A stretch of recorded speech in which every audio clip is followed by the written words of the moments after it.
change the station after months of the same. Three sad songs looping through my head, completely uninvited on repeat. Found something with an actual beat that made my foot move before my brain even caught up and objected to the feeling good part. Funny how much a single song can do when you actually let it in. Instead of arguing with it, instead of insisting on staying miserable out of habit, caught myself singing along at a red light yesterday. Didn't care who saw. First time in a good while, I honestly haven't cared what anyone thought of it. A better radio station, playing something with an actual pulse to it now. I didn't know I missed feeling like this until it quietly started again. A better radio station, and I'm leaving the dial right exactly here from now on. Sometimes changing your mood is as simple and somehow as hard as changing the channel, as reaching over and just choosing something else. Turning it up a little more each week that goes by, a little braver each time. The old three songs, honestly, I don't even remember how they start anymore. Found a whole new station this morning, kept that one too. Why not? A better radio station, or maybe just a few better ones now. A better radio station, and either way, the silence I used to sit in doesn't feel like the only option anymore. Not even close.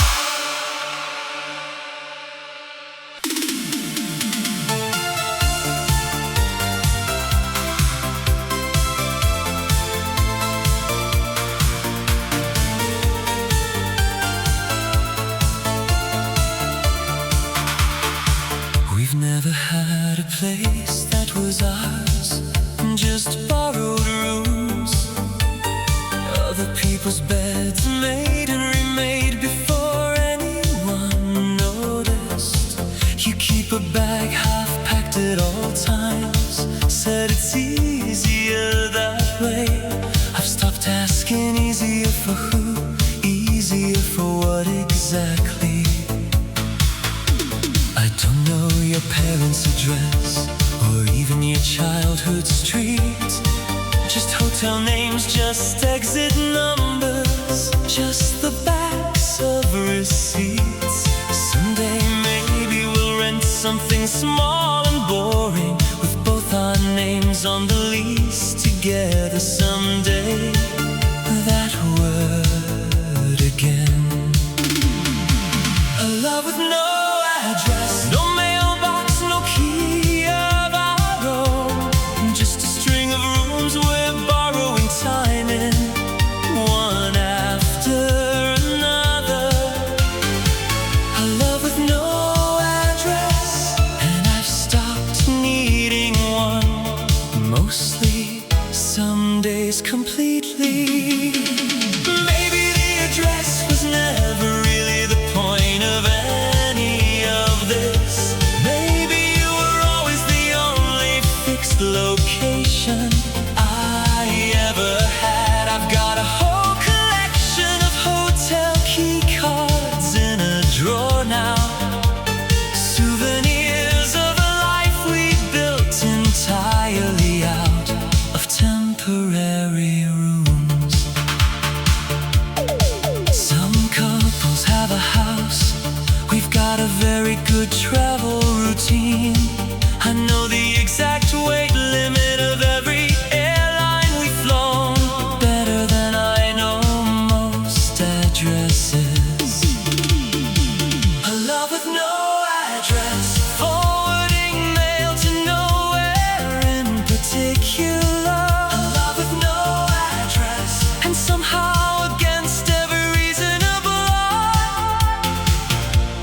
I've never once actually felt lost with you.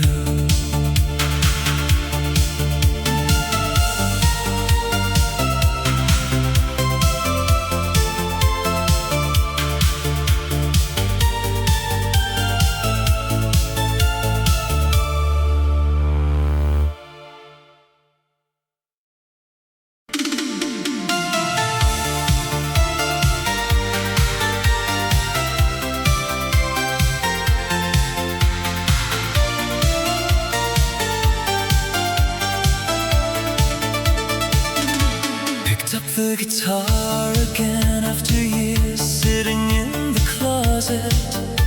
Dust thick enough to write my name in strings gone flat with total neglect. Started with the same 3 chords I learned way back as a kid. C major, easiest thing in the entire world. Felt like coming home a little. Fingers forgot the calluses, but somehow remembered the shapes. Muscle memory outlasting the years, apparently quietly waiting all along.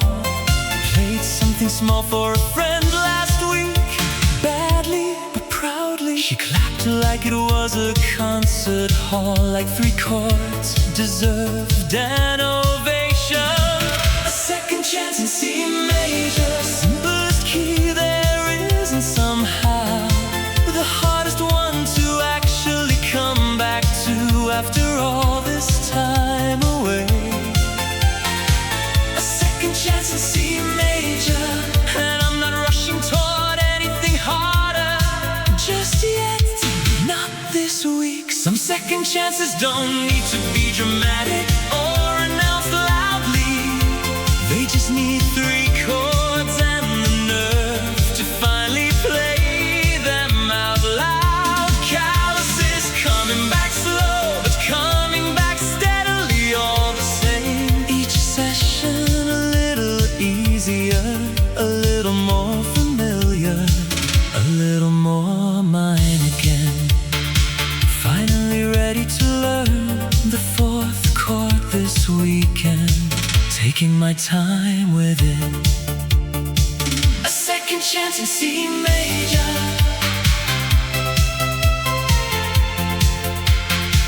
Dust long gone from the case now.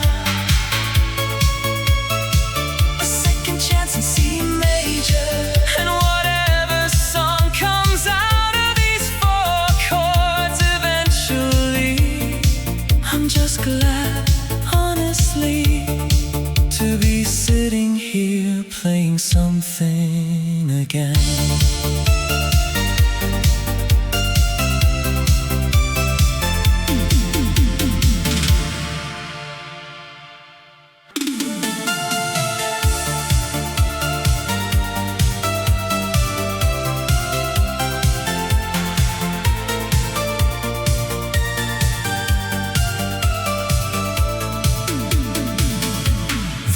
Sets one chair without asking anymore, knows the routine. By the 3rd visit now brings the same table by the window every time. Couples fill the tables around me, and I've mostly stopped minding the contrast. Some days more than others, some days it still catches me. You doesn't care how many chairs are filled at any given table. Keeps being beautiful regardless of the math, regardless of who's counting.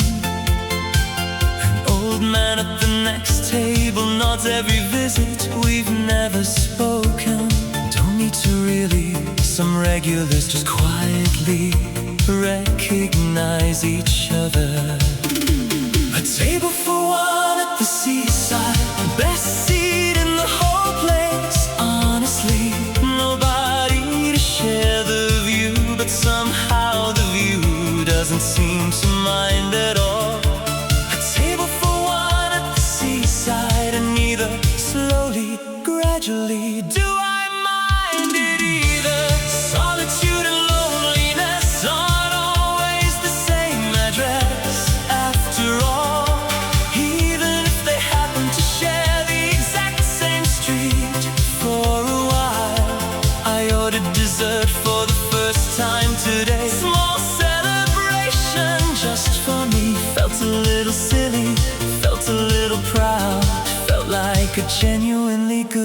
precision. The old man raised his glass slightly. Tonight, first time I raised mine back. A table for one at the seaside, that's turning out just fine. Actually, a table for one at the seaside, better than fine, if I'm being completely honest with myself. And the view, every single time, still takes my breath away, regardless.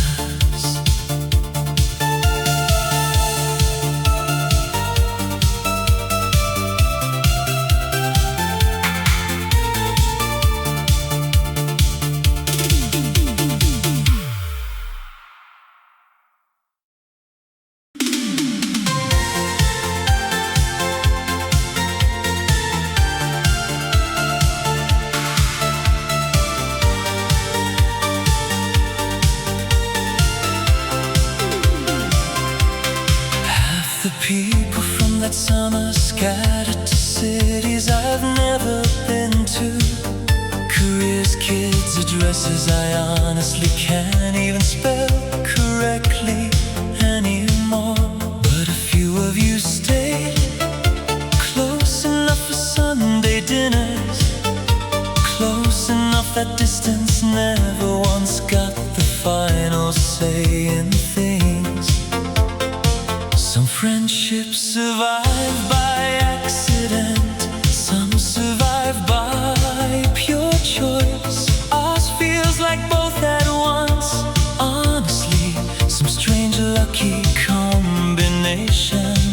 We've buried parents together, celebrated babies together, argued and made up faster than either of us ever fully admits out loud. A toast to the ones who stayed close enough to call at midnight, close enough to still show up completely unannounced, no warning needed.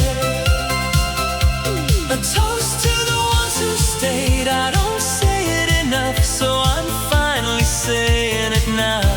Plainly, some people are just permanent, whether or not the world gives them any particular reason to be. They just are, quietly, constantly. We're older now, slower, grayer around the edges than we planned. Still showing up though, still choosing each other year after year. Glasses up, nothing fancy, nothing that needs a bigger occasion.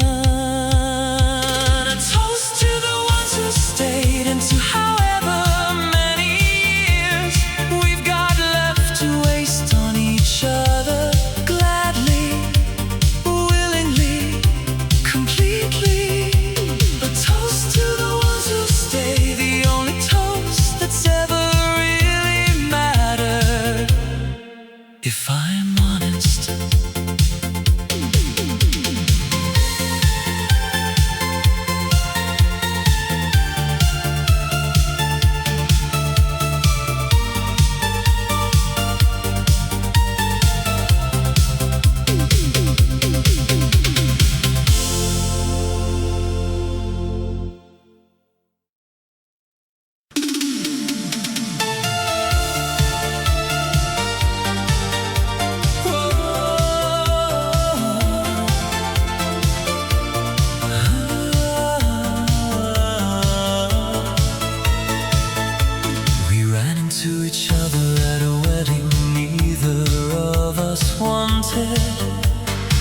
To be single, I'd laughed about it over bad champagne.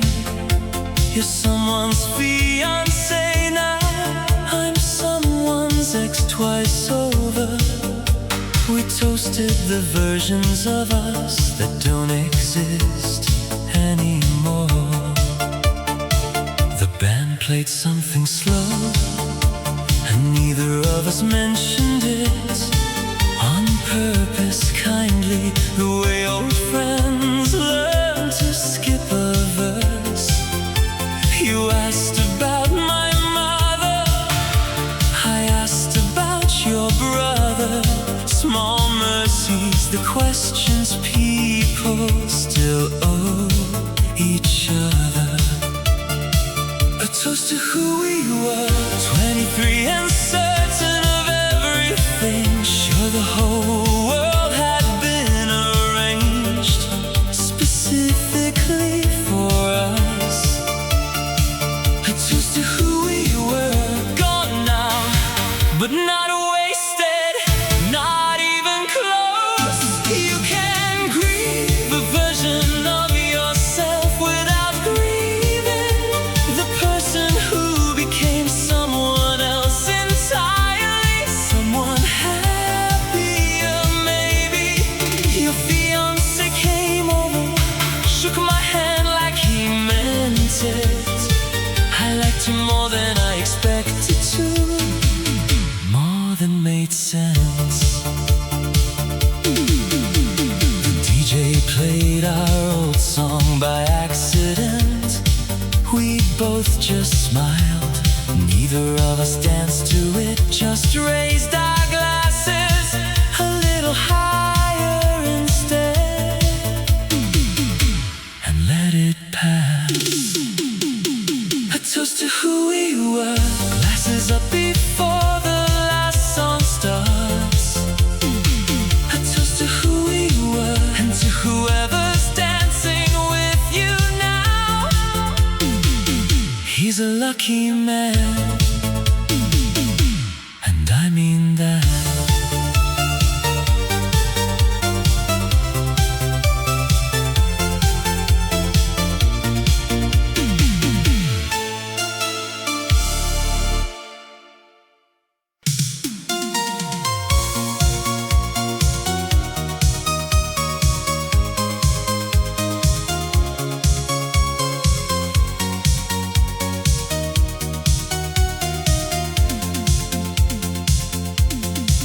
No speed limit for 200 kilometers, just me,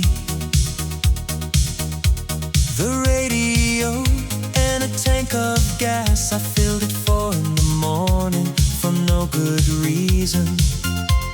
The trucks pull right without being asked, an unspoken courtesy between strangers who'll never meet again. Some rules don't need enforcing. The sun comes up sideways through the windshield, somewhere past the city limits, blinding and beautiful at once, forcing the visor down at last. A service station at dawn sells coffee to nobody but truckers and me. We nod at each other like veterans of the exact same quiet war. Autobahn at sunrise, engine humming steady under me.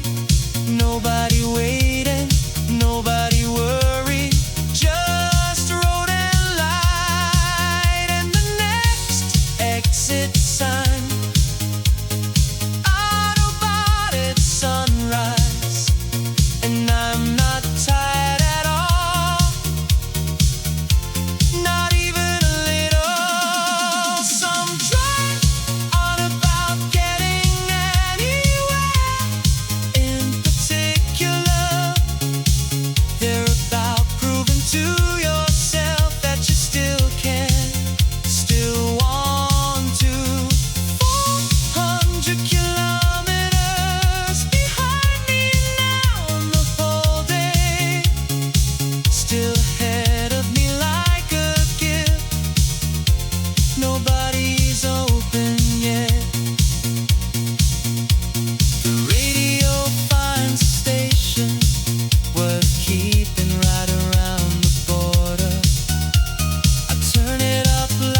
and blank pages left. I should probably get a new one before this trip is even over.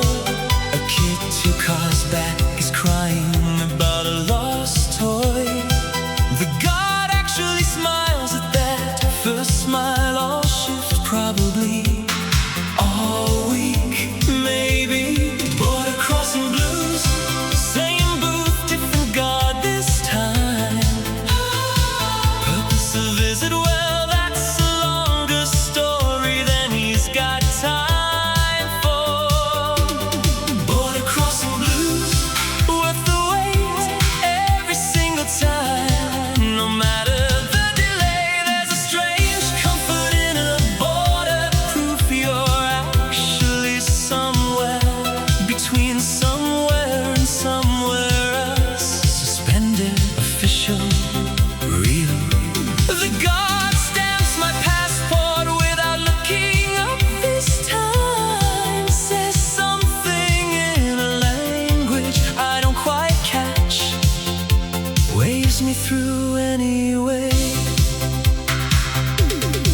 One more country checked off, one more small story to tell later. The kid 2 cars back has stopped crying entirely. Found the toy wedged under the front seat. Border crossing blues, step number who knows what by now. Border crossing blues, and I'd do it again next week if the road called for it. Gladly, blues and all, line and all.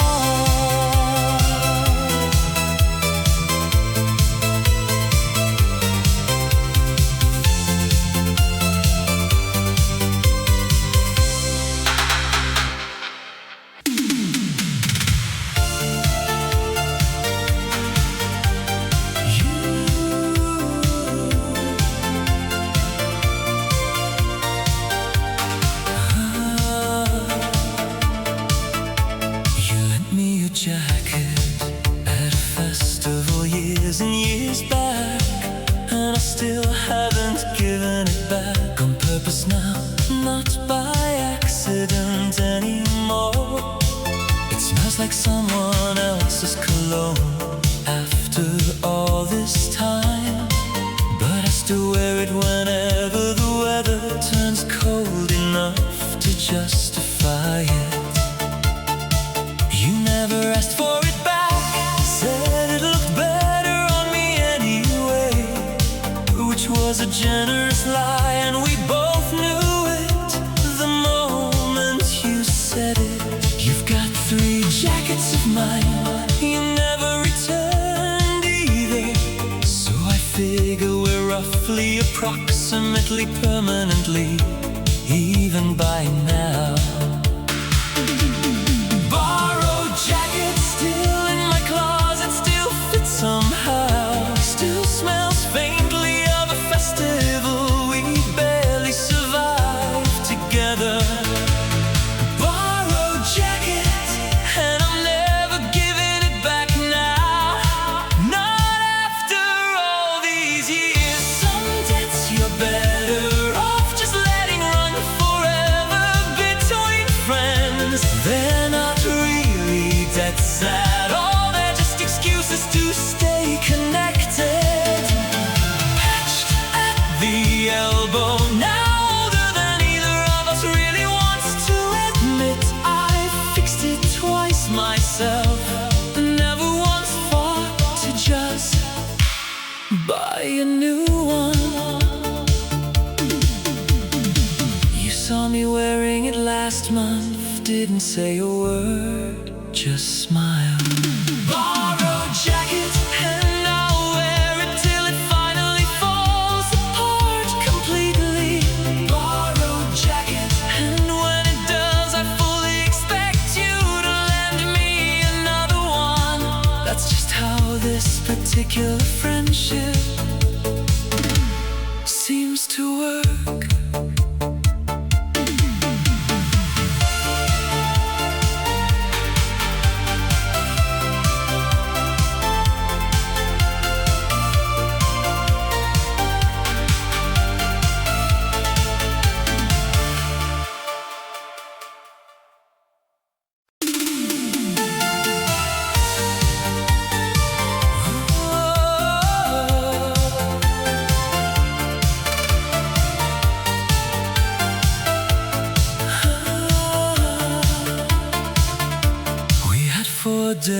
brothers in a city that wasn't either of us.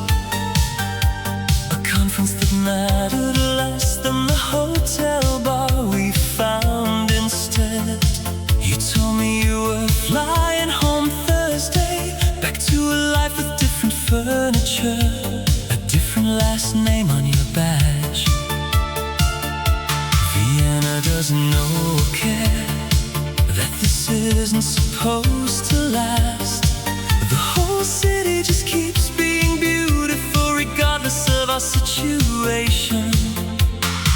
We said goodbye at the airport like colleagues, shook hands for the benefit of cameras that weren't even watching us. Borrowed time in Vienna, 4 days on someone else's calendar. We spent it like it was entirely ours to keep, no questions asked. Borrowed time in Vienna, worth every hour it cost us both, every complicated hour. Some things are only real inside the borders of the city that let them happen, that look the other way politely. I still think of it every conference season, every time my calendar shows a city I've never actually been to. Vienna sent me a postcard once, a hotel promotion. I kept it anyway, pinned it up next to the ticket stub. Small shrine to 4 days that shouldn't have mattered this much. Borrowed time in Vienna, I'd sign up for that badge again. No second thoughts, no hesitation at all.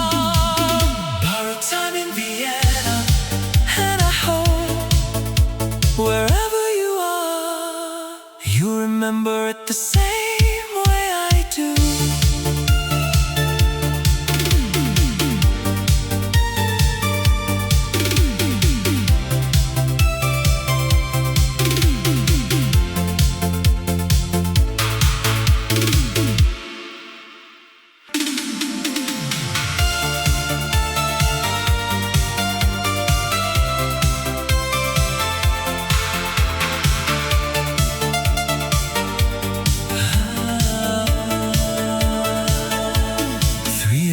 Crammed in the back of a car built for two, taking turns complaining about whose elbow was exactly where constantly.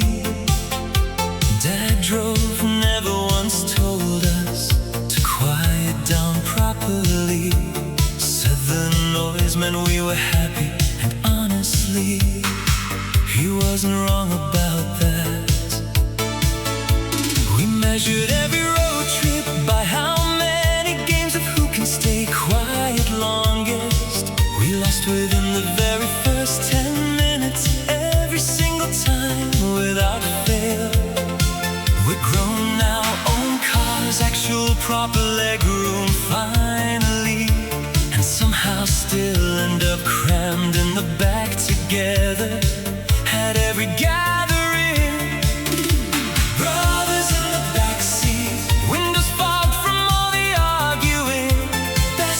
In the whole car, even though nobody ever quite admitted it.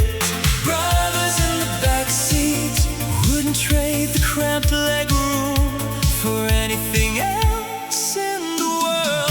Some habits aren't really habits at all, they're just love, wearing a familiar, slightly uncomfortable, entirely worthwhile shade.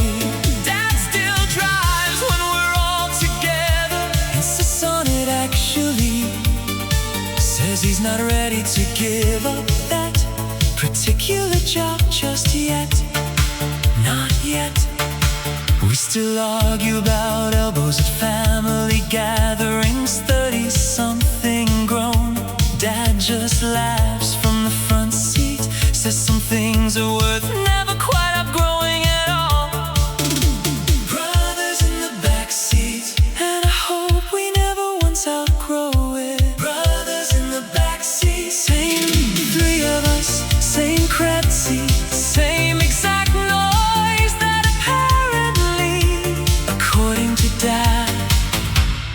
still means happy.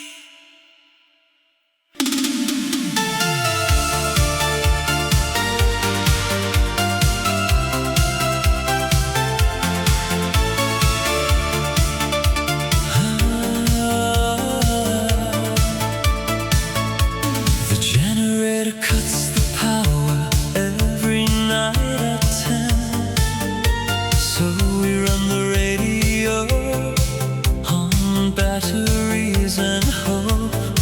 You've got a tent with a broken zip and a sleeping bag that smells like cedar. You invite me in like it's the honest thing to do. Somewhere past the tree line, a bonfire's dying down, and the DJ's playing something slow on purpose. The ranger does his rounds and pretends he doesn't see. The light's still on in 10 to 11. Small mercy, we'll take it. Campsite radio, static and stars. Your flashlight making shadow shapes across the canvas wall. Campsite radio, turn it up. We've got till morning. I've slept in better beds and worse company. Tonight I trade every one of them for this. You hum along off key to a chorus you don't know, close enough that I can feel it more than hear it.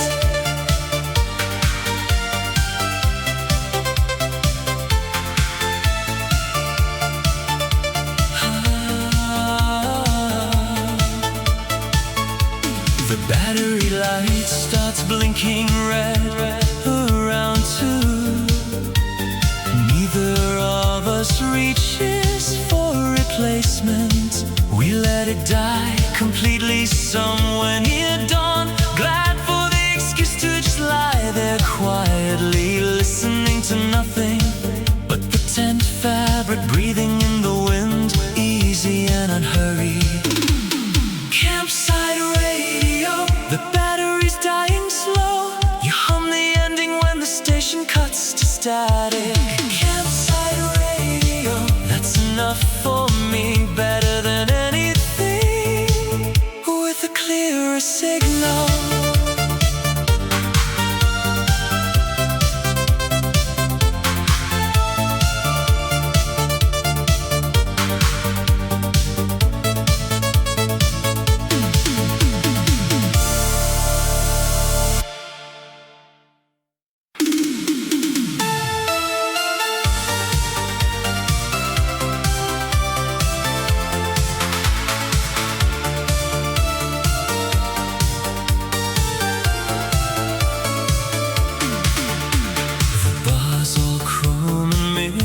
Multiplying everyone by 3. You catch my reflection before you catch me. Laugh at the small delay. Cigarette smoke hangs low under the lights, like it's been invited to stay.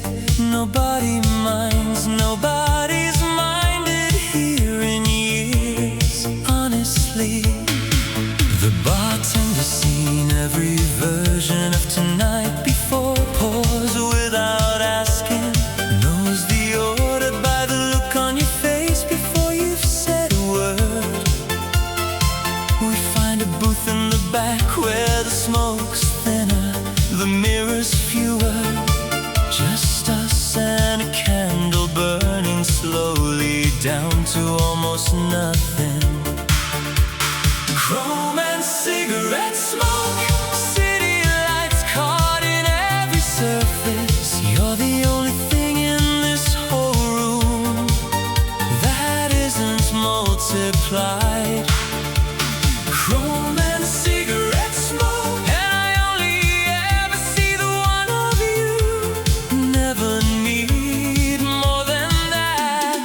Some rooms are built for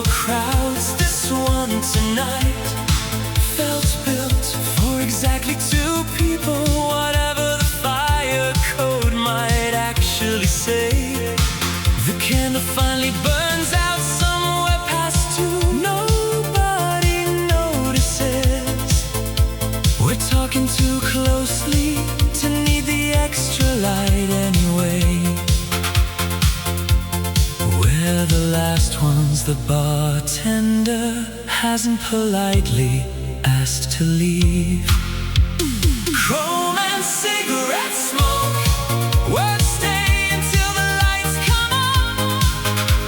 Chrome and cigarette smoke, with every reflection, every mirror, every version of tonight that isn't quite as good as the real one sitting across from me.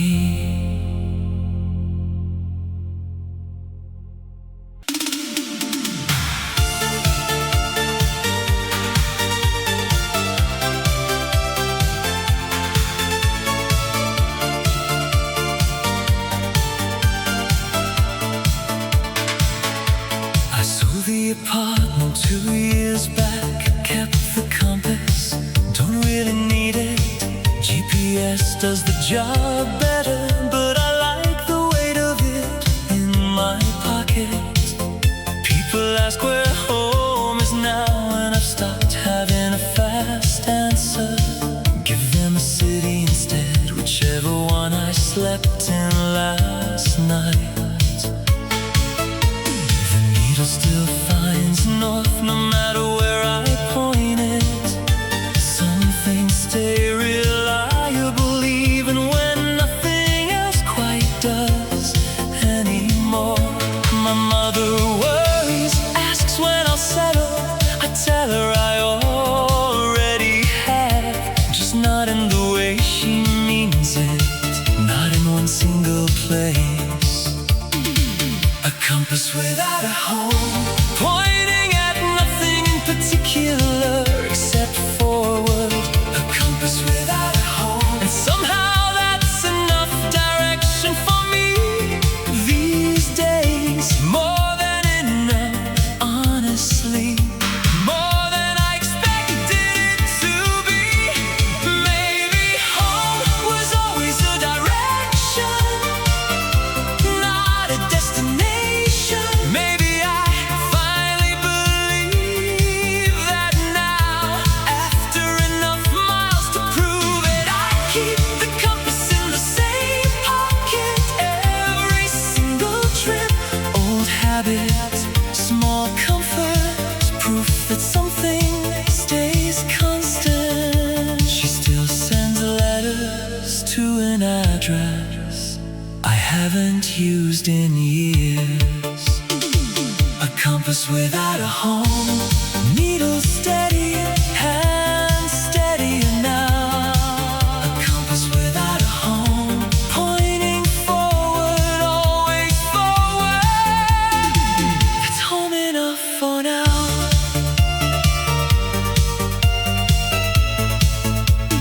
Maybe home enough for good.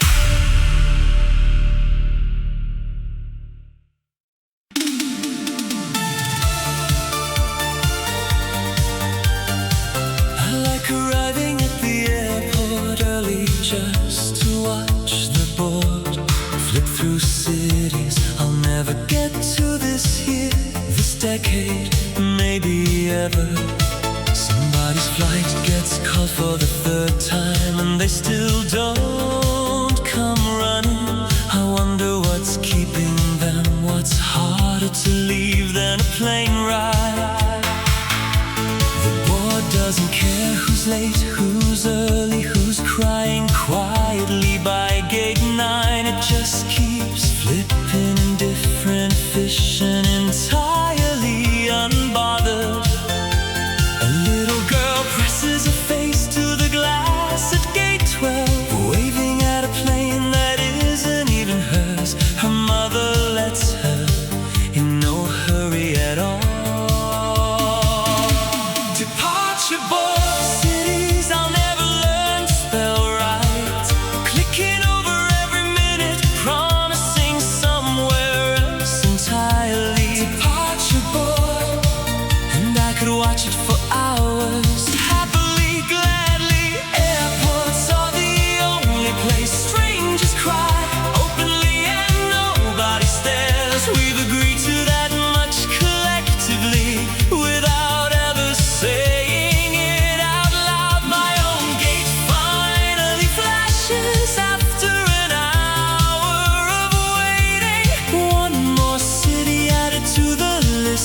keep quietly in my head.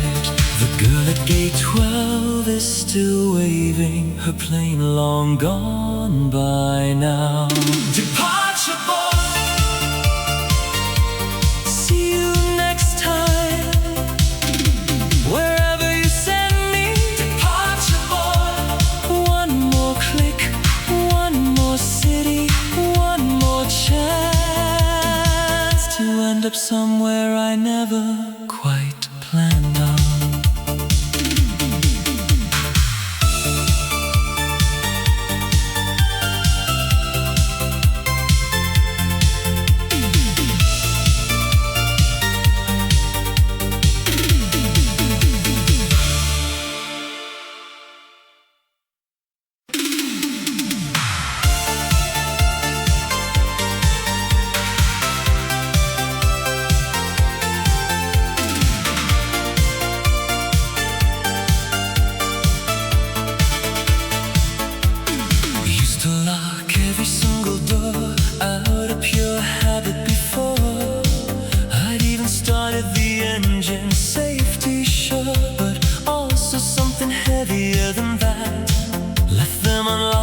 Today's small thing felt bigger than it probably should have. Felt like trusting the world just a little more than I'm generally used to. Nothing happened, of course, nothing usually does happen, honestly. That was never really the actual point of the habit in the first place.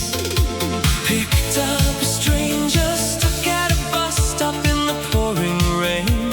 Wouldn't have considered it a year ago, considered it easily today, without hesitation.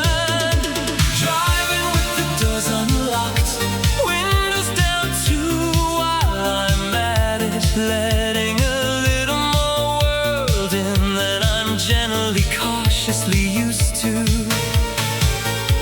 Driving with the doors unlocked, and it feels like something's finally, quietly loosening inside me. Trust isn't naive, whatever anyone's told you about it over the years. It's just a door you decide deliberately to leave open on purpose. For once the stranger thanked me twice, told me a whole story about her day. I listened the whole ride, glad I'd left the door unlocked for exactly this. Whole different kind of drive now than the one I used to take cautiously.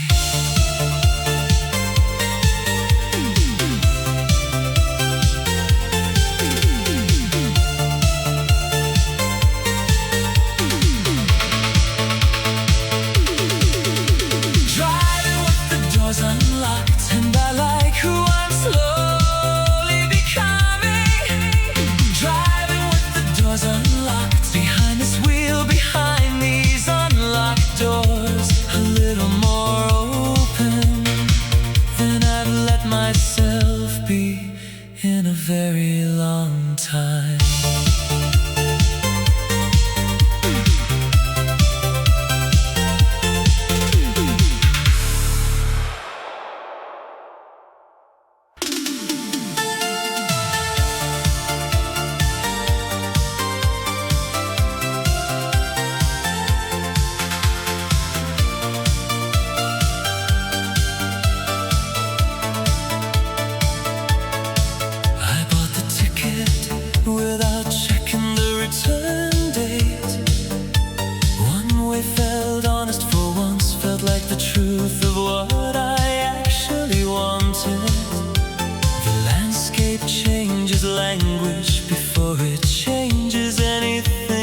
enough to wake the dead. I drink it gratefully, wordlessly.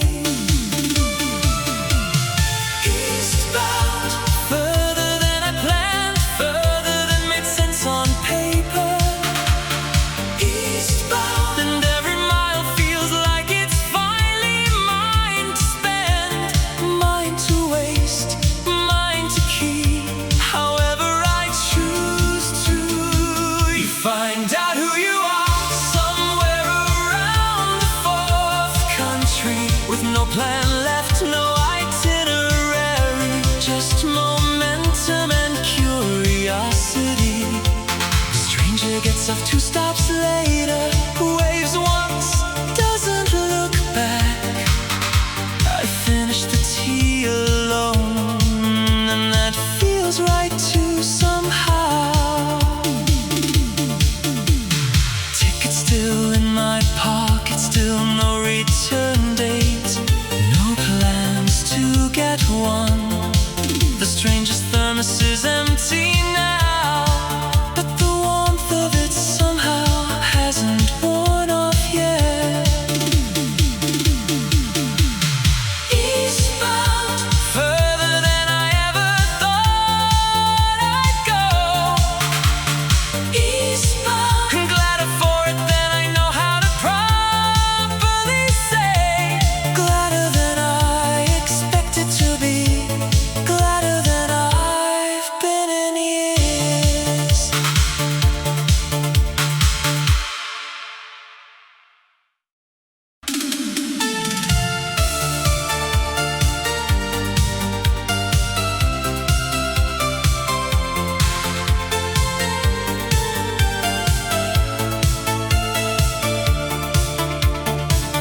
I still ask for a table for 2, force of habit.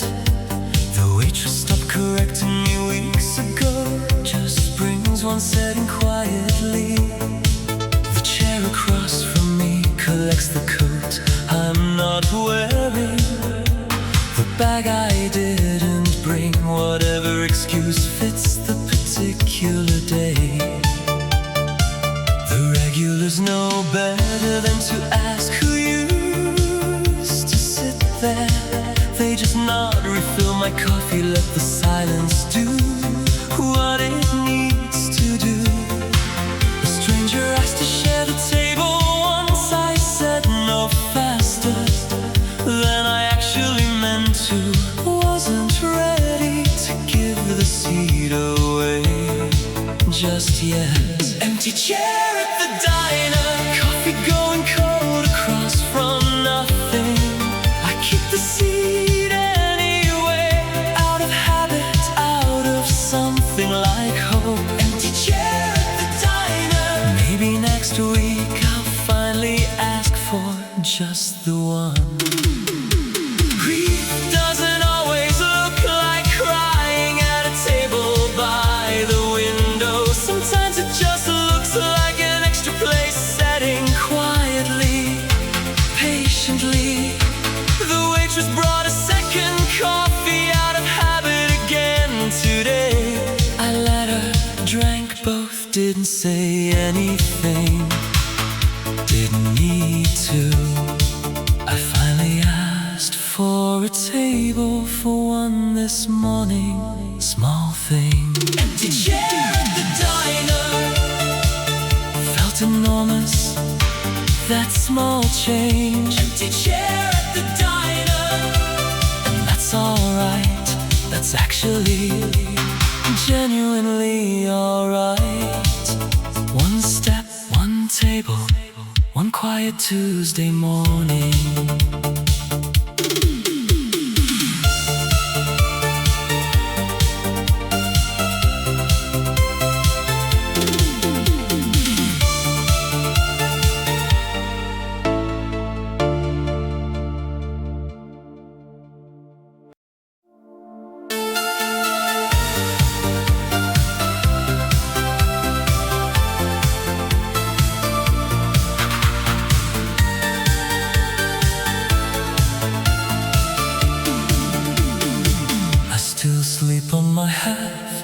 3 years running, like the mattress remembers the border better than I do.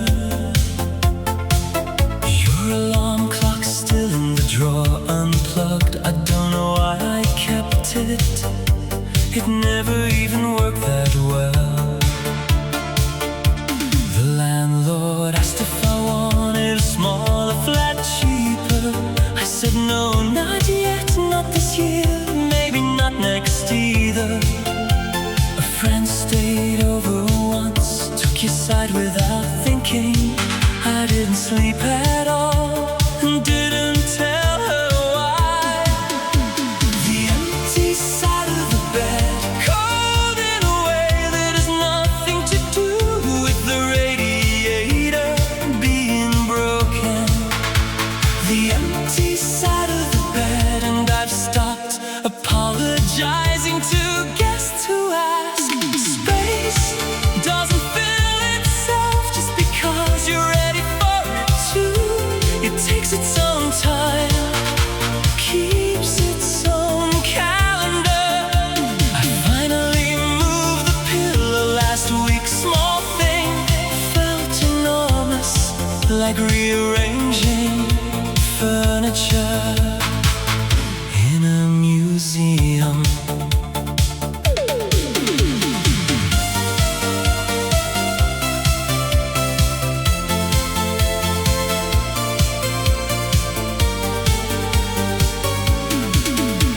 The room looks the same from the doorway, exactly the same, except for the pillow and the window. I finally learned to leave cracked open at night, letting in a little more air than I used to think I could handle.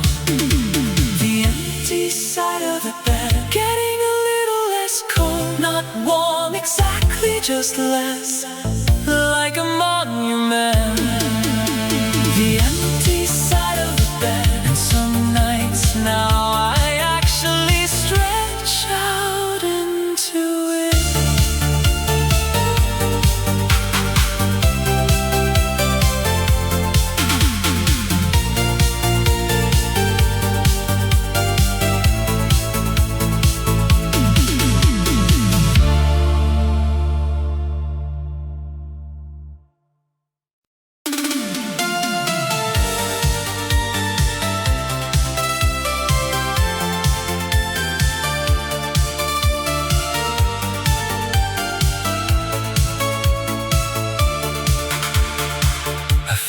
Ticket stub in a coat I hadn't worn since March.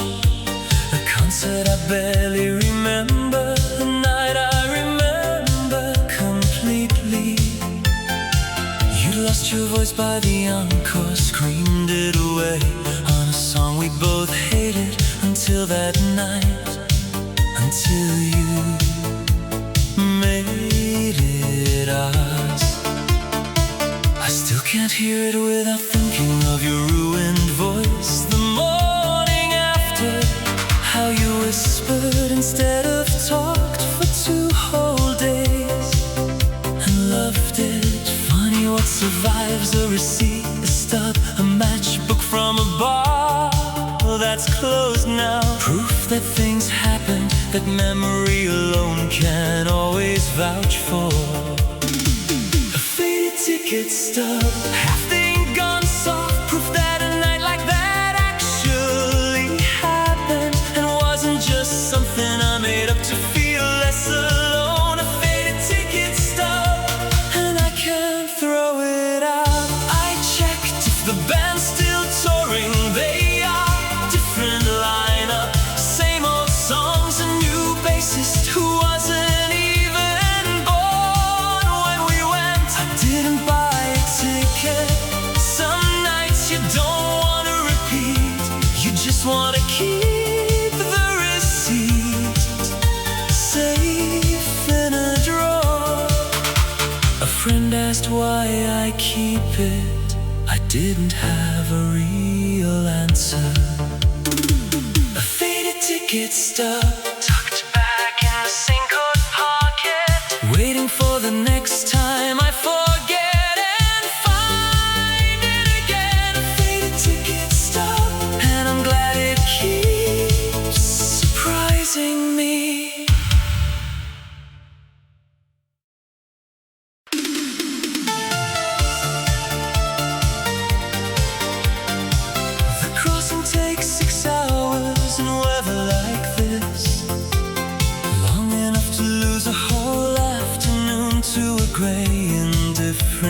horizon. A group of students play cards at the next table, arguing rules in 3 different languages. Nobody actually winning, everybody laughing. The coast disappears behind us before the new one shows itself. That middle stretch where you're technically nowhere at all. An old man tells me he's made this crossing 40 years running. Same seat, same sandwich, says some habits are worth keeping just because. Fairy lights on the channel, cutting through the fog like they mean it. One country behind, another one waiting patiently ahead. Fairy lights on the channel, and I've never once minded the wait. Not really. There's something honest about a journey you simply can't rush. 6 hours is 6 hours, no matter how much you'd pay to shorten it. The students pack up their cards as the horn sounds twice. Land finally showing itself through the thinning mist. The old man folds his sandwich wrapper the exact same way every time. 40 years of the same small ritual, and somehow it never once looks tired to him. Fairy lights on the channel, a whole new coastline lighting up slowly. Fairy lights on the channel, worth every one of those 6 patient hours. Worth the wait, worth the gray, worth all of it.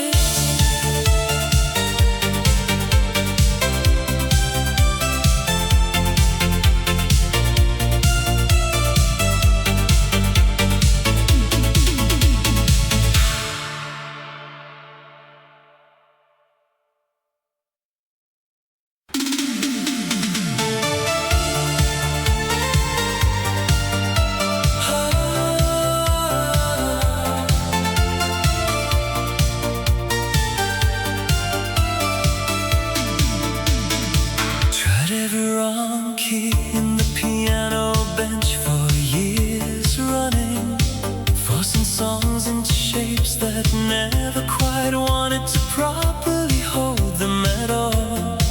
Found the right one entirely by accident, humming in the shower one morning, chasing the note patiently until the whole song finally clicked into place easily. You can force the wrong fit before you finally try the obvious one, the one that was sitting there quietly the whole time.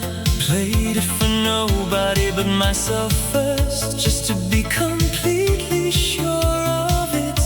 Then for a friend who said that's the one, that's finally, genuinely the one.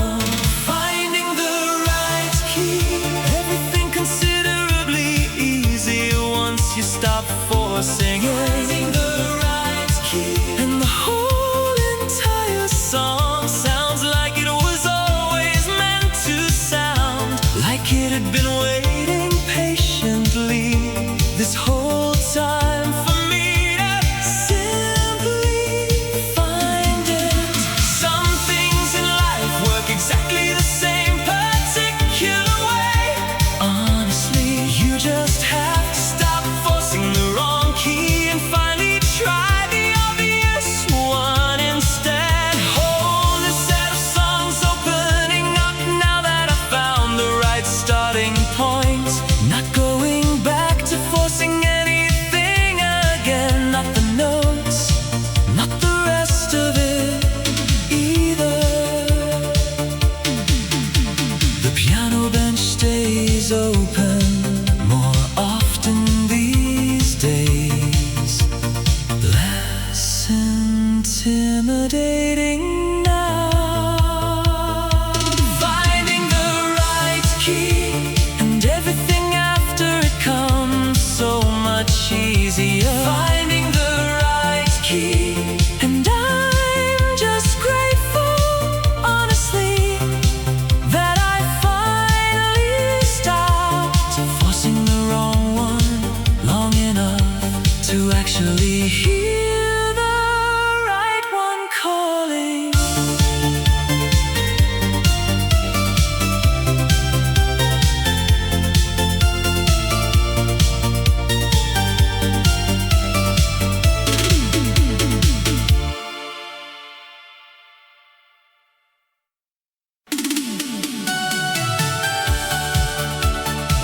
Left before dawn on purpose, wanted to see the light change over the road instead of just arriving somewhere already deep in the dark. The gas station clerk at 5 in the morning looked as surprised by the sunrise as I felt both of us watching it through completely different windows. The road looks different in that first hour, kinda somehow full of a patience it simply doesn't have anymore. Once noon arrives, a trucker waved from the next lane over. No particular reason, just a wave. I waved back, felt like a small quiet treaty between two total strangers. First light on the highway, whatever's behind me getting smaller in the mirror. Whatever's ahead still mostly unwritten, still wide open, still mine to shape. First light on the highway, and I like my odds this particular morning better than I have in a while. Hope shows up quietly most mornings if you're willing to actually leave the house and go meet it halfway instead of waiting for it to knock further along than I expected to be. By the time breakfast rolled around, the whole day still sitting there wide open, patiently waiting on me to arrive. Stopped once just to watch the light finish changing, completely worth it. First light on the highway, whole day still ahead of me, unwritten. First light on the highway, and for once I'm not dreading the blank page of it. I'm actually looking forward to filling it in as I go.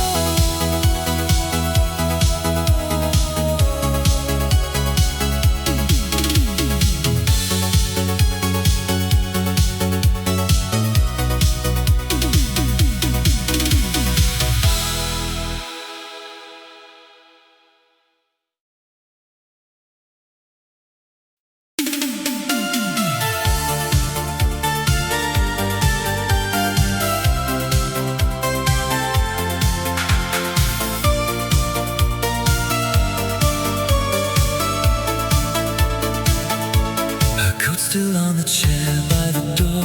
3 months now, I've moved it twice and put it back both times. The sleeve still holds the shape of her arm if I don't look too closely.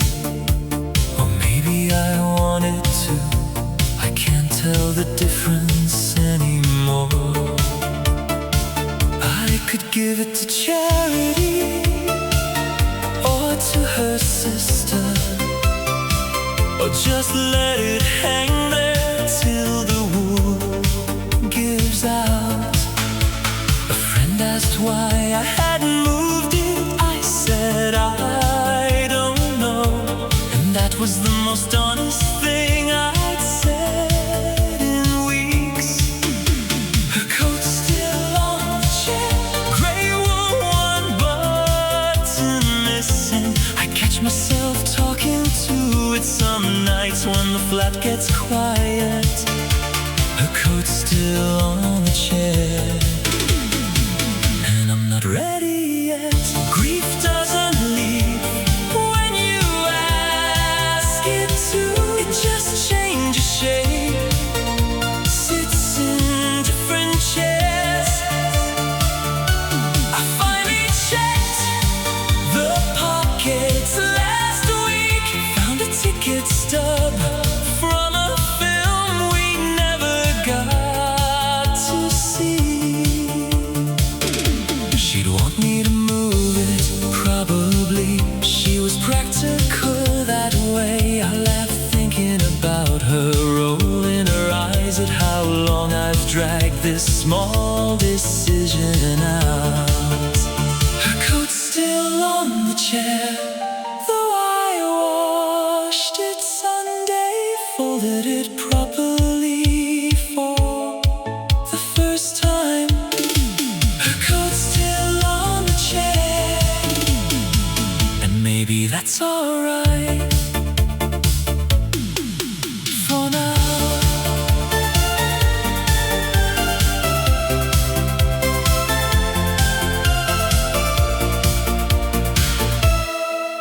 For now.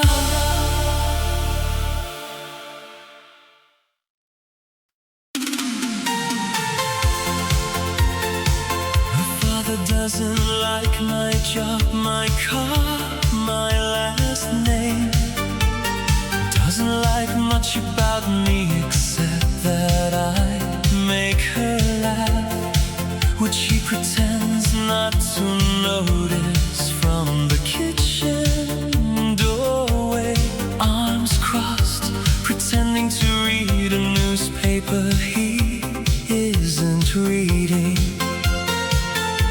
We meet at the cinema in the next town over, sit apart until the lights go down, hold hands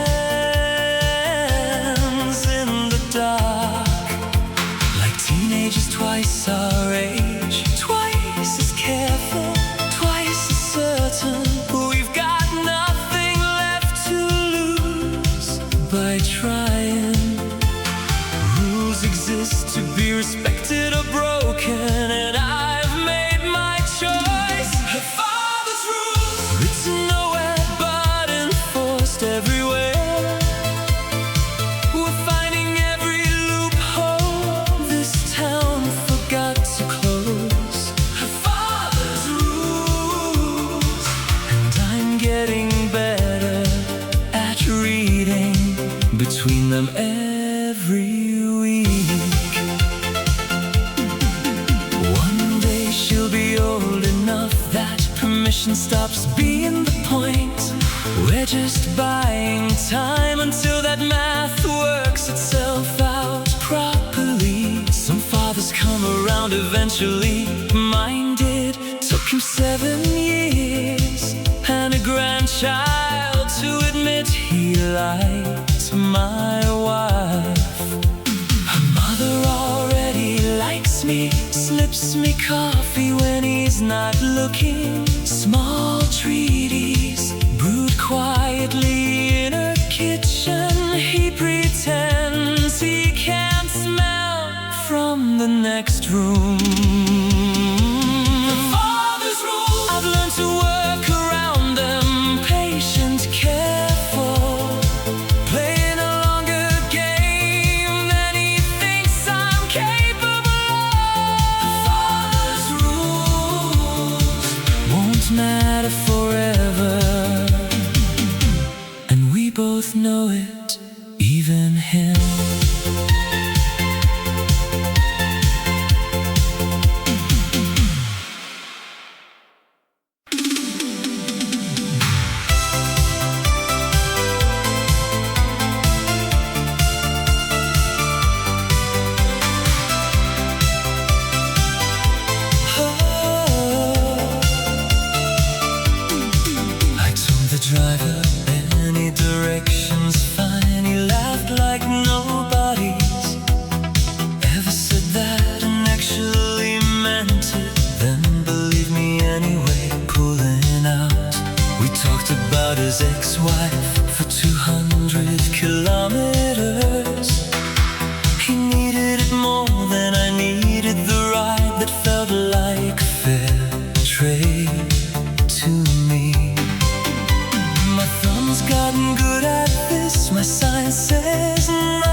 work more than it should.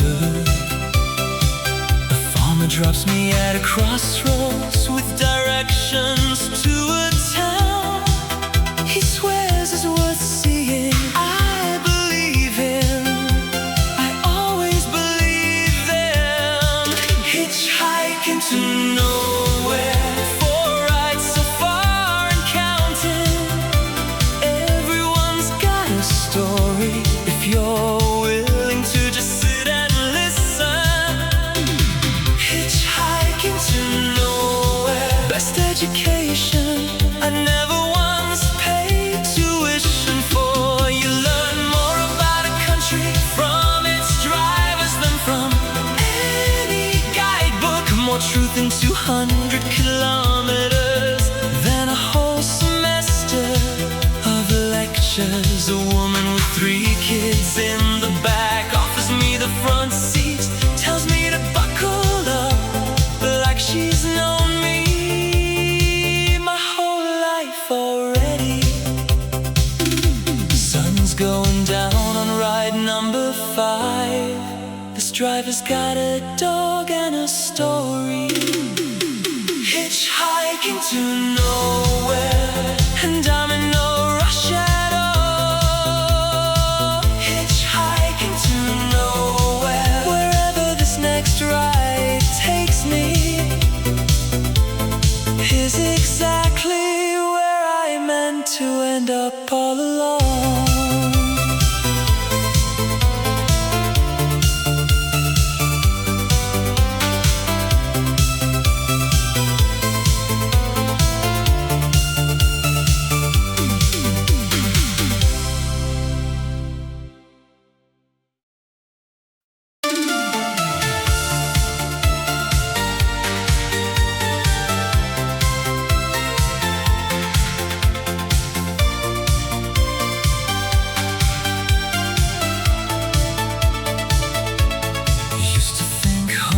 A place you found once and stayed inside forever after a fixed address, a permanent answer you never had to think about again.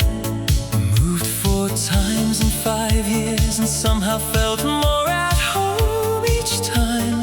Realized eventually that the moving itself was never really the problem I thought it was. Started building it wherever I actually landed, instead of waiting patiently for the exact right place to build it for me. Hand it over ready-made, unpack the same 3 photographs, first in every single new place. Small ritual, portable, entirely mine, no matter what address happened to be on the door. Home is a verb now, something I actively do instead of somewhere I passively wait for. Home is a verb now, and I'm getting noticeably better at it with every single move I make. Faster to unpack the parts that actually matter, slower to worry about the rest. Maybe home was never really about the 4 walls at all, honestly.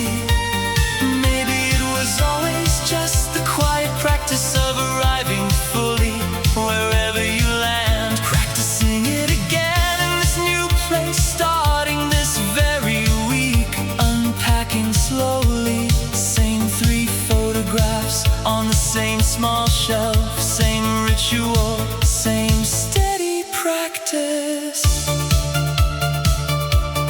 For the first time in longer than I can properly say, that feels like more than enough. Home is a verb now, and I'm conjugating it a little differently each time. Home is a verb now, and wherever the next move eventually takes me, I already know. Finally, exactly how to begin building it there too.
pleasant. The regulars all know each other by now. A whole small society built entirely on closing time, on last calls, on the same worn stools. The jukebox gets one final coin before the plug comes out for the night. Somebody picks something slow. Everyone seems to quietly approve. Last call at the Blue Parrot. Lights about to come up bright. Everyone's stalling their goodbyes just a little longer than they should. Last call at the Blue Parrot. One more round, one more song, one more everything. There's a whole ritual to closing a bar properly, and the regulars take it more seriously than anything else all week, all month even. The stools start going up on tables one by one around us. We're still nursing the last round, like it might refill itself. See you tomorrow, same time, same bell, same everyone probably. Last call at the Blue Parrot, worth every extra minute we stole. Last call at the Blue Parrot, we're staying past the point where staying stopped making sense. Worth it every single time, no matter the hour.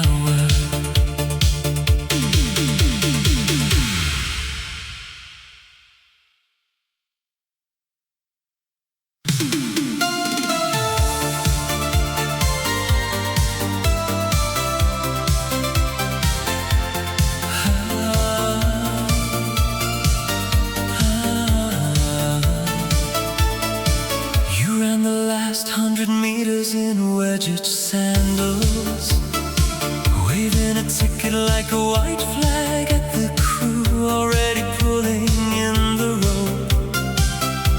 We stood at the back rail, watching the mainland shrink to a string of lights. You said you always leave things until the very last boat. The water turned that deep blue that only shows up after 7.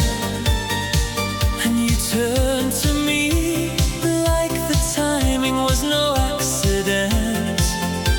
The captain announced the harbor lights in 3 tired languages.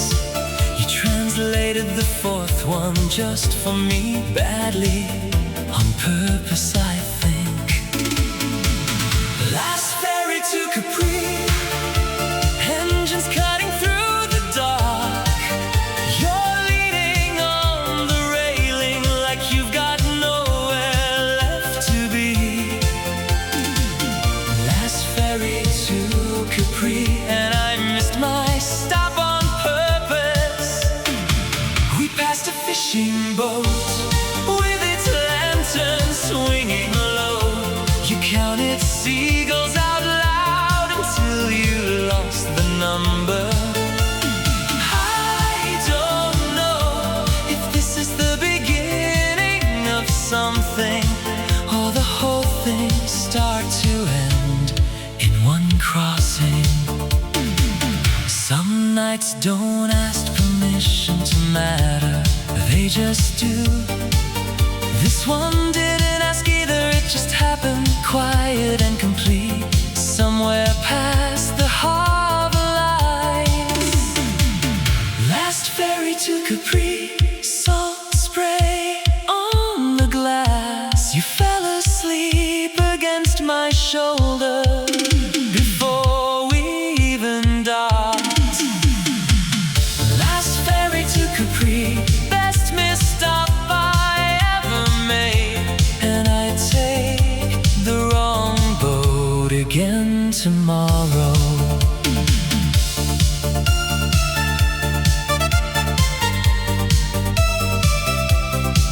'Cause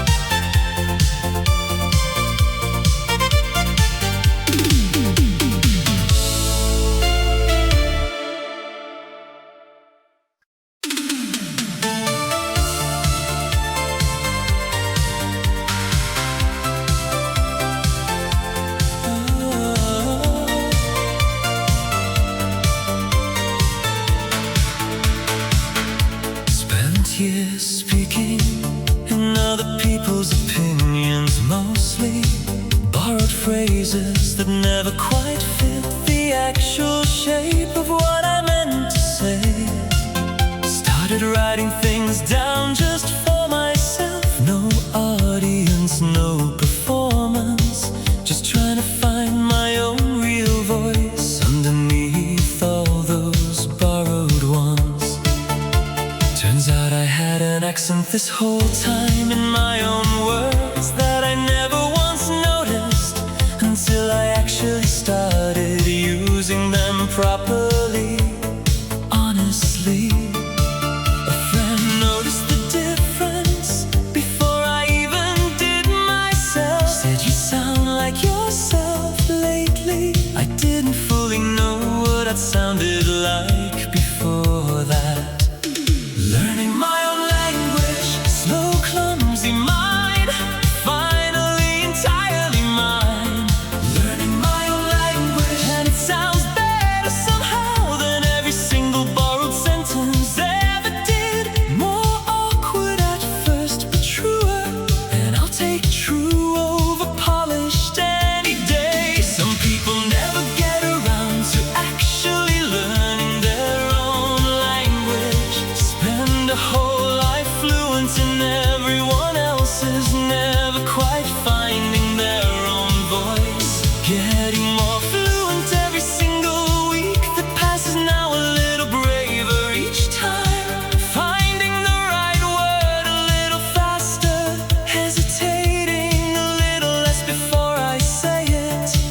Got a whole lot more still left to say now that I've finally found the words. Learning my own language, and I'm not translating myself for anyone anymore. Learning my own language, and whoever needs a dictionary to understand me, well, that's alright too.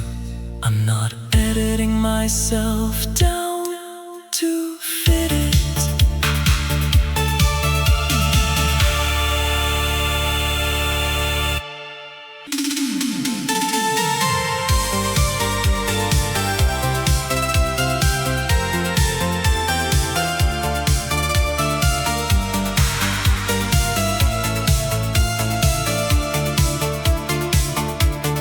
Writing to the kid who used to hide his report cards away, who apologized constantly for simply taking up space at the dinner table. I tell him the things he was so scared of mostly never happened, and the things that actually did happen, he survived anyway, stronger than he ever knew. I tell him to stop apologizing quite so much for existing. The room could always spare the space, always could, he just never quite believed it. I tell him the loud kids weren't always right about everything, and the quiet ones weren't always weak. Took me decades to properly learn that lesson. Letter to the boy I was. Wish I could actually mail this one back through the years. Letter to the boy I was. Telling him it honestly turns out fine. Better than fine, actually, in the end. Better than he ever dared to let himself imagine on his worst nights. You can't really send a letter back through time, no matter how you try, but you can decide deliberately to become the person you'd want him to grow into. Folding it up carefully now, keeping it tucked in a drawer just for me, not for anyone else to read. Just a private promise between two versions of one person. I think finally, honestly, he'd be proud of where I somehow ended up. Letter to the boy I was, and I'm still writing him more of these slowly. Letter to the boy I was, and every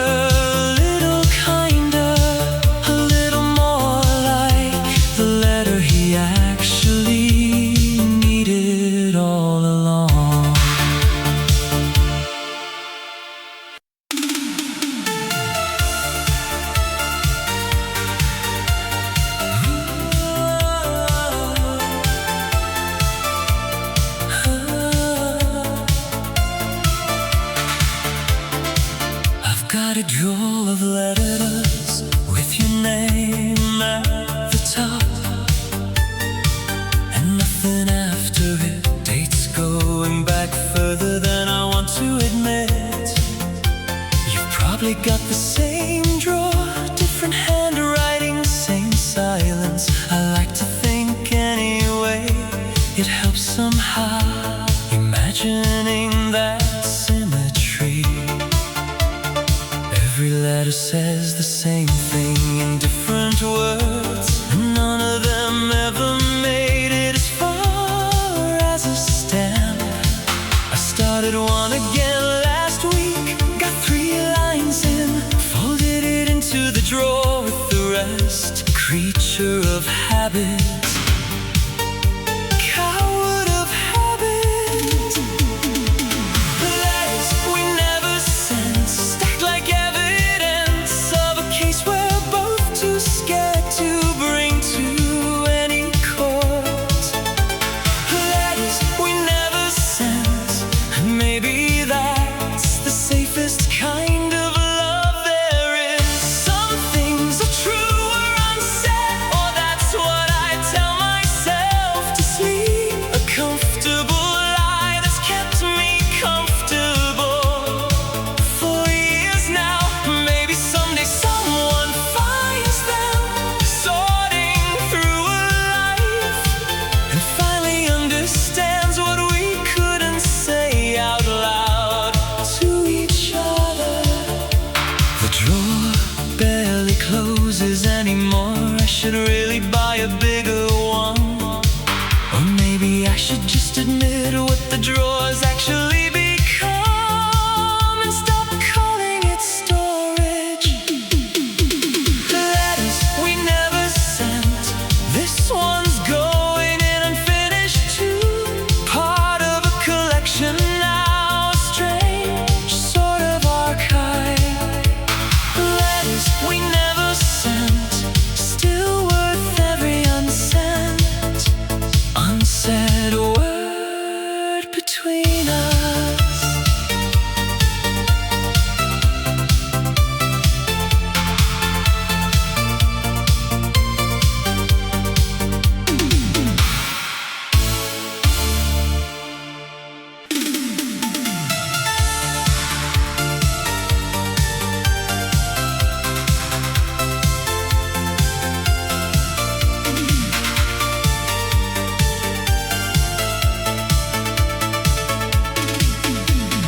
Bought the shirt everyone said was too much, too bright, too loud for someone my age. Bought 2 more just like it the next week.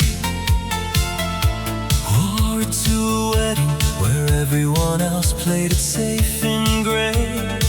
Didn't regret it once, not for a single second of the entire evening. Somebody said you can't miss him in a crowd anymore these days. I took that as exactly the compliment it clearly was meant to be. Gladly, my reflection surprised me for a second in a genuinely good way. Like I finally recognized the guy staring right back at me for the first time. Loud shirt, louder life, undressing like I'm trying to disappear completely.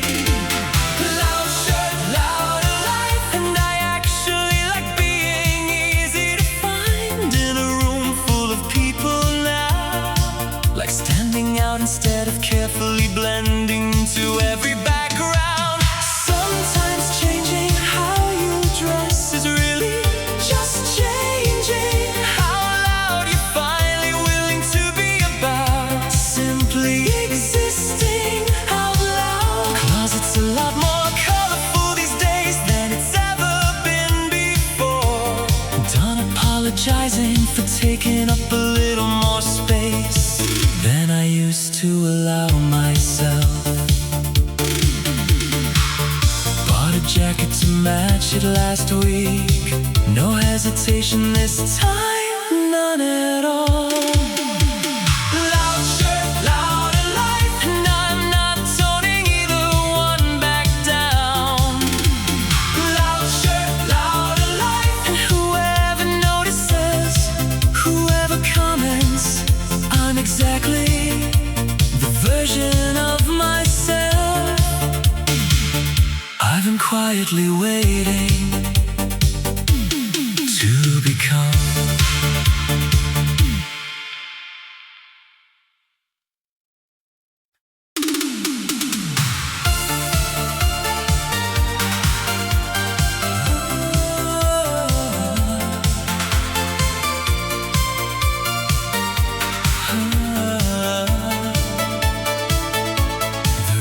Doesn't stop the queue outside, just makes the neon bleed.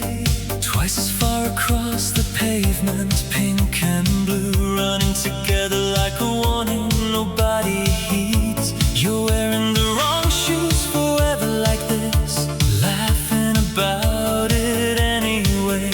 Holding my jacket over both our heads for half a soaked block.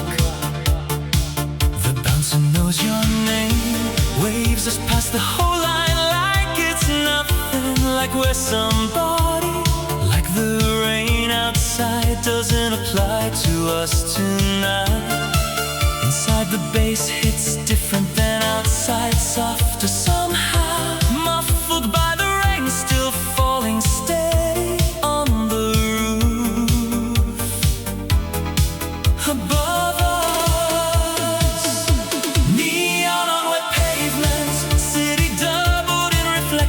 Every color twice as loud tonight, twice as alive. Neon on wet pavements, and I've never seen a puddle look this good in my life. Some nights the city puts on a show just for the two of us walking through it.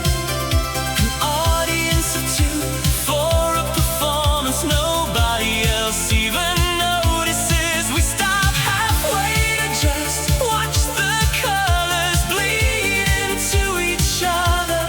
No rush at all to get anywhere drier, anywhere else. Our shoes are soaked through completely by the time we reach the door.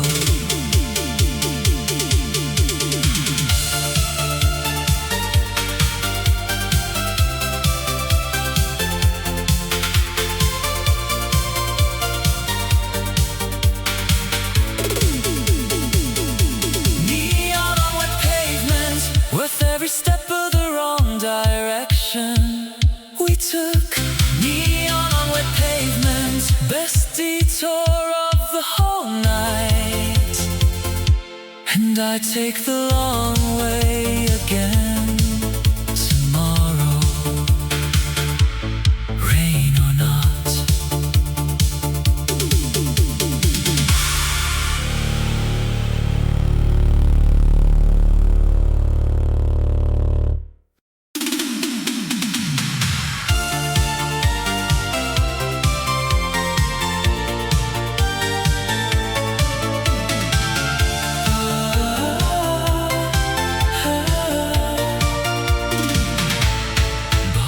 Shoes for a job I haven't gotten yet. Honestly, felt like betting on myself before the results had even come in properly. Walk the same old road to the interview that I've walked 100 times, going nowhere. Felt different somehow, lighter, more mine. Pinch a little, breaking in, same as anything worth eventually getting comfortable with. Given enough patient time, didn't get the job, got a call back for another one instead. Kept the shoes on anyway, kept walking anyway, didn't let it stop me. New shoes, old road, same cracks in the pavement I've known my whole life. New shoes, old road, and I'm walking it like it actually leads somewhere this time. Like the destination might finally match the effort I'm putting in. Hope isn't certainty, not even close to it if I'm being honest. It's just deciding to keep the shoes on regardless of the last dance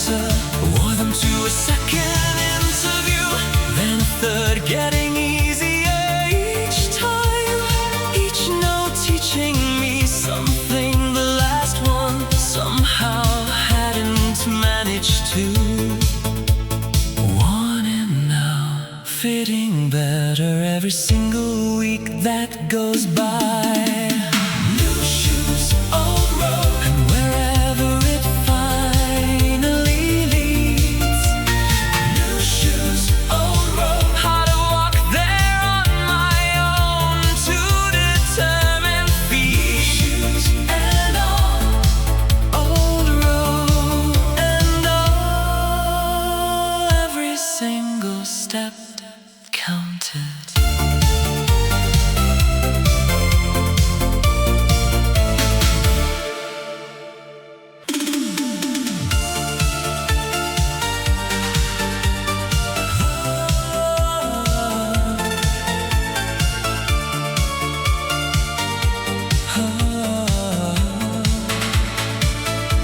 The border guard checks passports at 3, flashlight in every face.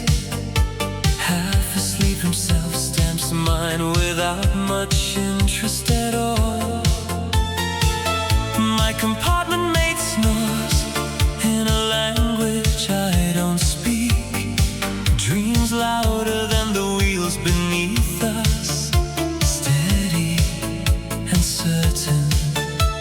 Somewhere past the last big station, the fields go white with frost, and nobody's awake to see it but me and the moon. Maybe a woman gets on at some unnamed stop, unpacks a whole dinner from a bag bigger than she is, offers me bread without a word. Night train to Warsaw, steam on the window, my own breath the only company for 600 kilometers. Night train to Warsaw, and I wouldn't trade the window seat for anything. I take the bread, we don't need language for something that's simple. She smiles like she's fed 100 strangers this exact same way. There's a kind of peace in going somewhere slowly that flying never once managed to teach me. Dawn comes up gray then gold, somewhere past the last forest. I press my face to the cold glass anyway, greedy for every last minute of the color. Night train to Warsaw, the city arriving before I'm ready for it. Night train to Warsaw, best 600 kilometers I've spent in longer than I care to admit out loud.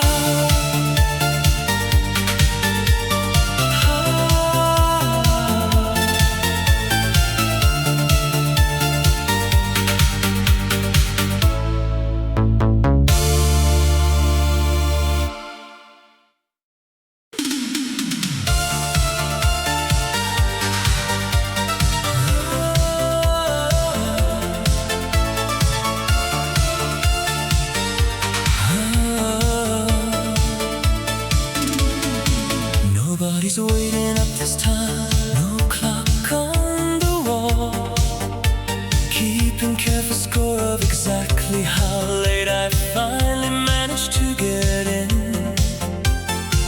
I stayed for one more song, then one more after that. Nobody left to answer to about the time anymore, nobody counting minutes. Freedom's a strange, quiet feeling when you're not used to carrying it. Sits heavier than expected at first, then lighter than anything ever has.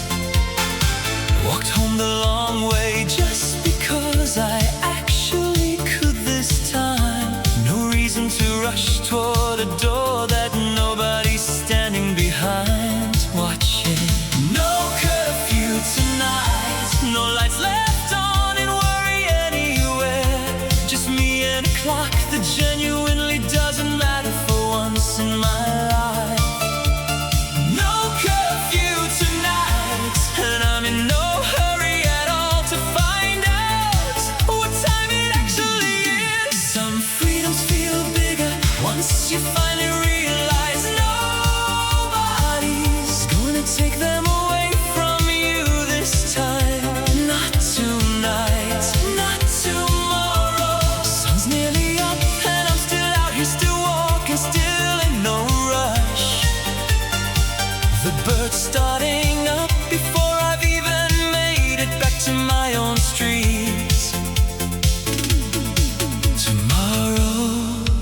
got the exact same deal waiting patiently for me again.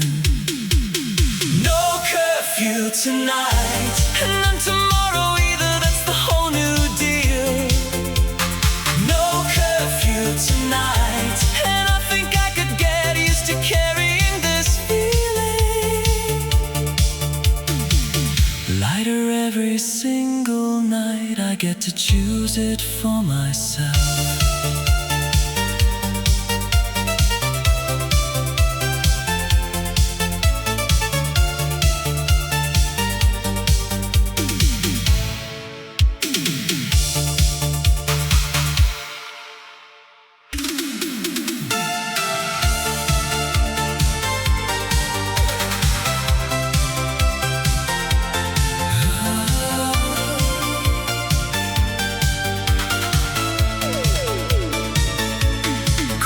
The job that had me checking messages at midnight.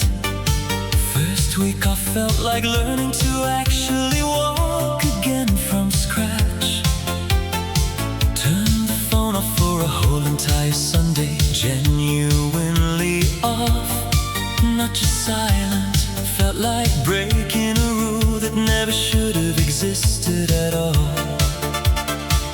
Nobody called an emergency meeting because I wasn't reachable. Turns out, surprisingly, the whole world kept spinning fine without me for once.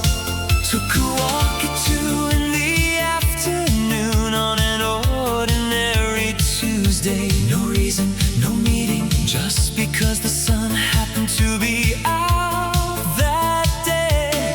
Off the leash, no calendar owning every single hour of my life anymore. Off the leash, and I genuinely forgotten how good unscheduled time could actually feel. How much room there is in a day once you start filling every corner of it. You don't realize how tight the leash actually was until somebody, even you yourself, finally reaches over and takes the whole thing off completely. New job starts Monday, different terms this time around, negotiated properly, keeping Sundays exactly the way I like them now. No exceptions, no compromises. Turn the phone back on eventually, but on my own terms this time. Off the leash, and staying that way as much as I possibly can manage. Off the leash, and whatever this next job asks of me, Sundays are staying mine, no matter what. That much I've decided.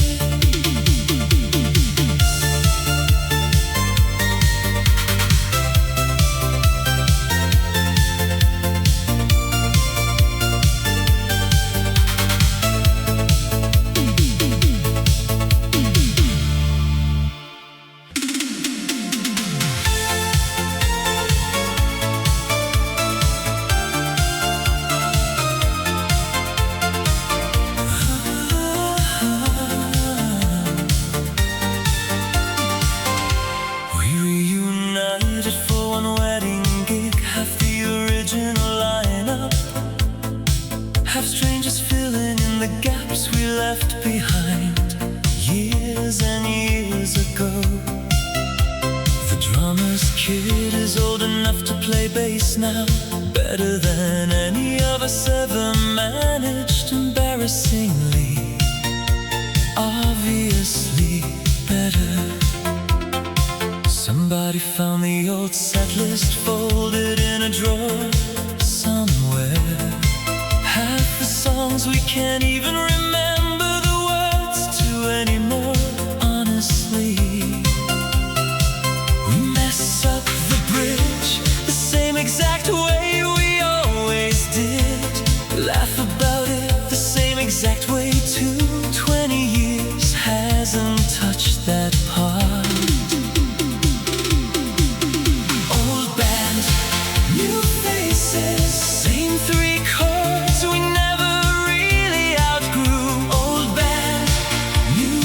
faces, and the crowd doesn't know the difference, doesn't need to know.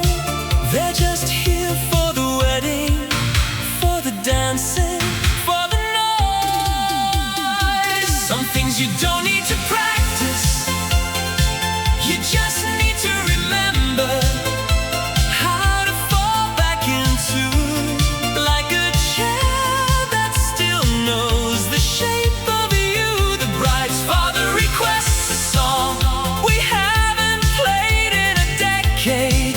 We get through it somehow, badly, gloriously, everyone cheering anyway. One more encore before the venue finally, politely kicks us out. Old band, new faces, and I hope we do this again before another 20 years manage to slip past us unnoticed. Old band, new faces, same three chords, same four idiots, same whole beautiful mess.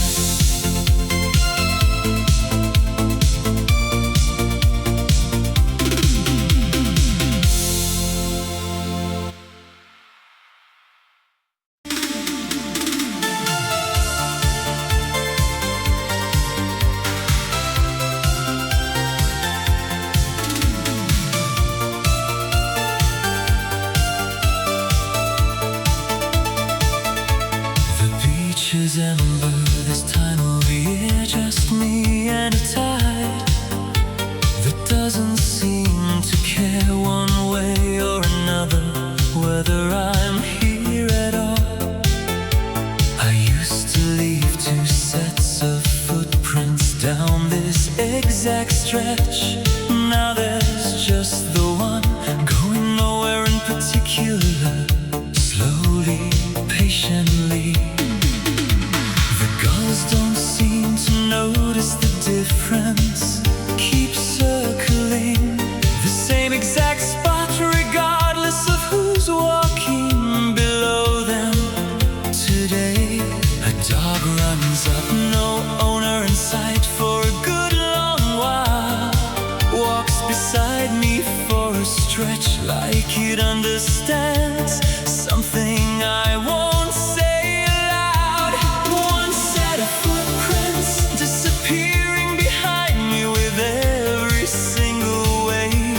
Nobody left to walk beside, nobody left to really notice or mind.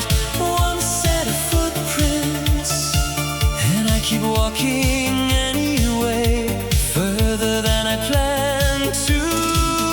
Today some company doesn't ask for explanations, just shows up, walks a while, moves on without ceremony, without needing a reason. The dog eventually runs off towards someone calling from further down. I keep walking alone again, and it's fine, it's genuinely fine this time.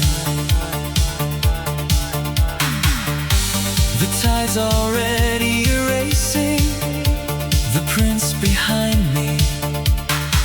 That's just how tides work.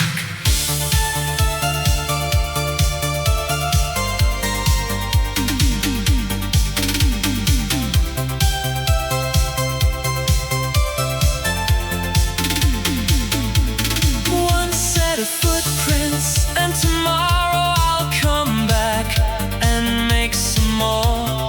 One set of footprints, same beach, same tide, same solitary walk. And slowly it's starting to feel less like something missing, missing, missing, missing.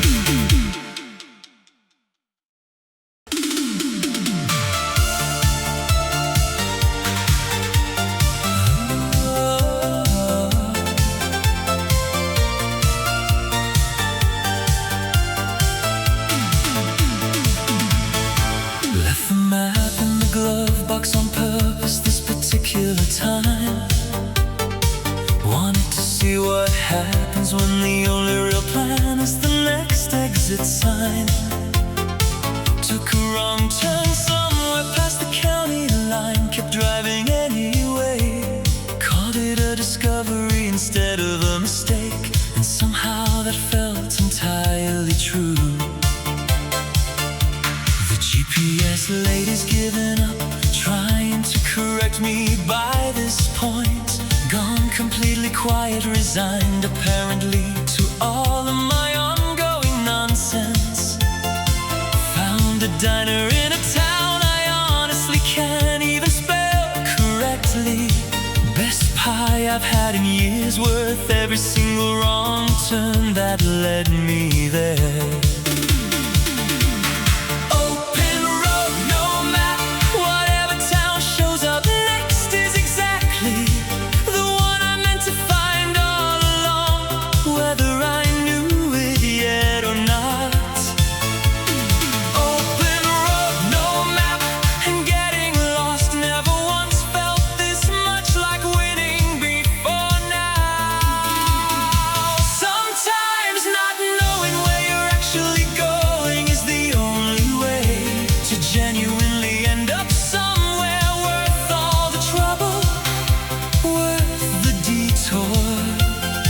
300 miles in the wrong direction at this point, and loving every mile, not turning back to find the supposedly right one now. Not a chance, not today. Pulled over at a scenic lookout that wasn't on any map I've ever seen. Open road, no map, and I've never felt less lost in my entire life. Open road, no map, wherever this particular road decides to take me next, I'm already fairly certain it's exactly where I'm meant to be.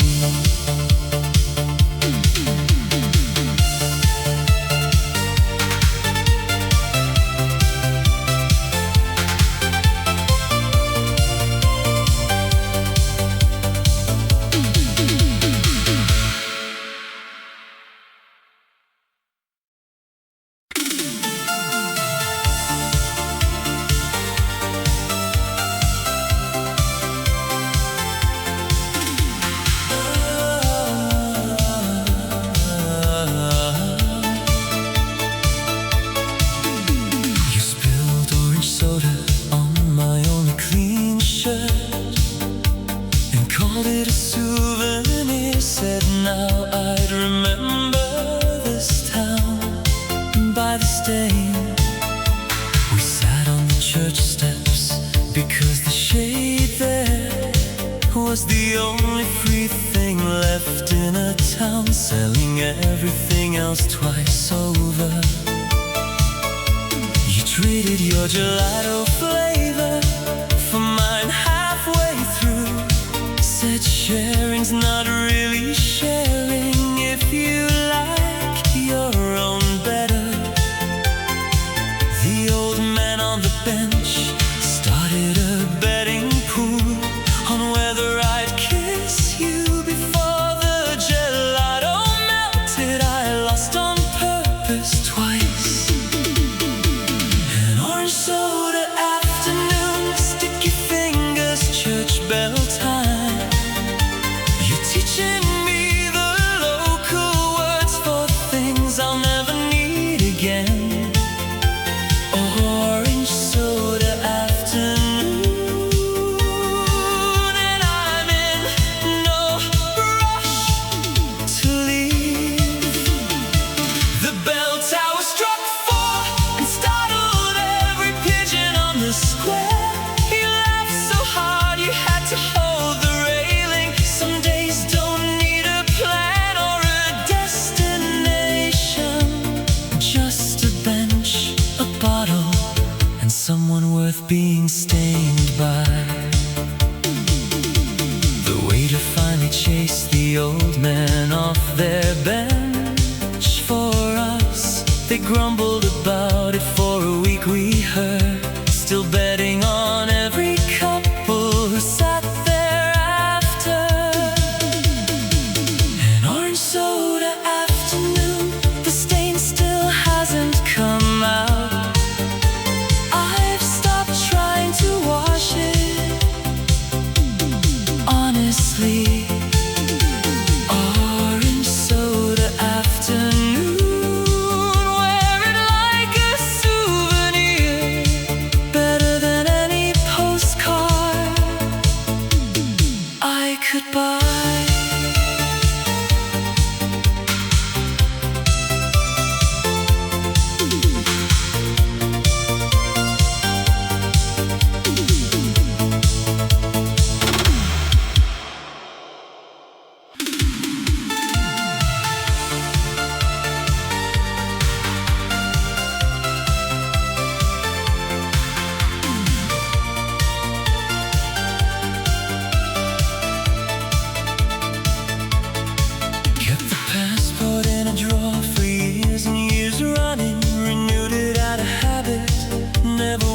Actually used it for anything real.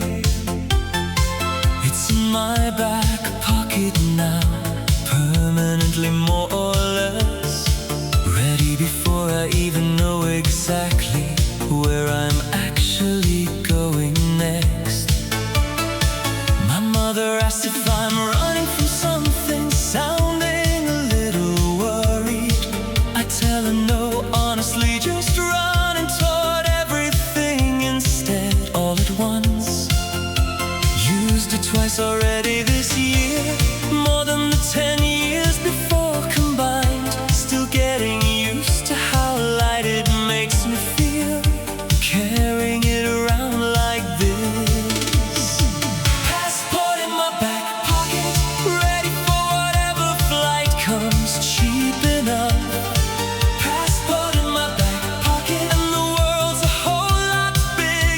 Drawer I used to keep it locked in, bigger than I let myself believe it was for far too long. Freedom sometimes looks exactly like a small blue book that finally leaves the drawer for good, that finally earns the stamps it was always meant for. Stamped enough now that I'll need more pages fairly soon at this rate. Not putting it back in that drawer again, not for anyone, not for any reason. Booked another trip this morning before I'd even finished my coffee. Passport in my back pocket, staying there for good this time around.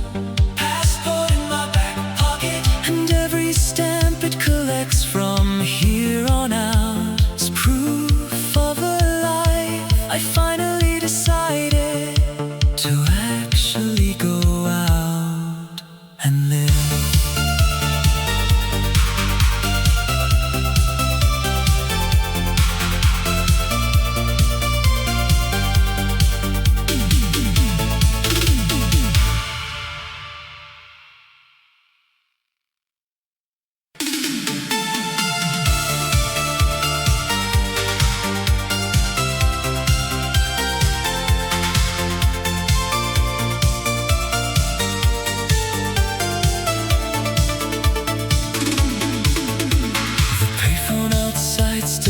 Somehow one of the last ones standing in a city that's mostly forgotten what coins are even for anymore.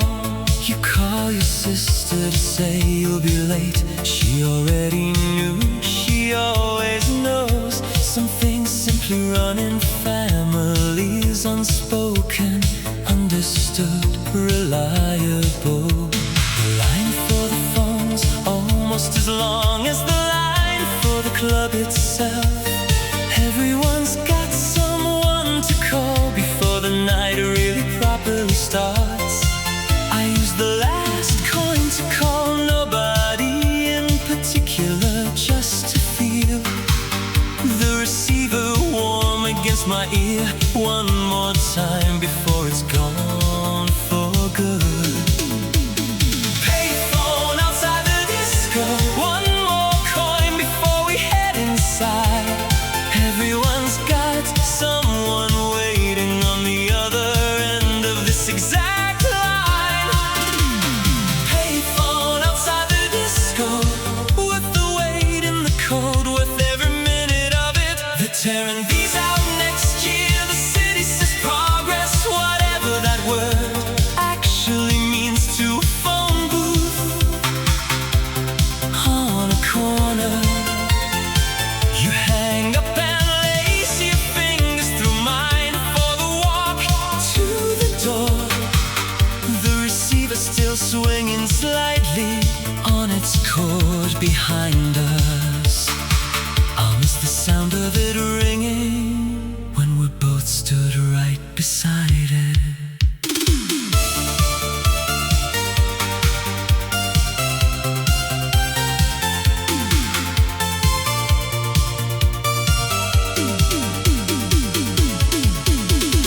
Payphone outside the disco, last one standing on this whole street. Payphone outside the disco, one for the road, one for memory. One more coin before they take the whole thing away for good.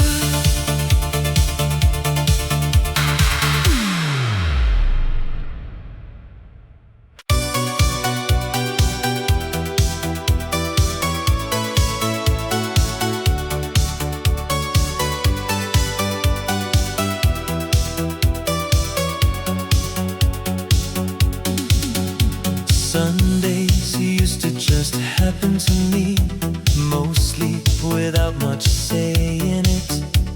Laundry, quiet dread about Monday. Hours I honestly couldn't account for by evening. Started building them on purpose instead, one small piece at a time. Coffee, slow walk with no particular destination. Calling someone just because I could. Small rituals, nothing especially dramatic about any of them individually. Just enough structure to keep the whole day from slipping through my hands entirely. Found myself actually looking forward to it this week.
until the whole thing finally holds.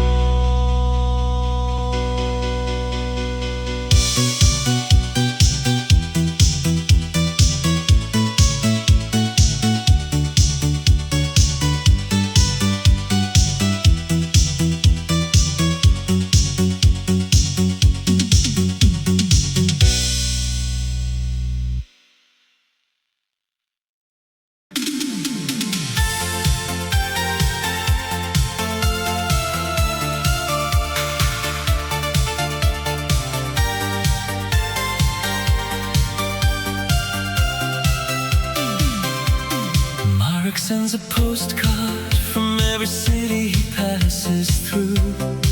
Never a letter, never a call, just a postcard, always 3 lines exactly. I've got a whole shoebox of them now, more cities than I could point to accurately on a map, more than he's probably told anyone else. He never asked me to write back, says the postcards aren't really for a reply, just a record that he's still out there somewhere, moving.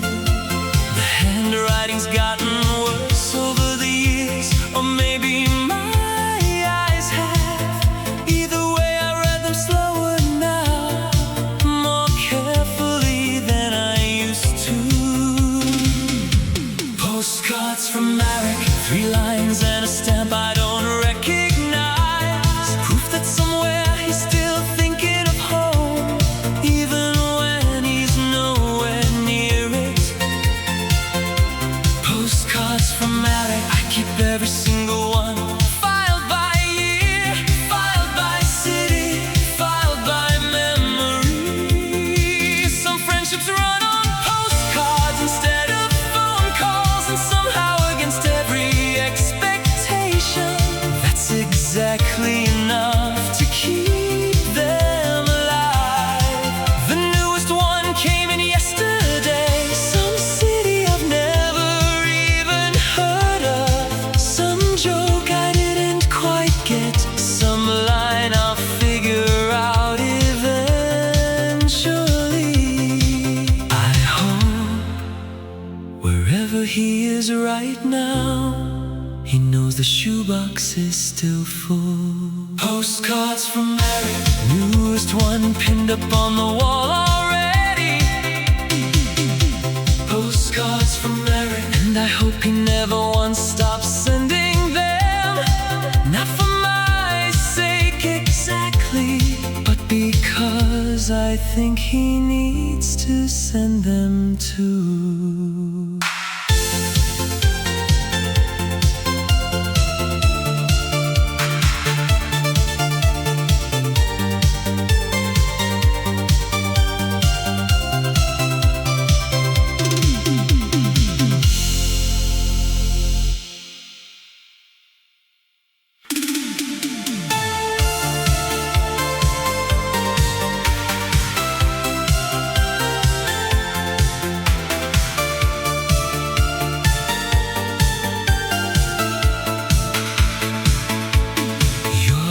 Letter came from a town I had to find on a map. Postmark smudged the stamp, a ship I didn't recognize. You wrote about the gray water and the gulls that don't seem to leave. Even in winter said you'd found a room above a bakery. Said the bread woke you every morning better than any alarm. Said the landlady spoke 4 languages badly, and all of them proudly. You never wrote again after that, and I never asked why. Some silences answer themselves eventually if you wait long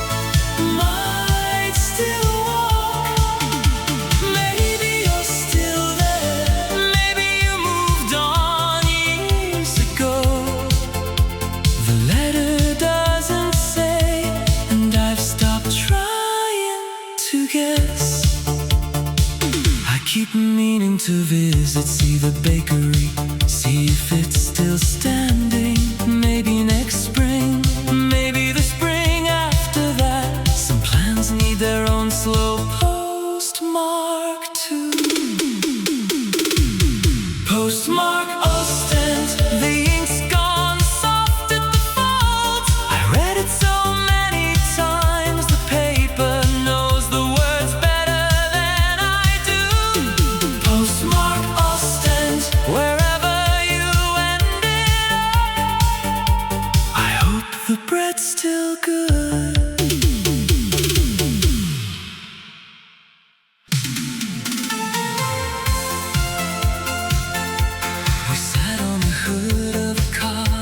Wasn't running radio, barely holding a signal. 2 beers going warm faster than we could drink them. Neither of us had anywhere better to be, or anywhere better we actually wanted to be, which felt like exactly the same thing that summer. Clear, just enough for one good song before the signal gave up entirely on us quietly, without any real warning. We didn't solve anything that particular night, didn't need to, just sat there until the beers were empty and the static finally won completely. Radio static and 2 cold beers, that was the whole plan, the whole night, the whole entire summer really, if you boiled it all the way down. Radio static and 2 cold beers, simplest thing that ever worked, simplest thing that ever mattered. Some of the best nights have no real plan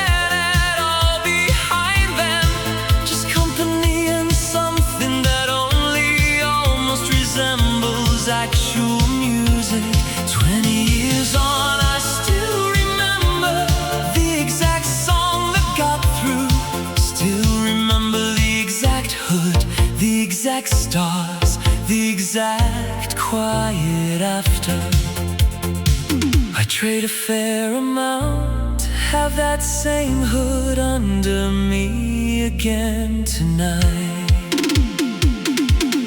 Radio static and 2 cold beers, and I mean that more than I can say. Radio static and 2 cold beers, same friends, same static, same warm beer, and somehow that would still be enough all these years later.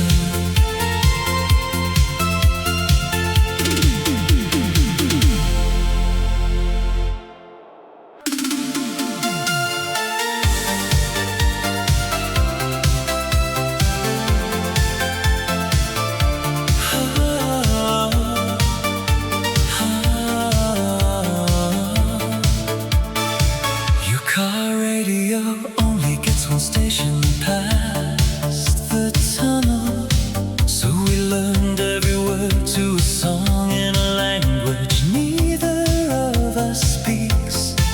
You drive faster on the curves, you already know by heart. One hand on the wheel, the other conducting static like an orchestra. The coast keeps folding into itself, cliff after cliff after cliff, and you keep saying just one more turn, just one more view. We stop where the guardrails are rusted through. You climb up anyway in your good sandals, dare me to follow before the sun's all gone.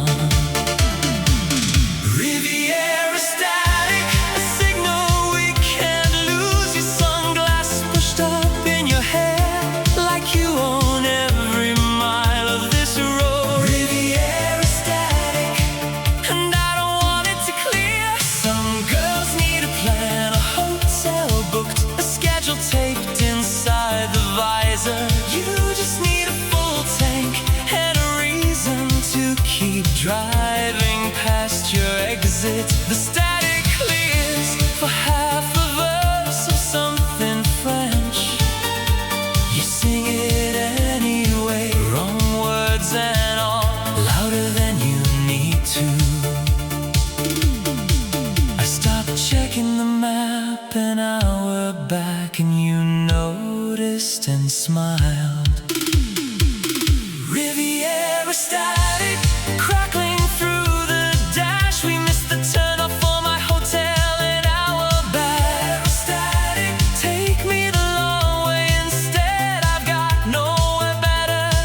to not arrive at.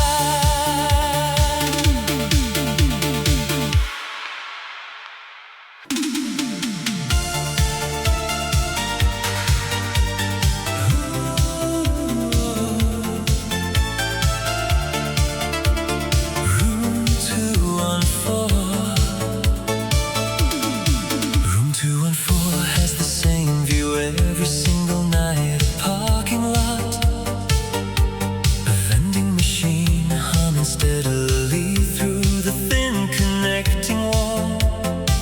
The front desk knows my name by now.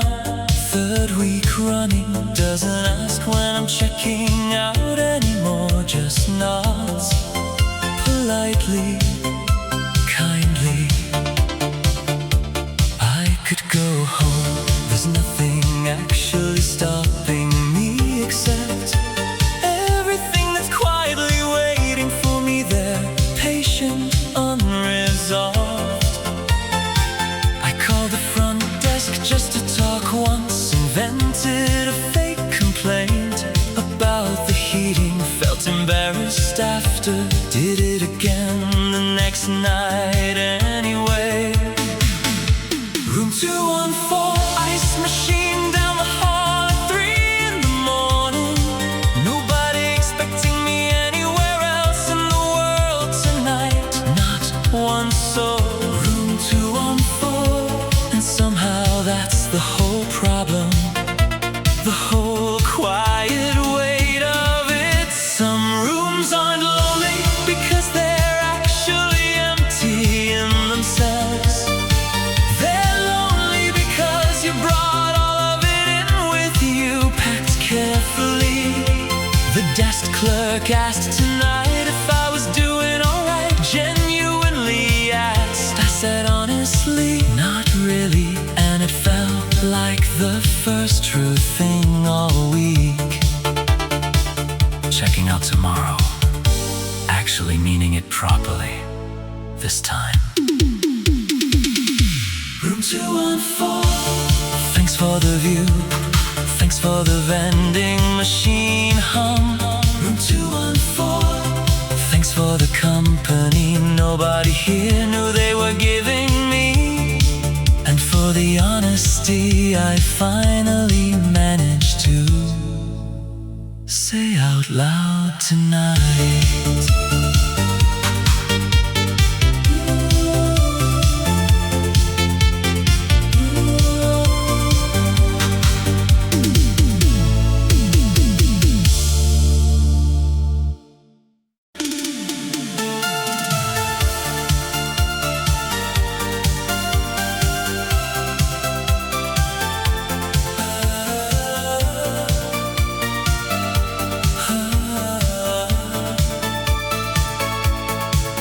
Kiosk radio hums a station out of range.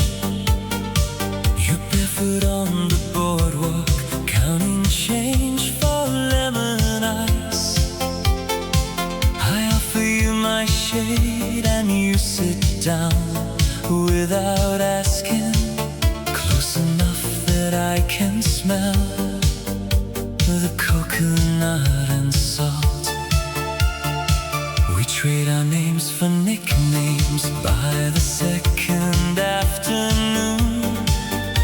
You draw a map of home in the sand with a broken shell. The tide keeps creeping closer to the tower where we're sitting, and neither one of us has moved to save it. 2 weeks of sun, a borrowed bike, a wrong turn down the coast. This whole town smells like sunscreen, and the diner's coffee toast. Salt on your shoulder, sun on your collarbone. I'm learning your language, one syllable at a time. The season's got a deadline, but you don't seem to mind. Salt on your shoulder, and I'm already father calls you in for dinner from the balcony upstairs. You wave and tell him 5 more minutes twice. The lighthouse blinks a warning that we're choosing to ignore. Some things are worth the sunburn,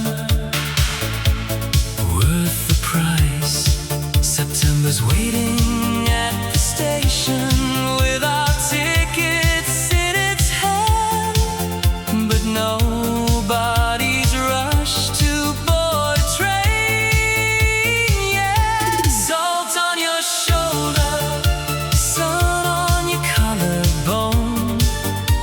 I'm keeping every freckle like a postcard I can't send. The season's got a deadline, but I'm asking for extension. Salt on your shoulder, let the summer bend.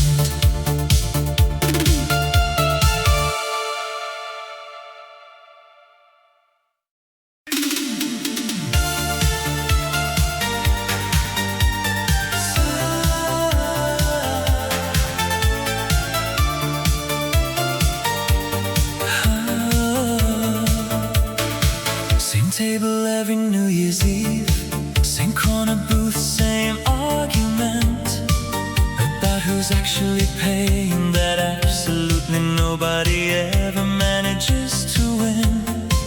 New faces show up some years, partners, kids, one memorable year. A dog that wasn't technically allowed inside, but somehow came anyway. The waiter stopped asking for our order entirely by now. Just brings what he already knows we'll want without a word exchanged. We toast the ones who couldn't make it this year, the ones who moved too far away, the ones who just needed a year off from all of us for once.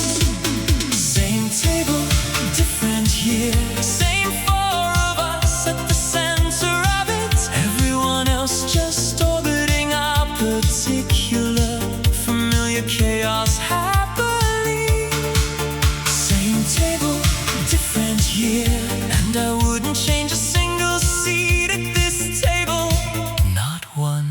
Traditions don't need to be especially big or elaborate. They just need somebody willing to show up for them every single time. We're booking next December already, before this year's even properly ended. Same table reserved, same booth, same waiter, probably rolling his eyes fondly. However many of us actually make it, that'll be exactly enough for me. Same table, different year, one more toast before the clock strikes. Same table, different year, and whatever this next year brings all of us, I already know exactly where I wanna be, sitting when it arrives.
felt like something I'd nearly forgotten entirely. Shadows on the kitchen wall, one shape where there used to be two dancing. Dinner for one served quietly at a table built for so much more. Shadows on the kitchen wall, and I've slowly stopped setting out that second plate every night. The wall doesn't remember who used to stand here beside me. Only I do, and maybe, honestly, that's exactly enough to carry alone. I'm inviting someone over again this weekend. Small thing, bigger thing, learning to fill the space on my own terms now, slowly, deliberately. The light still throws just the one shadow most nights, and that's okay too.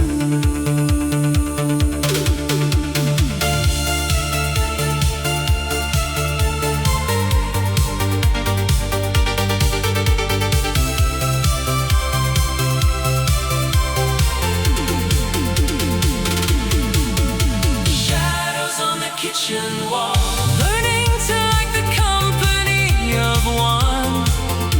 Shadows on the kitchen wall, and when someone joins, however often that turns out to be, I'll notice the second shadow, and I'll be glad, genuinely glad for it.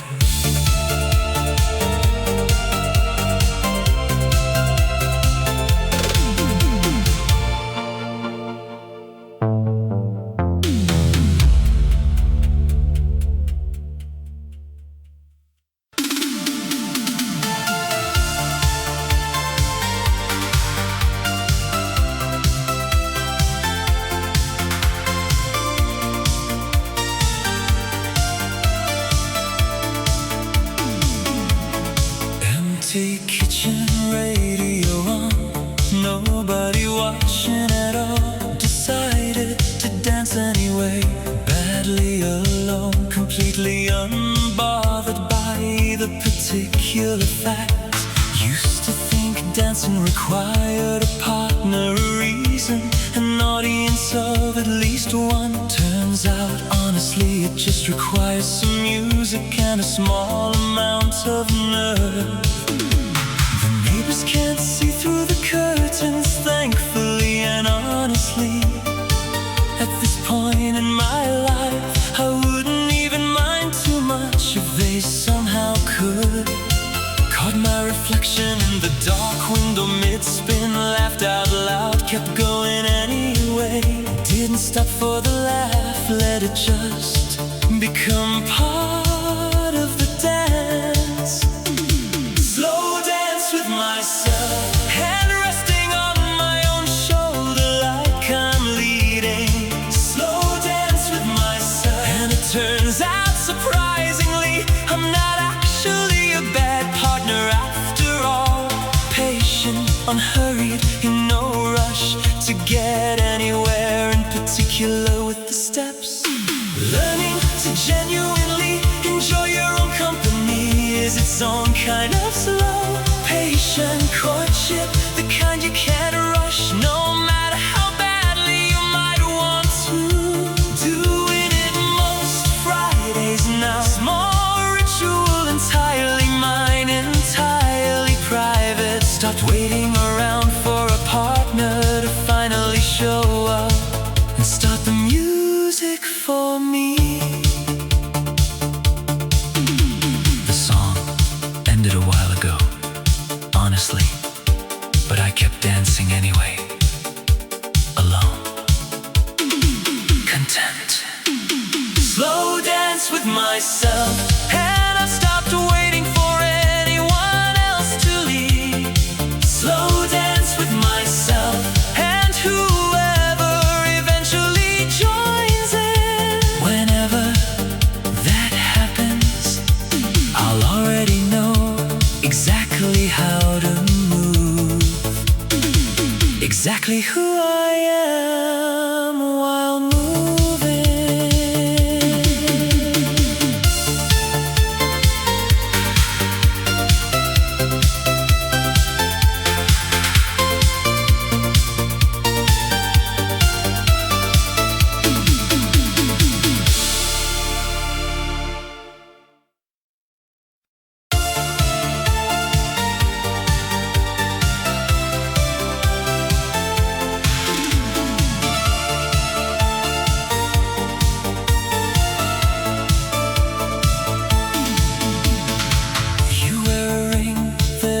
From me, and I've stopped pretending. That doesn't matter, though I said it didn't more than once, badly convincing exactly no one, least of all myself. We meet at the same cafe every Thursday, order things we don't finish, talk about everyone except us. I'm not asking you to choose, I gave up that right a long time ago, quietly. Someone else's name on the mailbox, someone else's code on the hook. I'm the Thursday you don't mention to anyone, someone else's name, and I keep showing up anyway. Every week you told me once you'd leave, I didn't believe you, and I was right not to. We're both still exactly where we started. Some loves aren't meant to win, they're just meant to exist quietly in the margins of a life. The waiter knows our order now, never asks any questions. He clears the second cup without comment too. Some Thursdays before either of us has to ask. Small mercies from a man who's quietly figured out far more about the two of us than he ever once lets on. Someone else's name on the mailbox, my name nowhere at all. That's the deal we never actually made, but somehow both agreed to. Someone else's name. And one more Thursday, please, just one more.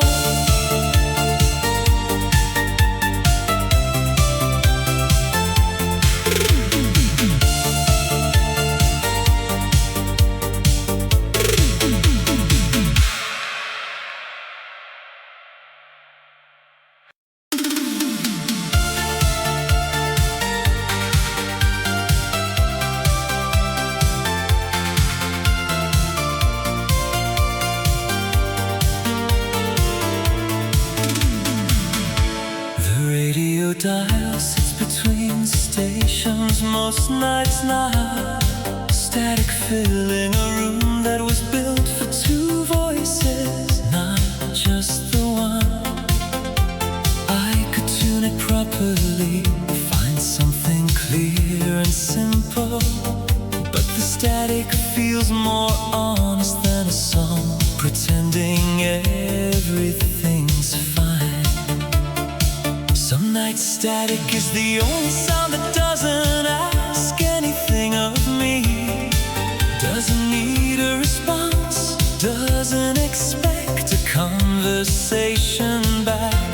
A neighbor knocked once, asked if everything's alright over here. I said yes, mostly meant it. The static kept playing behind me the whole time. Between stations, filling the silence better than silence could. Nobody home to complain about the noise anyway, nobody to disturb. Static between stations, and it's oddly good company, more than I expected it to be. Loneliness doesn't need fixing every single night with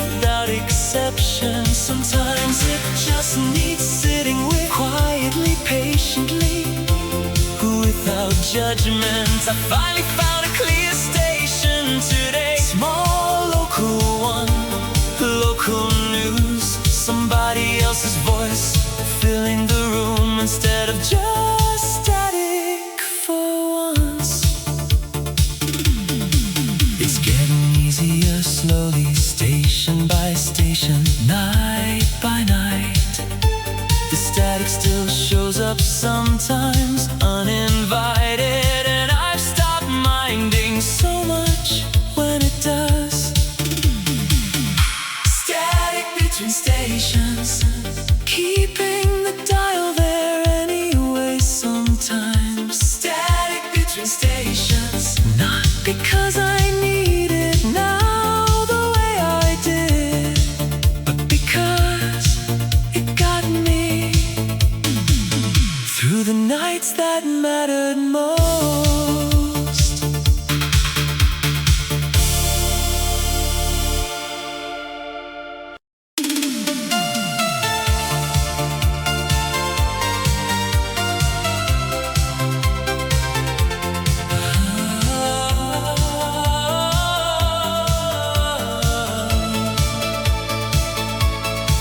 The street light outside what used to be her window flickers every third night, like it's counting something private. I used to stand under it after we'd argued, waiting for the curtain to move. It usually did. Eventually, new tenants, now different curtains. A bicycle chained to the railing that was never there before, never needed to be. I asked myself once why I take this route home when there's a shorter one. I know the answer, I just don't say it out loud. The streetlight outside her window still flickers on the third night. Some habits outlast the reasons we started them in the first place. The streetlight outside her window, and I still slow down walking past every single time. Grief picks strange landmarks to attach itself to. A street light, a bench, a bus that only runs on Tuesdays. The city sent a crew last month to look at the wiring. I watched from across the street like it mattered more than it should. They'll fix the flicker eventually. Budget cycles, city contracts. Until then it keeps its own private rhythm, counting something only the two of us ever knew. The streetlight outside her window, one more thing that won't stay the same. The streetlight outside her window, and maybe when they fix it I'll finally take the shorter way home. Maybe not, I've been wrong about that before.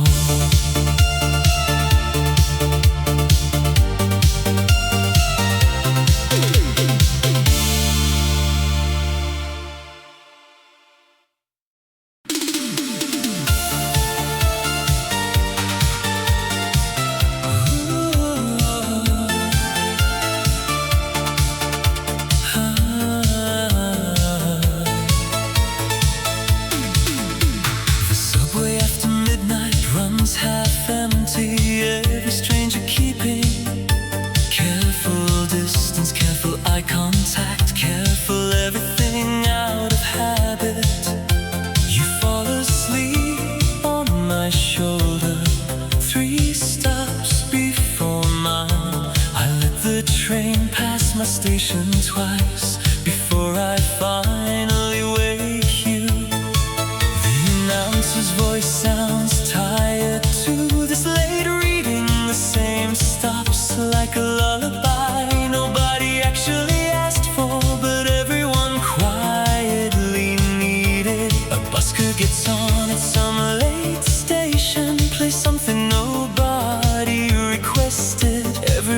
sips anyway. Too tired and too moved to say no to him. Subway after midnight, fluorescent lights humming steady, the whole car rocking us gently toward wherever we're headed. Subway after midnight, and I didn't mind missing my stop at all, not even once.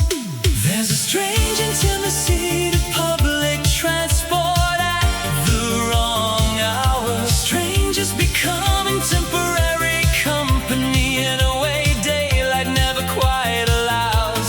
The busker finishes his song and the whole car claps quietly. Even the ones who look like they never clap for anything. Finally pulling into my station, third time's the charm apparently. The busker still playing somewhere behind us, fading slowly under the sound of the closing doors. Subway after midnight, I wake you gently, this time no rush. Subway after midnight, worth every missed stop before it, worth the extra 30 minutes, just to not wake you too soon.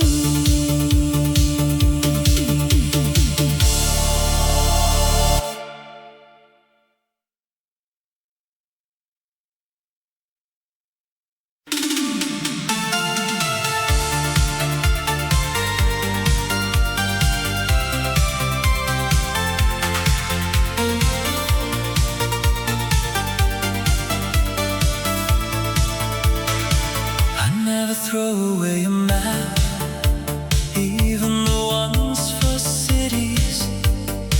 I never actually visited, folded wrong, torn at the creases, still mine somehow. My suitcase weighs more than it should, mostly paper, mostly places. The airline charges me extra and I pay it every single time without complaint. Somebody asked why I don't just use my phone like everyone else does. I didn't have a good answer, just a stubborn one I've kept for years. I found one yesterday from a trip I'd have forgotten. Coffee stain in the corner, a name written in the margin I can't place anymore. A suitcase full of maps, folded wrong 100 times. Every crease of road I actually walked or wanted to. A suitcase full of maps, heavier than it looks, lighter than it feels in the end. Maybe I keep them because a phone forgets so easily, and paper somehow against all logic still remembers everything. The customs officer once asked, what's in the bag that weighs this much? I said memories badly folded. He let me through anyway, laughing. One more added just today, the city too. This whole imperfect afternoon.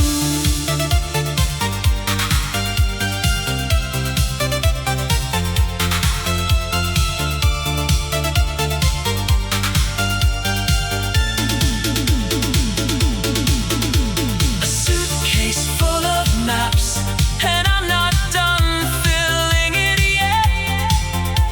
A suitcase full of maps, next stop already marked in pencil, just in case the plans change again, which they always do.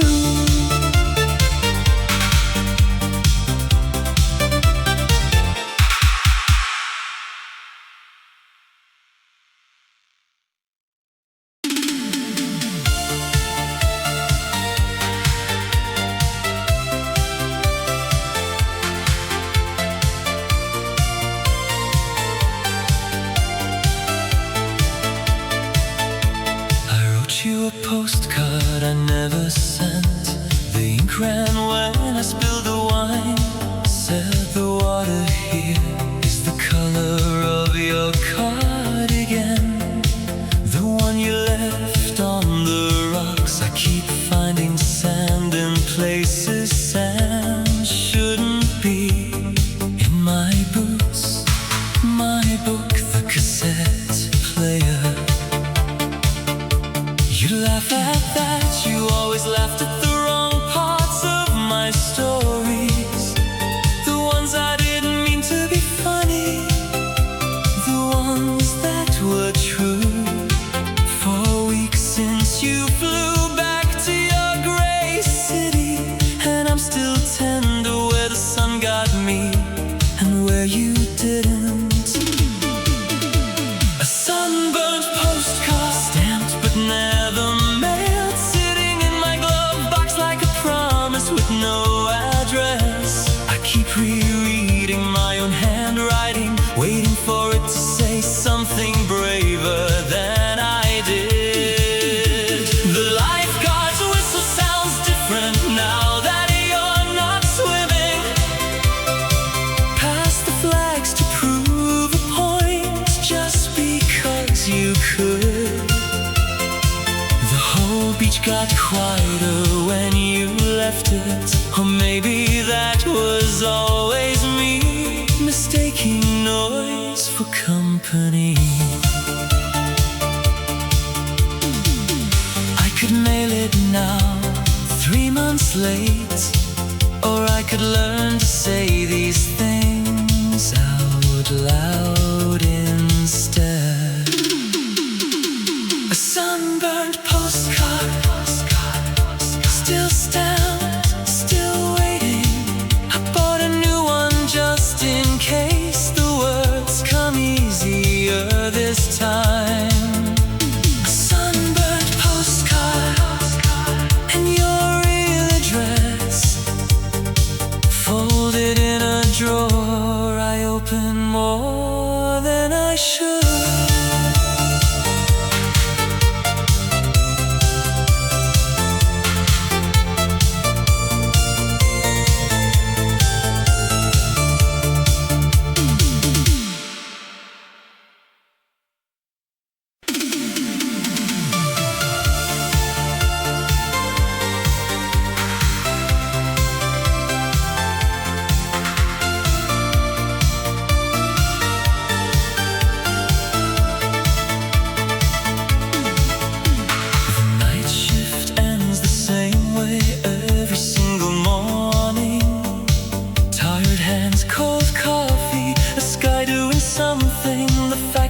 Never quite could.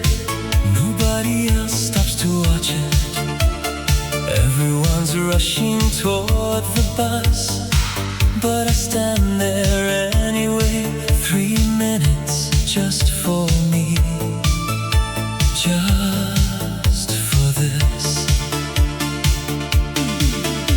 The smokestacks catch the color first, turn something ugly into something almost worth the whole exhausting shift every single time.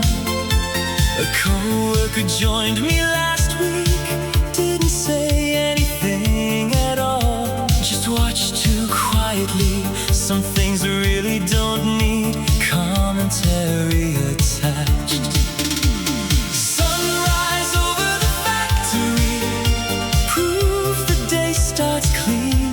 No matter how the night actually went, no matter how tired I am. Sunrise over the factory, and I clock out lighter every single time I stop to watch it. Hope doesn't need a better view than a factory rooftop. Honestly, it just needs you willing to look up instead of straight down at your boots. Same smokestack, same tired hands, same long exhausting night behind me. But something in me shows up a little different lately, a little steadier. The colors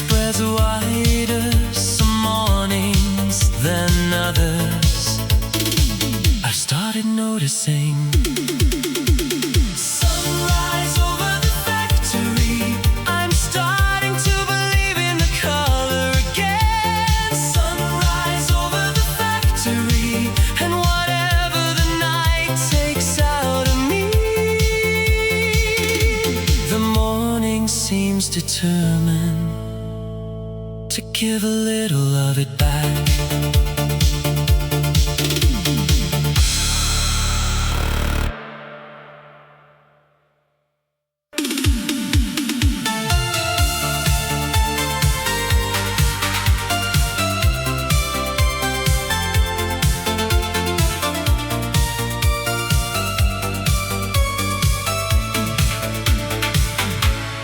Answer the DJ sometimes, like he can actually hear me.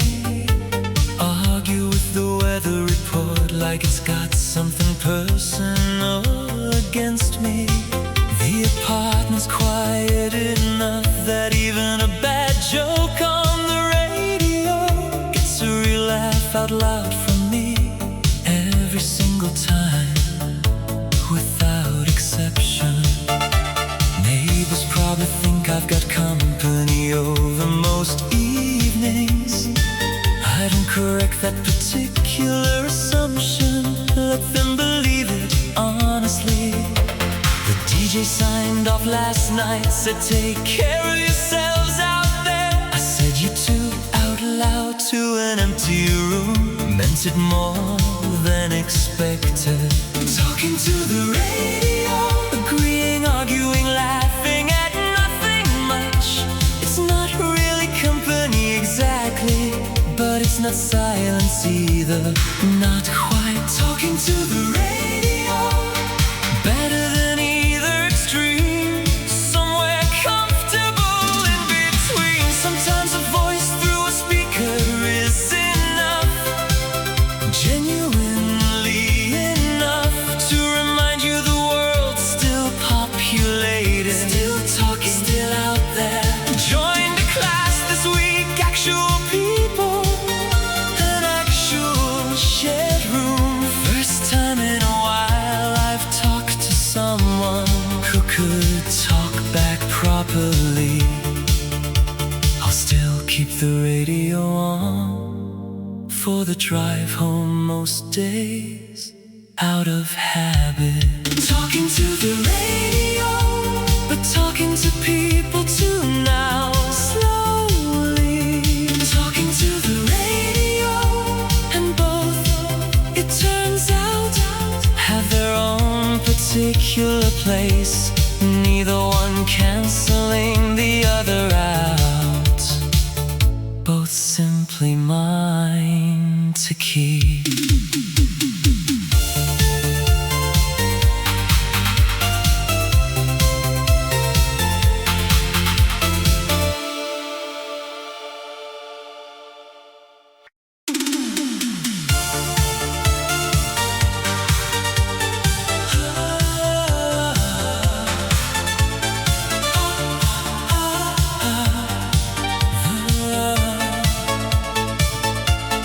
Queue for taxis runs longer than the line to get in. Everyone's got somewhere else to be at 4 in the morning, apparently, urgently. You tell me things in that queue you'd never say sober indoors in daylight. The code seems to loosen something honest in both of us, standing there.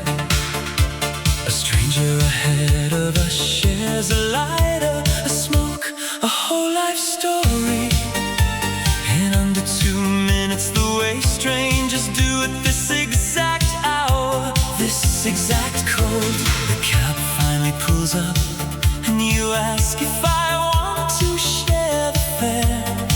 I say yes before you even finish asking the question properly. Taxi queue confessions, breath fogging in the street light. Everyone's suddenly a philosopher at this particular hour. Taxi queue confessions, and I remember every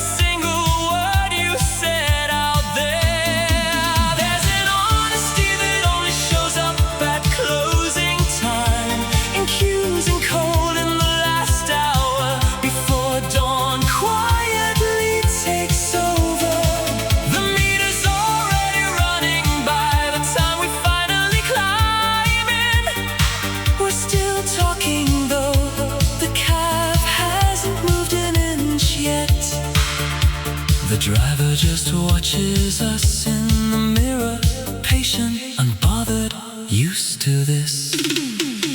Taxi queue confessions, worth missing every other ride for. Taxi queue confessions, and extending that code an hour longer, just to hear the rest of what you almost told me.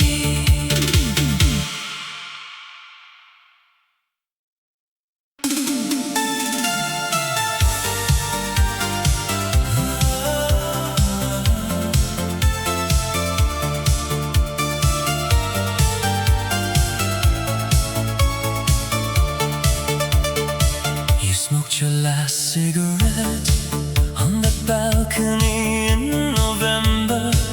Said this is the one where I actually quit, and you did. That part was true. I stood there with you, not because I smoked, but because the view of the courtyard was better from your side.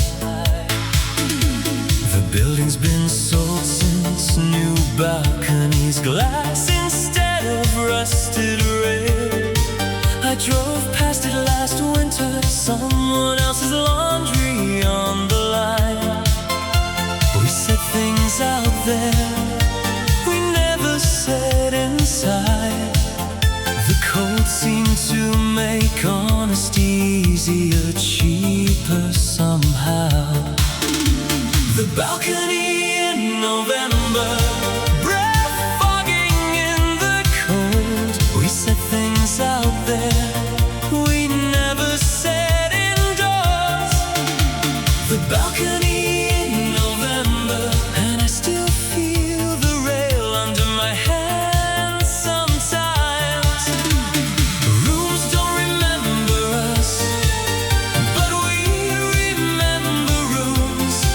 It's an unfair trade, and I've made an uneasy peace with it. Someone else's life is happening now in the same square footage, different furniture, same draft coming through, the same gap in the door. I don't know why some nights get to matter more than others. Maybe it's just the cold doing the sorting, deciding which conversations are worth remembering. Years later, the balcony in November, cold enough to see your breath. Some conversations only happen at that exact temperature. The balcony in November, and I'm glad in the end that we had it.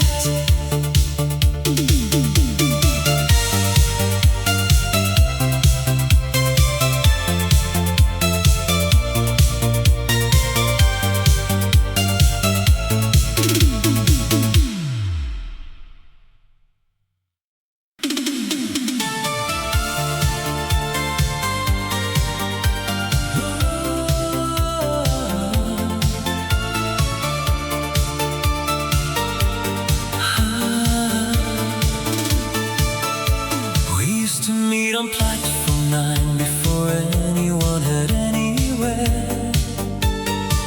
Real to be, just to talk, just to kill an hour before school started. Tomek always missed the first train on purpose, said the second one had better company, meaning us, meaning nothing important at all, really. Nobody in our whole class understood why platform 9 mattered so much to just the four of us, and we never once tried explaining it. We still meet there once a year, same bench, different coats, same jokes that somehow against all odds, haven't gotten old yet. The boys from Platform 9, still texting 20 years later. Half of us married now, all of us still late for everything.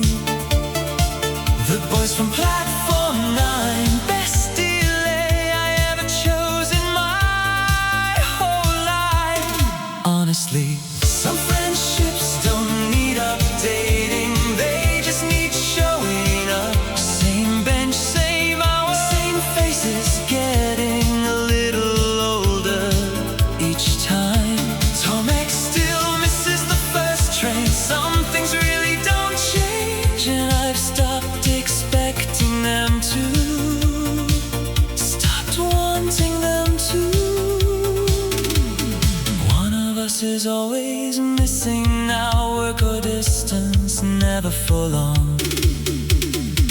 The boys from Platform 9, one seat always saved, just in case. The boys from Platform 9, and I'd wait on that bench forever if it meant seeing all four of us there again, together laughing.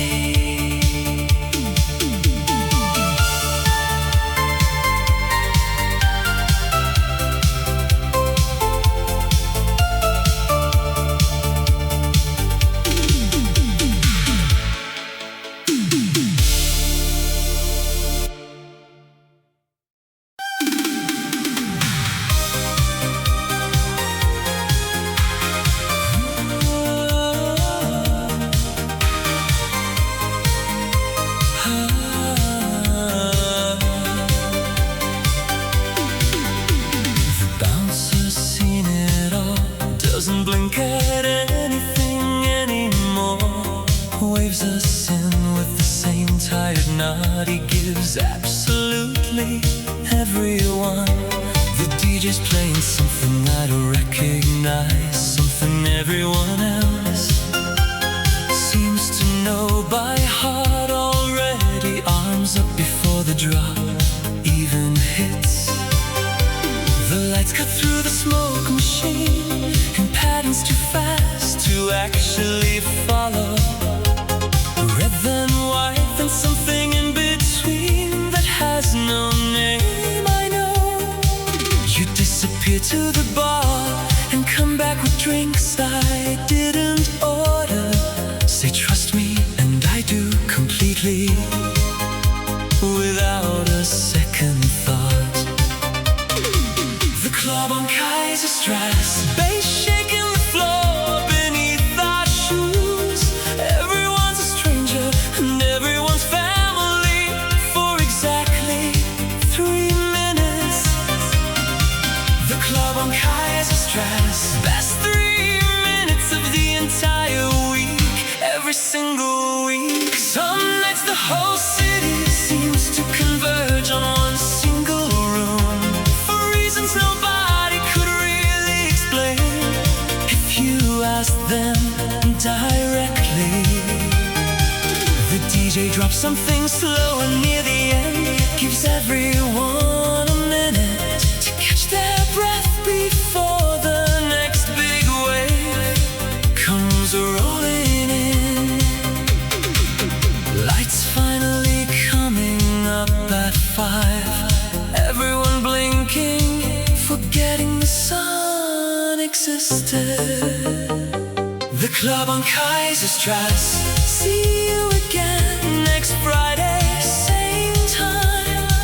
The club on Kaiserstrasse, worth every hour of sleep we're both about to lose, worth every single one, no regrets, none at all.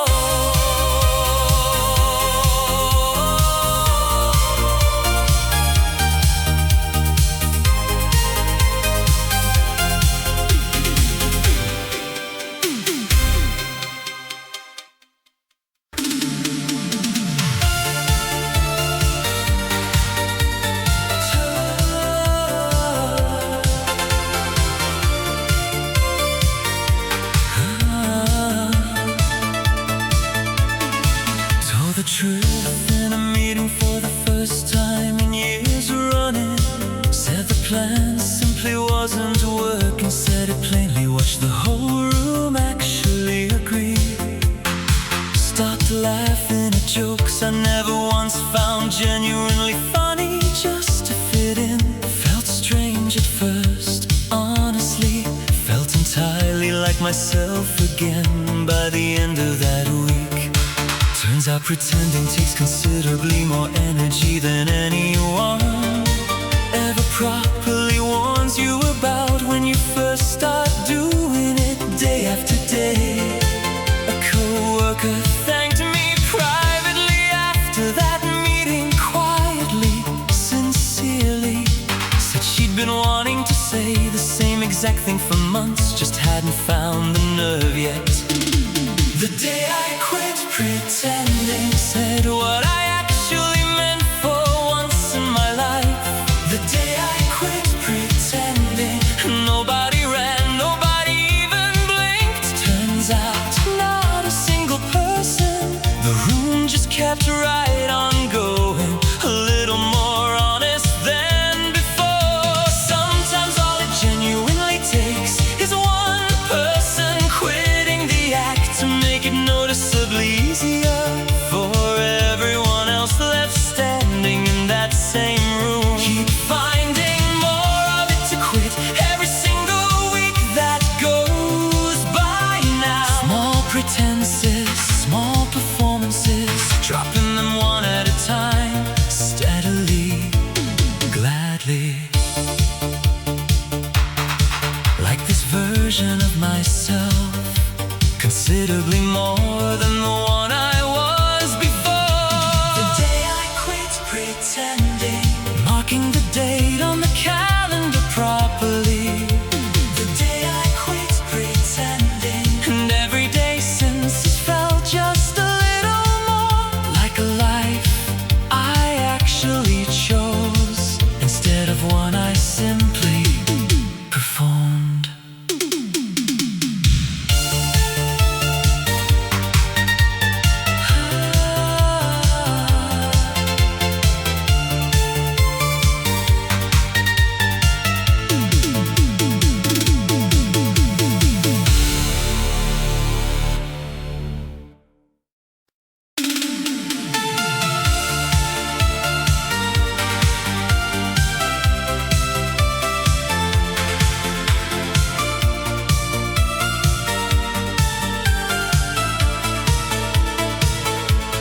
Balcony faces mine across a courtyard. Neither of us can cross without a very good reason, and we've never quite found one good enough to risk it. So we've settled for the 40 feet of open air instead. We've learned to talk in porch lights on and off, a code with exactly 2 words. Are you there? I'm here. Your husband's shadow moves past your window some nights. Mine doesn't exist to move past anything at all. The distance between balconies, 40 feet of open air, close enough to wave, too far to say the rest. The distance between balconies, and neither of us has moved in years. Not really. I could knock on your door tomorrow, introduce myself properly, ruin the only thing that's kept this simple, kept this safe. Some love survive exactly because they never test themselves against a doorway, a hallway, a real conversation. The porch light flickered twice again last night. I noticed, stood at the window longer than I needed to, just to make sure I'd read it right, just to give the small signal the attention it quietly deserves. The distance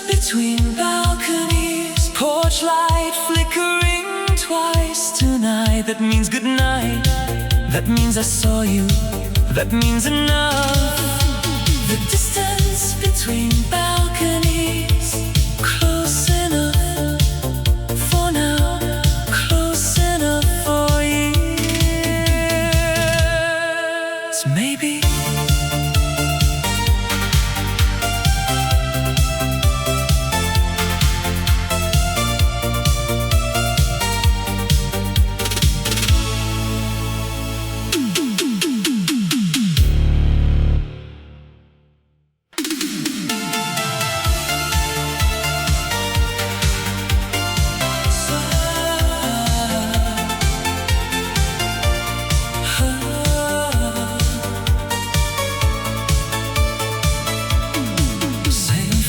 I've walked past for 20 years running.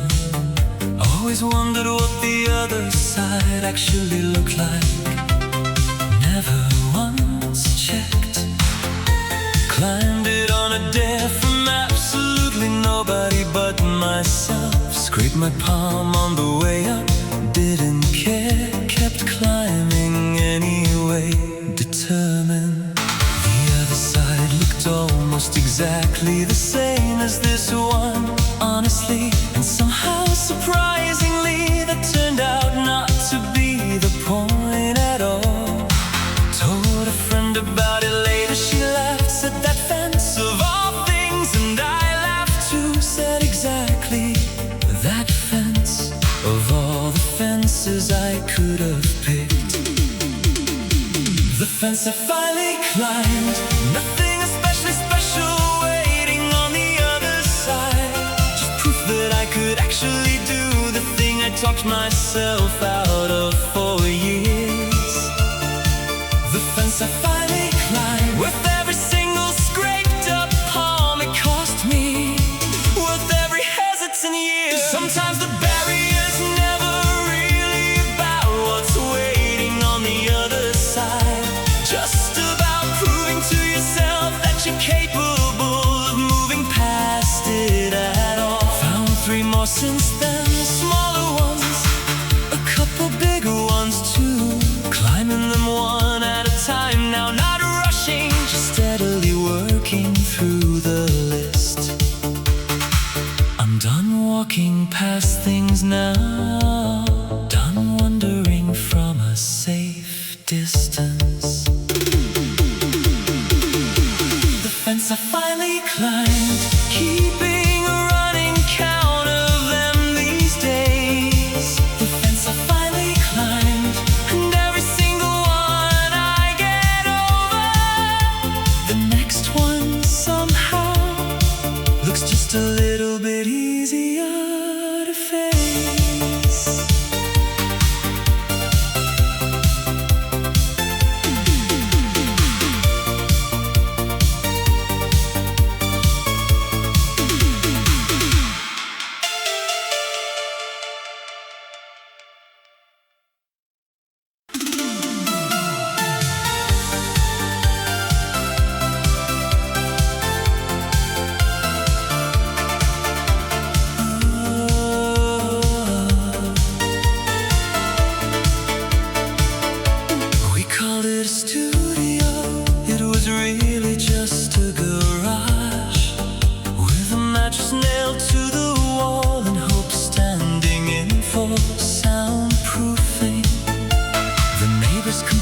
Every single Tuesday without fail, we moved practice to Thursday.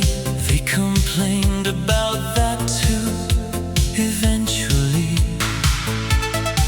we recorded our first demo on a machine that ate half the tape. We didn't notice till it was already far too late to fix any of it. Cold in winter, worse in summer, no insulation to speak of at all. Best 4 years of my entire life happened in that exact cramped space. The garage we call a studio, cold in winter, worse in summer. Best 4 years of my life happened in that exact space somehow. The garage we call I possibly could, gladly, immediately. They tore it down for a parking lot last spring, no warning given. I drove past just to see, felt smaller than I remembered it being. The building's gone, but the sound's still somewhere in my head, exactly where we left it. Note for note, mistake for mistake, no plaque, no marker, nothing to prove any of it ever happened. The garage we call the studio, except the four of us who were there. The garage we call the studio, and that's more than enough proof for me, more proof than any plaque could ever properly provide.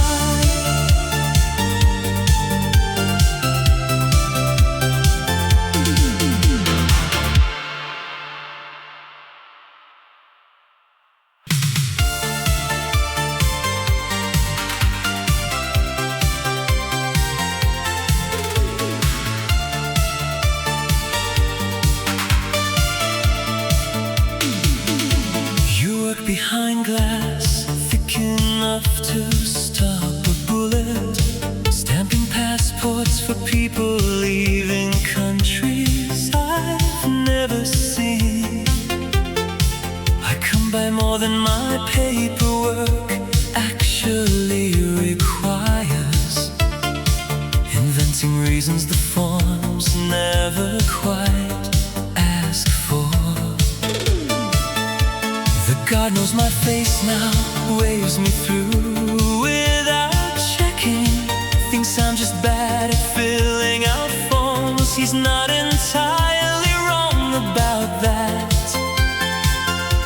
We talk for exactly as long as the line behind me allows. 3 minutes, sometimes 4 if I'm lucky, and the line's slow. The girl embassy window, stamping my hope along with my papers. The girl in the embassy window, and I keep finding reasons to renew things early, things that don't expire for another year at least. You slipped me your shift schedule folded inside a form I didn't need.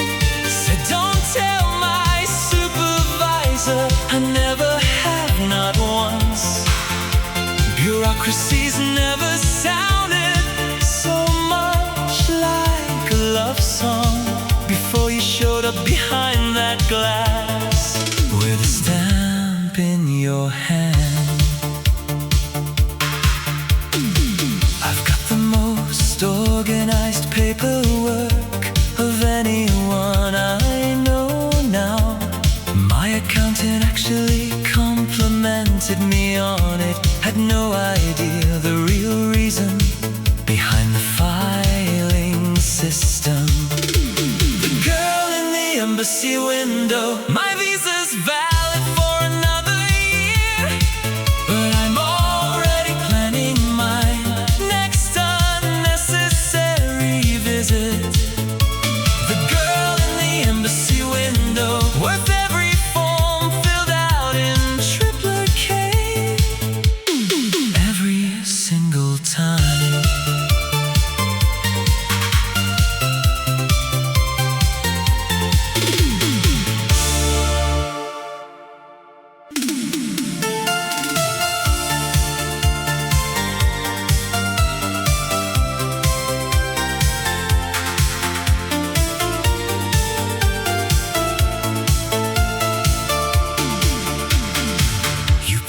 Past the buoy line where the sign says not to, waving like the rules were a suggestion made for someone else. I borrowed a kayak 2 sizes wrong just to catch up. Arrived soaked and out of breath, and you laughed like I'd meant it as a joke. The lake goes quite past the tree line, just the two of us, and the sound of oars disagreeing with the water. We tie the kayaks to the same low branch and swim the last stretch in. You beat me there too, obviously, and don't even look tired. The girl with the yellow kayak, always 10 strokes ahead, daring the whole lake to try and slow her down. The girl with the yellow kayak, and I'm happy chasing her. I used to think winning mattered, every race, every argument. Then I met someone who made losing feel like the better deal. You painted your name on the side in letters I couldn't read, until you told me, laughing at how long it took. The sun goes down orange over the water, and neither of us moves to leave. The girl with the yellow kayak, painted crooked, painted proud. I'd race her every summer just to watch her win. The girl with the yellow kayak, 10 strokes ahead forever, and I wouldn't have it any other way.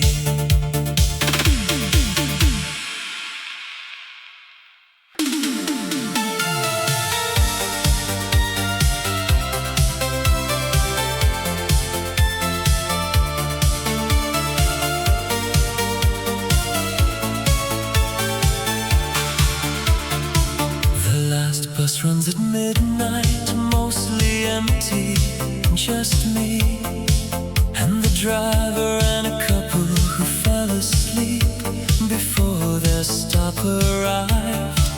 I take it more than I actually need to, ride it further than my own stop, just to stay in motion a little longer than necessary.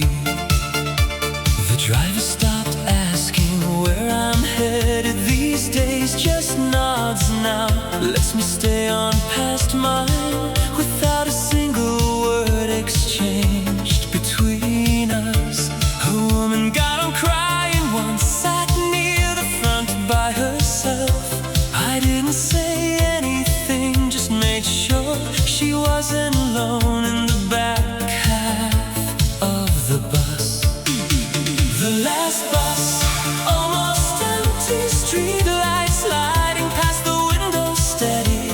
Nobody waiting for me at either end of this particular quiet route. The last bus, almost empty, and I ride it anyway, further than makes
this is the part we didn't plan for, the actual leaving.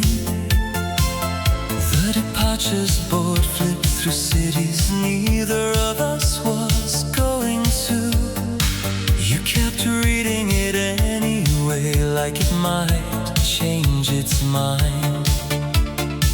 Somewhere a conductor called the platform number twice, and neither of us moved right away, not even a little. We caught the next one an hour later, sat across from strangers, said nothing worth remembering, said everything that mattered before we got there. The last train from Lyon left without either of us on it. We stood there till the platform cleared completely. The last train from Lyon, and I still don't know why we let it. Sometimes the goodbye happens before the leaving does. The rest is just logistics, timetables, platform numbers. I take that same line sometimes still, out of habit, out of something. Empty seat across from me where you'd have sat. The board still flips through the same cities, none of them change their minds either. I've started reading the ones I'll never actually take, just to feel the shape of the possibility. The last train from Lyon, I know it's scheduled better than my own now. The last train from Lyon, and some Sundays I still let it go without me, just to remember what waiting felt like.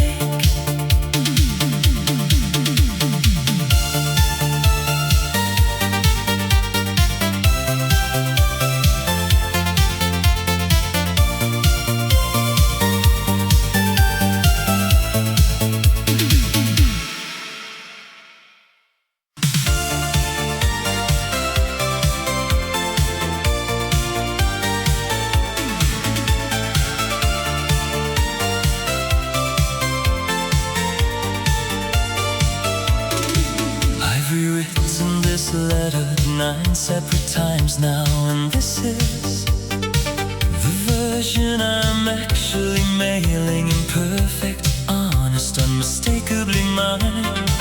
I stopped trying to make it sound like someone braver than I am. Said the thing plainly instead this time.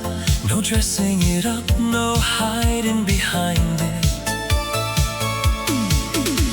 The mailbox is 2 blocks away. I've walked past it for months, without one stopping, without once actually dropping the thing inside.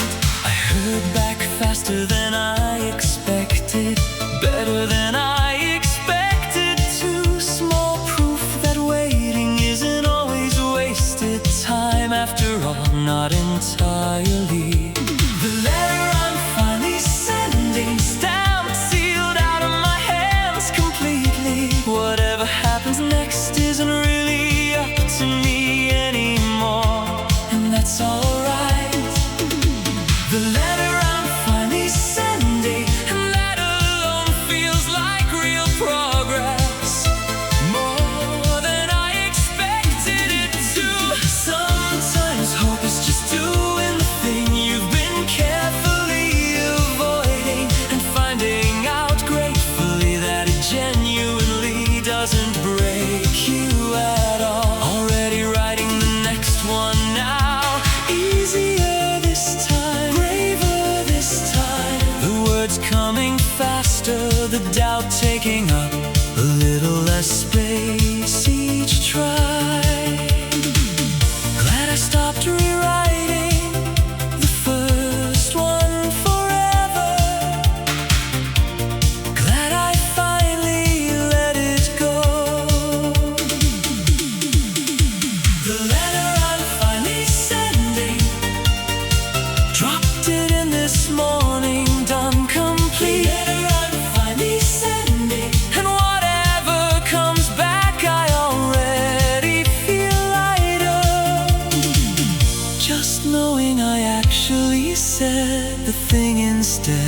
just thinking it.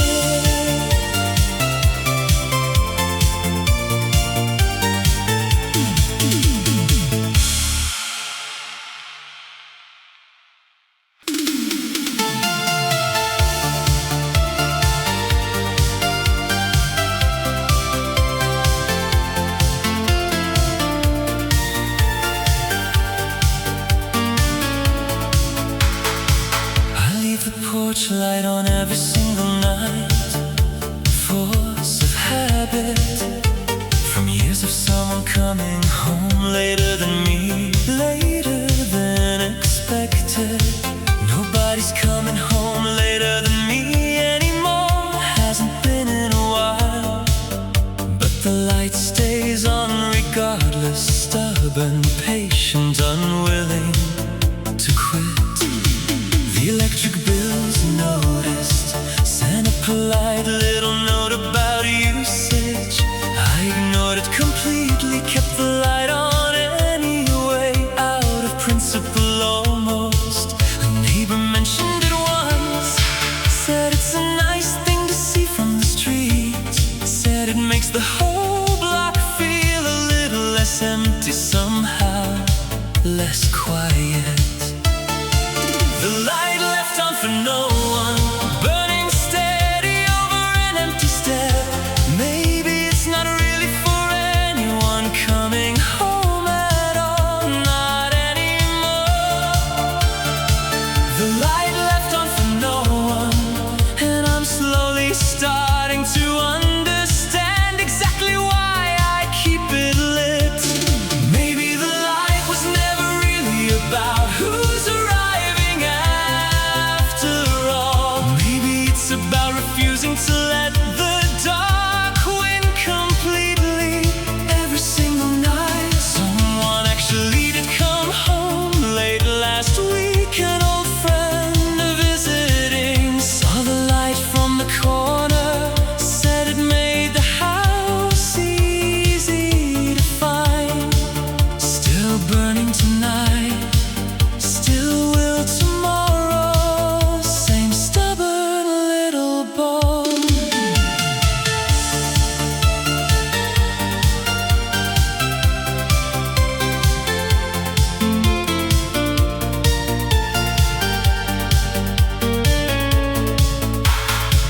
The light left on for no one isn't really for no one after all. The light left on for no one, it's for me.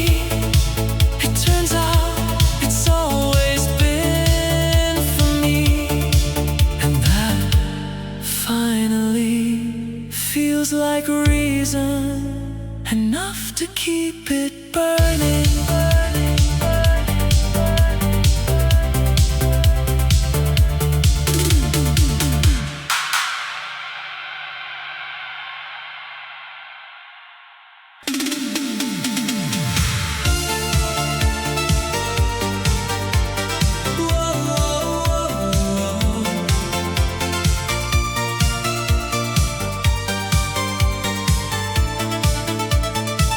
We always took the long way home from practice, past the lake, past the bakery that closed too early for us to actually buy anything at all. Somebody always had a theory about something, life, girls, the coach's questionable tactics. We solved nothing and loved every minute of it. The short way home took 11 minutes, the long way took 40. We never once, not a single time, chose the short way home instead. We still take the long way sometimes, older now, slower now. Same lake, same closed bakery, somehow miraculously still standing there. The long way home from practice, jersey still damp, legs still aching. Best classroom none of us ever officially got graded in, not once. The long way home from practice.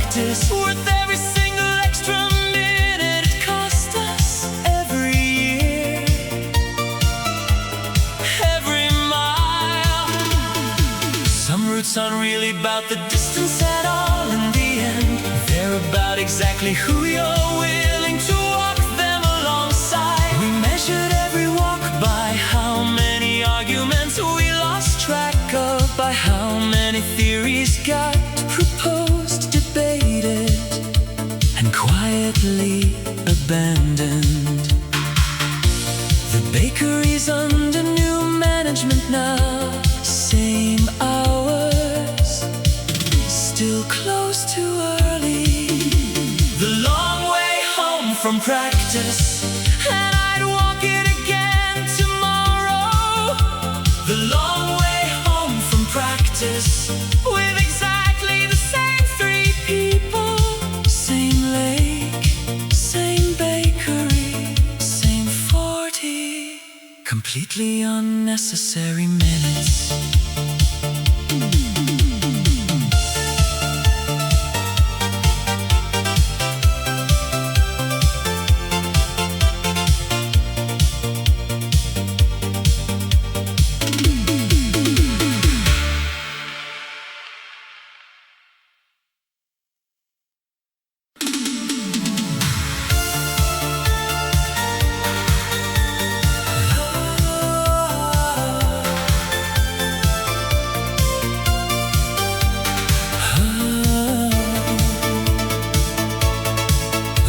Winter I can honestly remember, longer than the calendar actually allows for, if I'm being truthful about how the whole thing felt. Woke up today and the light came in different, warmer, earlier. Small proof that seasons do eventually reliably keep their quiet promises. The coat's going back in the closet today, first time in longer than I actually want to count, longer than I want to properly admit to. Called an old friend today just to say the sun's finally out. She laughed, said she'd been wondering when exactly I'd finally notice it too.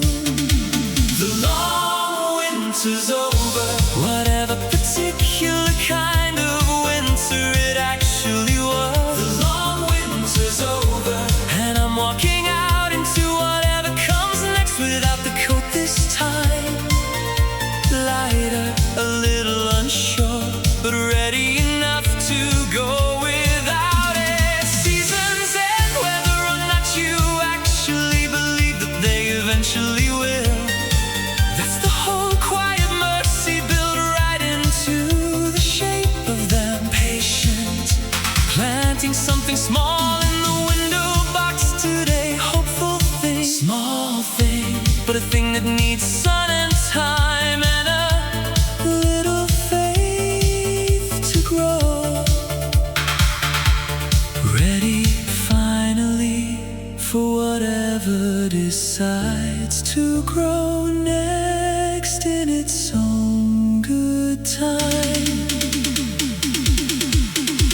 The long winter's over, and I believe it now, not just hope it. The long winter's over, coat away, windows open, something small already planted, and whatever comes next, I think I'm actually ready to meet it.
like real progress towards someone I actually want to be. The man in the hotel mirror, older than the poster, still hanging downstairs in the lobby. A little worn at the edges, a little more real. The man in the hotel mirror, and I'm finally starting to genuinely like the look of him these days.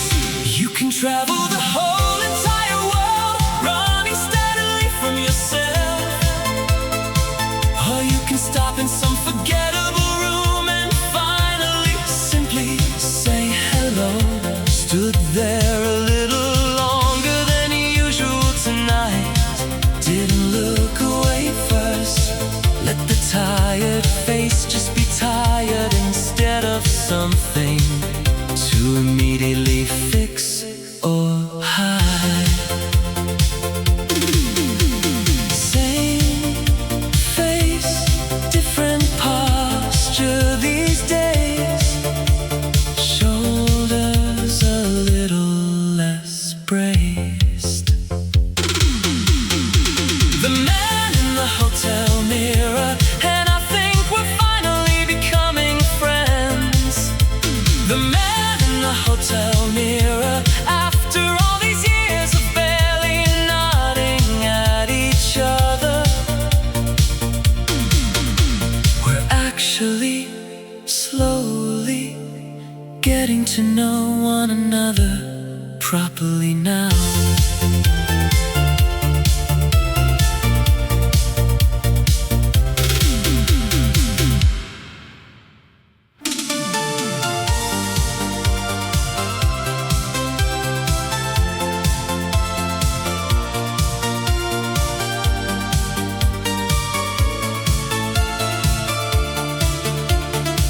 I keep the ringer up loud, just in case, though I know by now exactly who isn't calling, and exactly why they've stopped if I'm honest.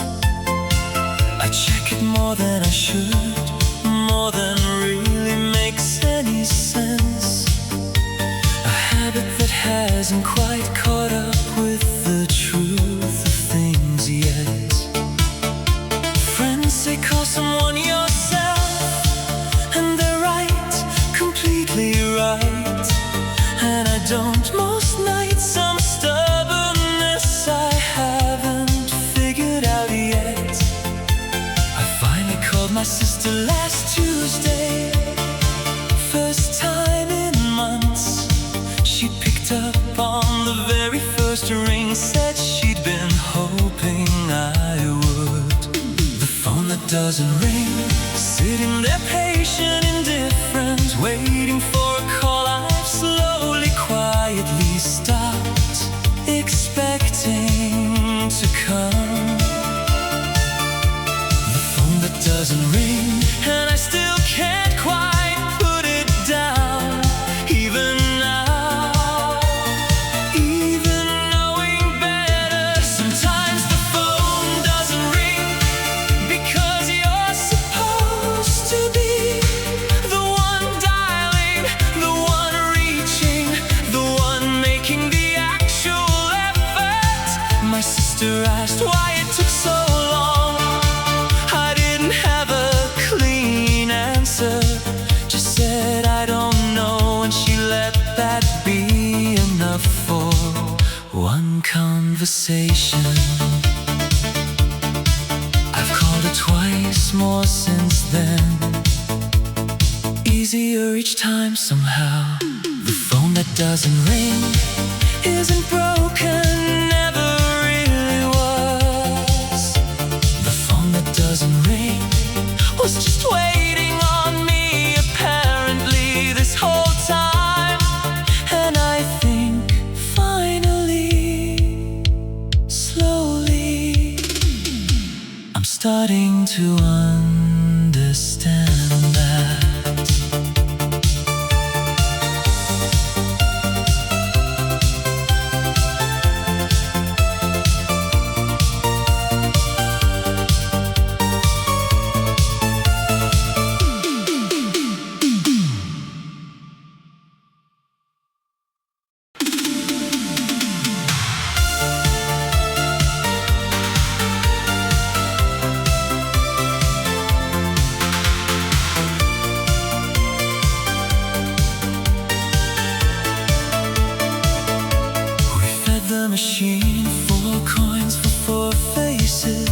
don't have anymore. One serious, one laughing, one caught mid-blink, one that got the timing right by accident. I kept the strip, you kept the coins we didn't use. Said you'd spend them on something better someday. I never asked if you did, never asked a lot of things. 10 years and the booth's still there, boarded now, paint peeling like a name.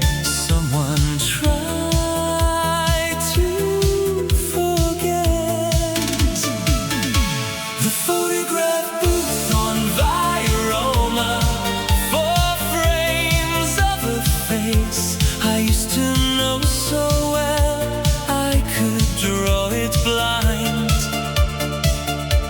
The photograph booth on Viroma, and I still carry the 4th one in my coat. I walked past it last spring with someone else's hand in mine, and didn't stop, didn't need to, just nodded like you would have wanted. Some memories don't hurt anymore, they just sit there quiet, like old furniture you've stopped noticing. They're tearing the block down come autumn, the paper says. I clipped the article, folded it into the same coat pocket, filed it next to everything else.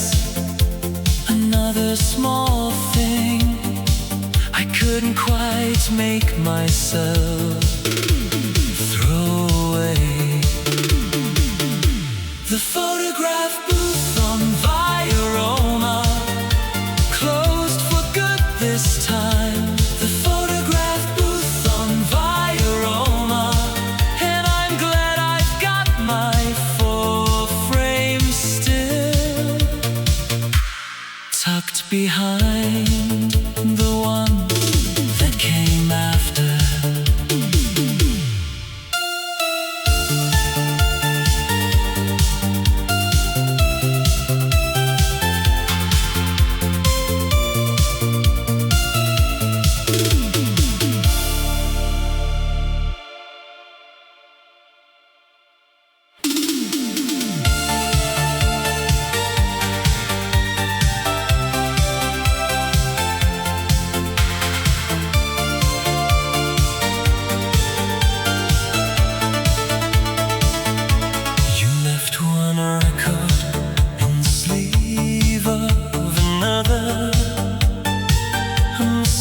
Or a message, I've never decided which. It's not even a good one, some band you liked and I pretended to. The needle catches on track for every single time. I could buy a clean copy, they still press it somewhere, but that feels like missing the point on purpose, cheating almost. A friend offered to fix the scratch, I said leave it. Some things are supposed to stay a little broken. The record she left behind skips on track for forever. I've learned to hum like it's part of the song now. The record she left behind, and I play it more than I should admit to anyone.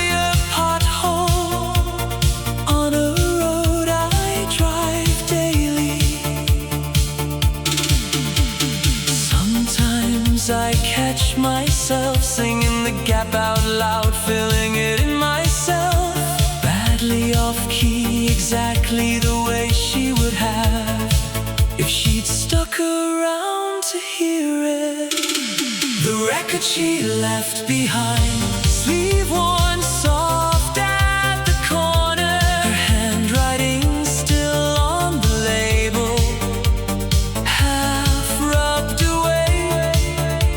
The record she left behind, still spinning, still hers, no matter whose turntable it's on.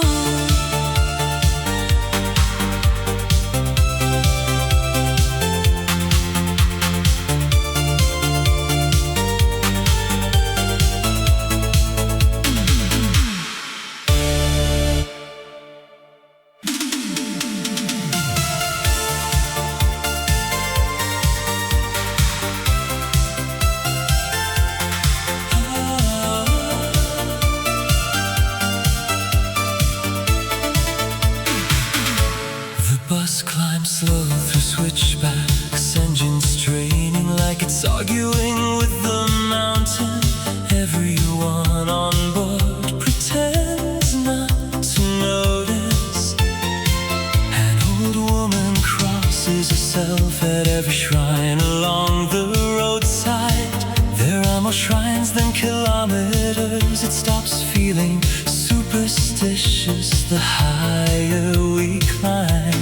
The pines get shorter, then stop altogether, replaced by a rock and a wind that clearly means business, rattling the windows in their frames. We stop at a stand selling smoked cheese shaped like nothing I've ever seen. Everyone buys some, nobody asks why, it's just tradition now. Unquestioned. The road to Zakopane, switchback after switchback climbing. The valley shrinking smaller with every turn we take.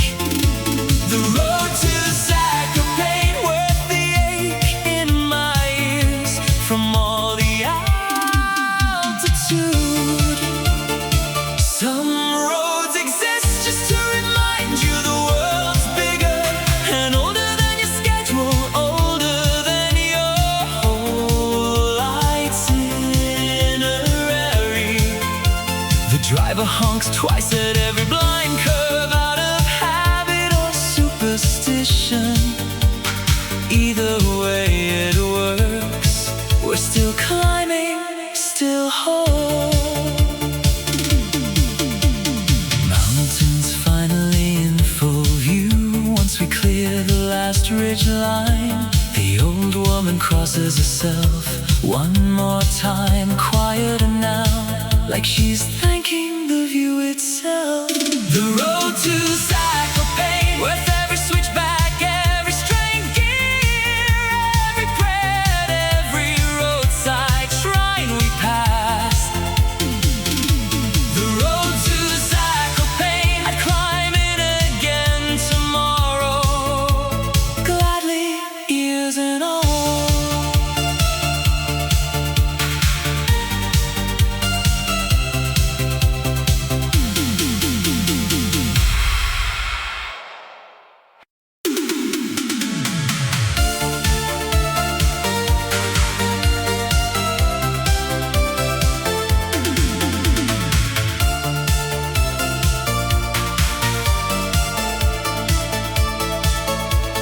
Had a whole list once of things a person my age is supposed to have done by now.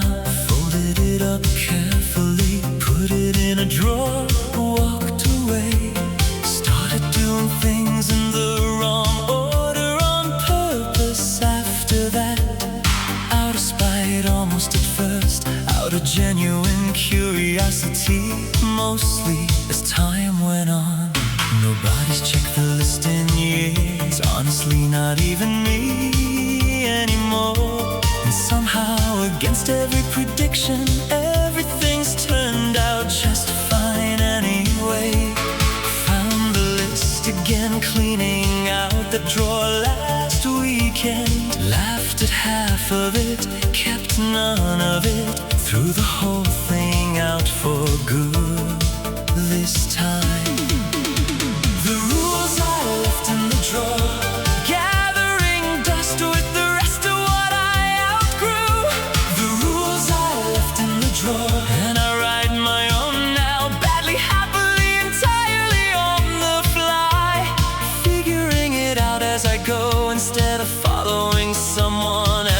careful timeline. Some rules were never really rules at all. If you look closely enough, just other people's fears wearing a slightly stricter, more official looking outfit. Drawers got better things in it now. Photographs, ticket stubs, actual life, things that happen instead of things I was supposed to have already accomplished.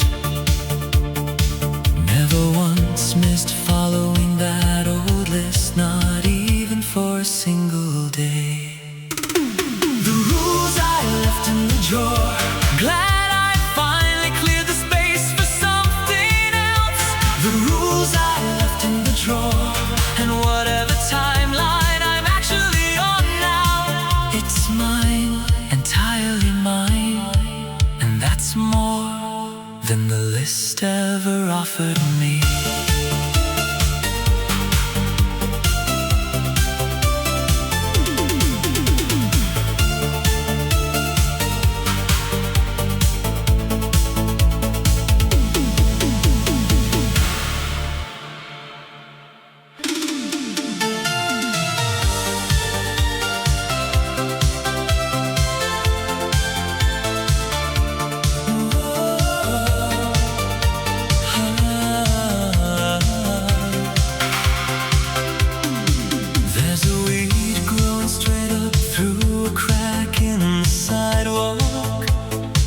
Outside my building, nobody planted it there. Nobody's watering it at all. I walk past it every single morning, half expecting it gone. It's always still there, a little taller, a little more stubborn each week. The city's supposed to seal that particular crack eventually. Keeps not getting around to it, keeps letting it grow instead. Apparently, a kid stopped to look at it with me one morning on the way to school. Asked how it got there, I said honestly, I don't know, just that it did. The seed in the concrete, growing anyway, asking permission from absolutely nobody, answering to nothing but its own quiet insistence. The seed in the concrete, and I think about it more than I probably should admit to anyone. Maybe you don't need the perfect conditions to actually grow.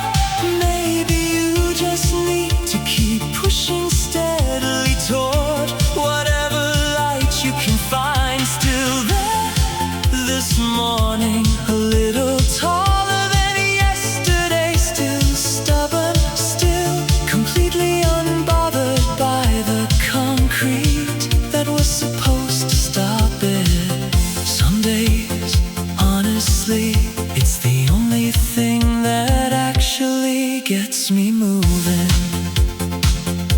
The seed in the concrete taught me more than most people manage to. The seed in the concrete, and I'm trying in my own slow, uncertain way to push toward the light, half as stubbornly as it does every single day.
immediately, no hesitation, no second guessing the answer at all.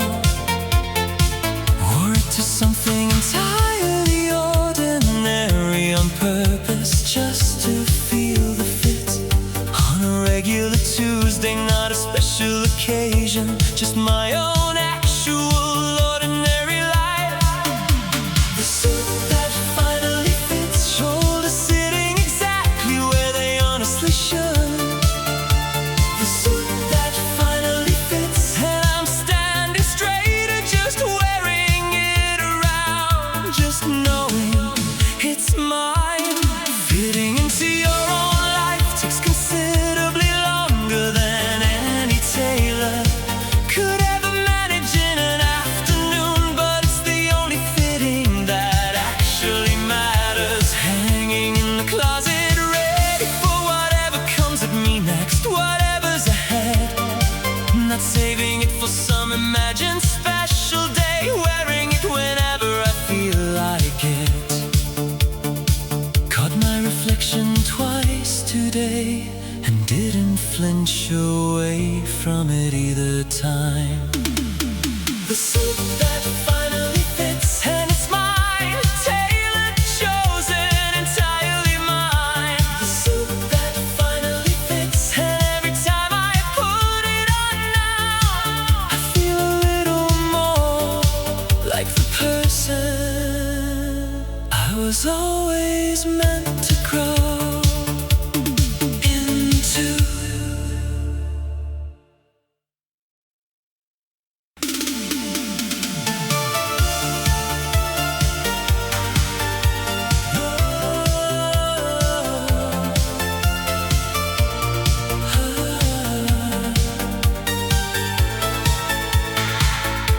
Lived there for exactly one strange formative year once.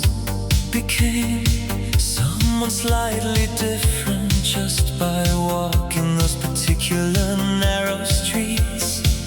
I think about that version of me sometimes, more certain somehow, less careful with what he said out loud, quicker to laugh, slower to apologize. I wonder if he's still there somehow, walking around without me, living some parallel version of this exact same life in that exact same city. Went back last year, walked the same street slowly on purpose. Felt him a little in the way I ordered coffee, in the way I didn't rush the sentence. The version of me I left in Krakow, braver in ways I've been slowly trying to get back to ever since, patient with myself along the way. The version of me I left in Krakow, I miss him more, honestly, than I miss the city itself these days. Maybe you don't actually leave versions of yourself in places at all. Maybe you just leave room for them to come back when you finally need them most. Didn't apologize for taking a table by the window this time around. Small thing, big thing, felt like him again for exactly one quiet afternoon. Catching up with him a little more every year that passes, slowly, steadily. The version of me I left in Krakow, closer now than I've been in years. The version of me I left in Krakow, and I think finally, after all this time apart, we're becoming one whole person again, right where we always should have been.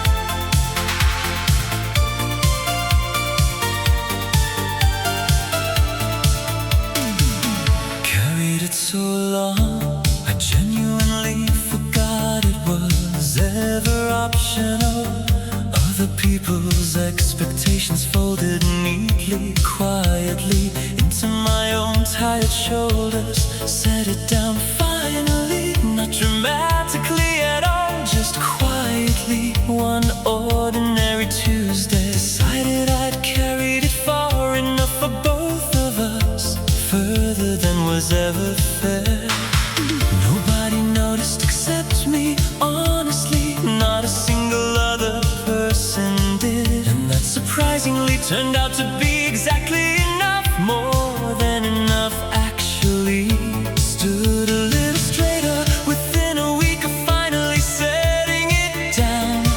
Felt taller somehow, though nothing about my actual height had changed at all.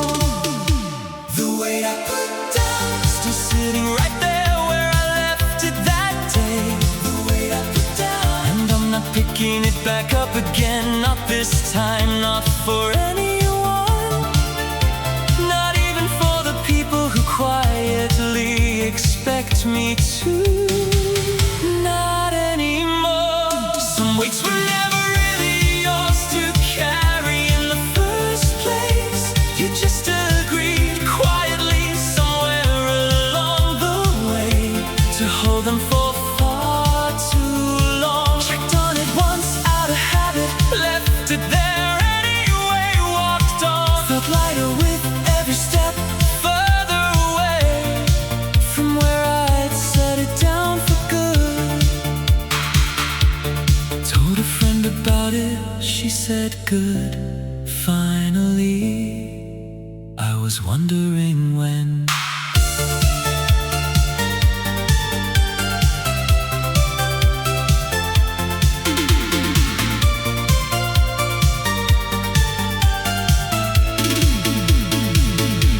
The weight I put down, and I like how light the rest of the walk feels now.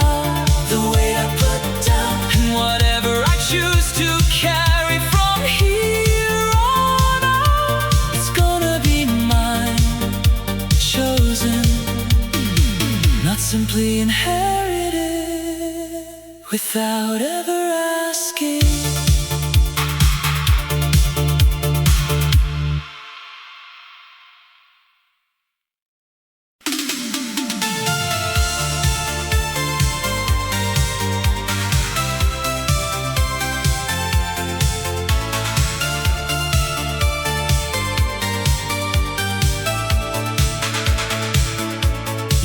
After midnight, when the day's already decided it's over, and I always pick up every time, like the phone knows before I do. We talk about nothing important until the nothing becomes the only thing that matters, the only honest hour. Tomorrow you'll pretend this didn't happen, and I'll let you. That's the arrangement, unspoken, understood, repeated weekly. Your voice goes softer after 2 a.m., like the guard finally comes down. I've never heard it any other way, and I wonder if anyone else has. The wrong side of midnight, that's where we actually live. Daylight's just the waiting room between these calls. The wrong side of midnight, and I trade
dread checking the schedule every single week. Every shift the same, every day bleeding quietly into the one before it. Checked it again today, and something's different this time around. Not the shifts themselves, just the way I'm actually looking at them now. Small changes don't usually announce themselves with any fanfare. They just quietly show up one ordinary Tuesday and stay, if you let them. A coworker asked what's got me smiling at the schedule board. I said nothing specific, just something, and left it comfortably at that.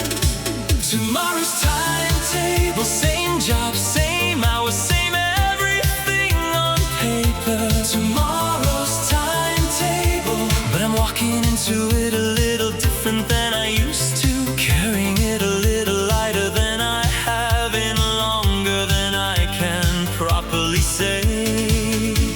Hope doesn't always change the actual circumstances around you. Sometimes it just quietly changes how you manage to carry them instead. Pinned up same as always on the same board by the same door. Tomorrow's timetable, ordinary as ever, and somehow I don't mind that at all. For the first time in longer than I can honestly say, I'm looking forward to Tuesday. Tomorrow's timetable, same shifts, same hours, same steady routine. Tomorrow's timetable, and whatever's actually changed in me this week, I'm grateful for it. Whatever quietly caused it to shift.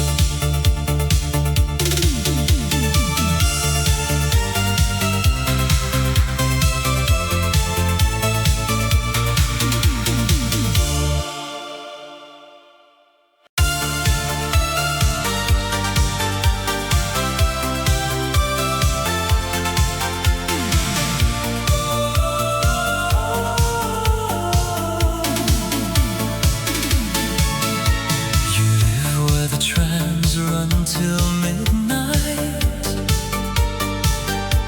I live where the last bus leaves at 9. We measure love in hours of layover, in schedules that never quite line up right. We meet in stations halfway between us, waiting rooms becoming a whole geography. I've memorized more platform numbers by now than street names in my own hometown. Somebody's always got a train to catch, that's just the shape of this. The cost of it, a cost we keep agreeing to pay anyway. Ticket after ticket, station after station, gladly. You call me from a payphone when your battery dies. I can hear your whole city breathing behind your voice. Two different cities, one telephone line. I know your weather before I know my own some mornings. Two different cities, and I'd move tomorrow if you asked me to. Your mother asked when you'll finally settle somewhere. You tell her soon, the same soon you've told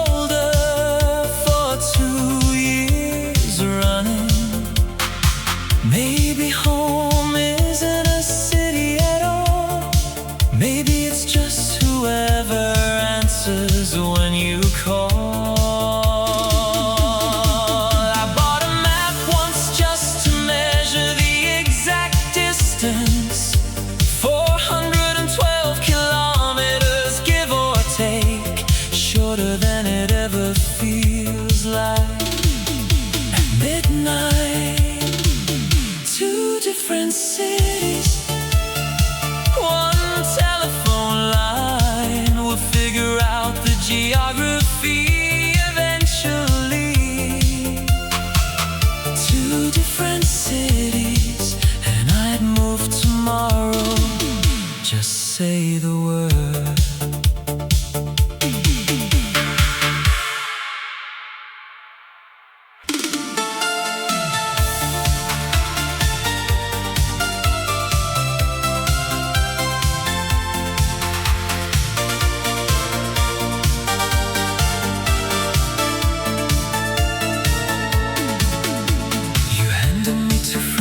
Like it was a test.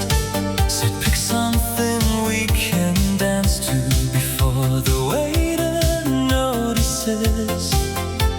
I picked wrong on purpose twice, just to watch you shake your head and feed the machine yourself, humming before the record dropped. The ceiling fan was fighting a losing war with July. Your ponytail escaping in strands you didn't fix. The cook kept sneaking peeks from the kitchen window, rooting for the wrong team, I think, or maybe the right one. 3 minutes on a coin-fed machine, that's all the time the song is giving us before the needle lives. 2 francs for the jukebox, 1 dance in a diner. The waiter's giving up on bringing the check. We're spinning by the counter like the record stuck on us. 2 francs was all it cost. Your mother's honking from the parking lot in the blue car. You kiss my cheek like punctuation, not a sentence. I keep the coin you didn't spend still warm from your palm, and pretend that's not the whole reason I stay. Some summers give you postcards. This one gave me a franc and a burn mark on my collar where you laughed too close. 2 francs for the jukebox, 1 song we'll never agree on. The name of the diner's closed for August, but I drove by anyway. 2 francs, and I'd pay it twice.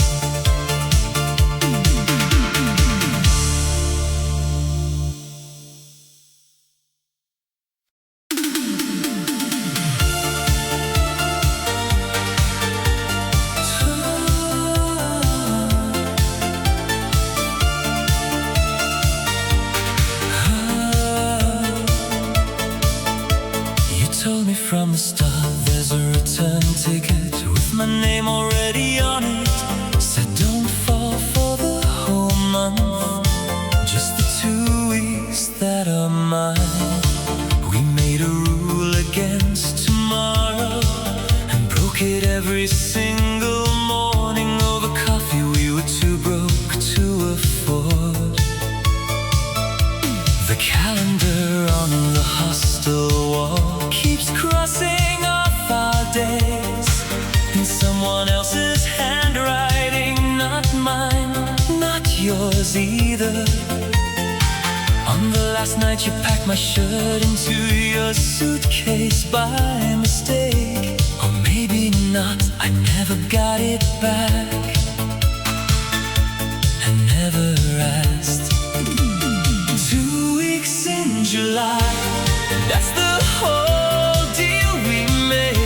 No promises past the airport, no phone numbers traded. 2 weeks in July, and I'd sign it again. Some things you don't measure by how long they last.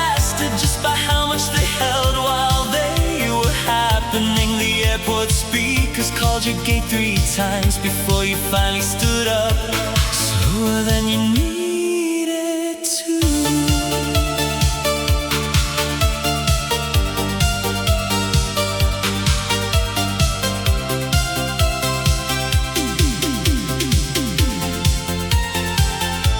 I kept the receipt from our first dinner. I don't know why. Kept the boarding pass too, folded small, tucked behind the photograph I still haven't put away. 2 weeks in July, gone now, but the shirt's still missing.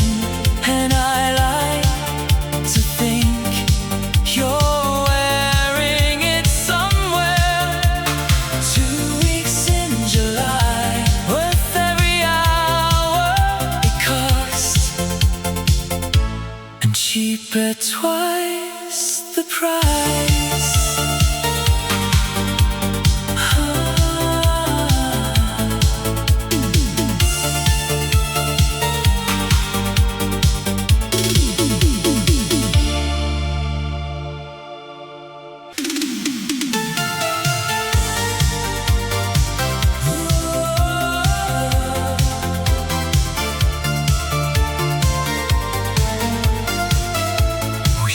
One umbrella for 2 people who both forgot theirs. Negotiating shoulders and elbows, the whole soggy walk home together. The streetlights make the rain look almost choreographed, every drop catching gold for a second before it disappears completely. You're closer than the umbrella actually requires, strictly speaking. And I'm not exactly complaining about that particular math, not at all. We stop under an awning to let the worst of it pass overhead. Standing closer than the awning strictly requires either, if we're honest. Umbrella under street lights, half of me soaked, all of me warm somehow. This is the least efficient umbrella arrangement I've ever agreed to. Umbrella under street lights, and I do it again gladly. Rain or no rain at all. Some walks take twice as long as they should on purpose. And nobody's in any particular hurry to fix that small inefficiency. Your building finally comes into view further down the block. We both slow down slightly without ever mentioning it out loud.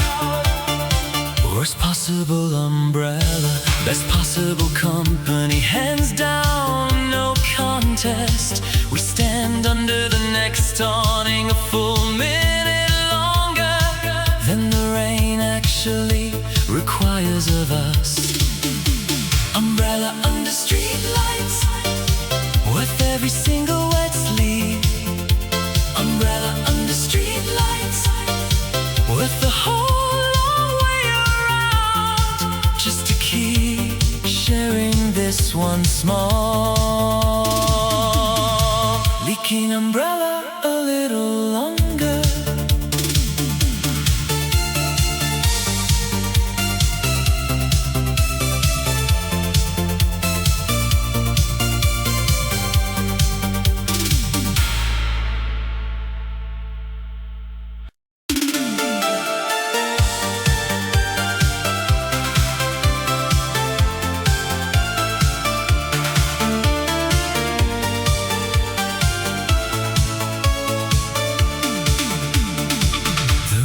Down for some and not for others. An arbitrary science nobody's ever fully explained to me, no matter how many times I've asked. Tonight it comes down for us. I don't ask why, just walk through like I've done it 100 times before, which honestly I haven't. Inside everyone forming a version of themselves built specifically for rooms exactly like this one. Polished, careful, slightly exaggerated. You know the doorman by name, he waves you past like family. I benefit entirely from the association, and I'm not too proud to admit it. Velvet rope diaries, and tonight, out tomorrow probably. The whole thing's a lottery dressed up as a guest list, nothing more. Velvet rope diaries, and I'm writing mine in pencil, just in case it all changes. Some nights you're inside the rope, and some nights you're not. And neither one means much once you're finally home again alone. The doorman nods once as we finally leave, later than planned. Rope going back up behind us like nothing happened at all. One more chapter closed, one more ordinary Tuesday made into something. Velvet rope diaries, worth writing down before I forget it. Velvet rope diaries, worth remembering exactly how it felt tonight. Rope or no rope, in or out, all of it, every part of it.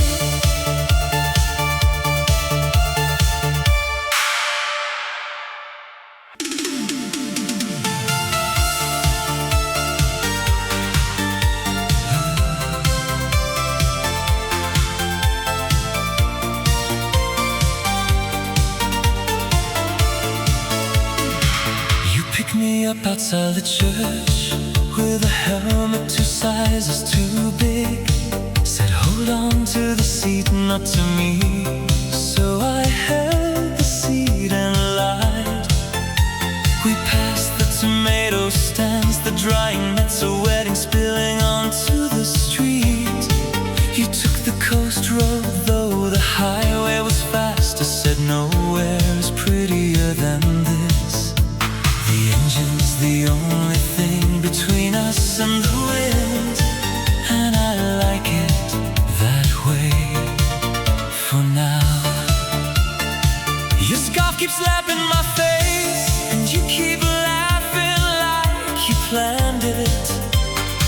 We stopped for water at a stand with no name and no real hurry. You pay before I can reach my wallet. Say you bought the gas, you buy the rest. The engine's the only thing between us and the wind. I like it that way for now. Vesper to nowhere, gravel and gulls, a girl with her sundress tucked in her belt. We're not going anywhere,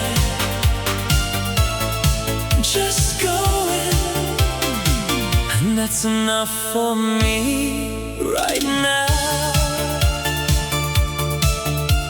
I don't know your last name and you don't know mine, but I know which hand you used to shift gears. The road runs out of road eventually, at a cliff with a view worth stopping for. You cut the engine and let the silence do the talking. Some girls need a destination, you just need a full tank and an excuse. Vesper to nowhere, salt in the seams, a boy who forgot his own address. We're not going anywhere, just going,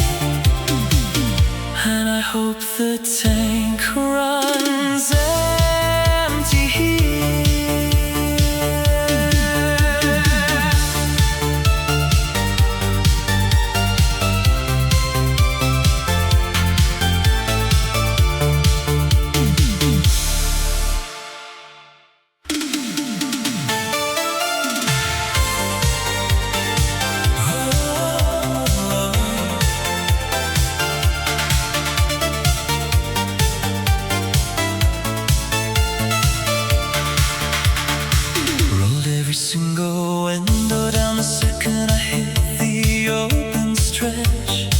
Didn't care that my hair would be a complete mess for the rest of the day. The wind's got an opinion about absolutely everything out here. Rearranges the radio static, rearranges my whole mood right along with it. Air conditioning never once felt like this. Controlled, quiet, comfortable. Missing the whole entire point of driving fast with nowhere urgent to be. Pulled over just to feel it standing completely still for a second. Realized immediately it's better moving. Got back in, kept driving without delay.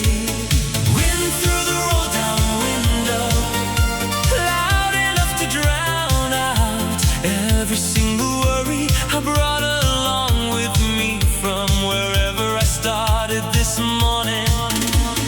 Wind through the roll down window, and I'm letting it take whatever it wants from me today.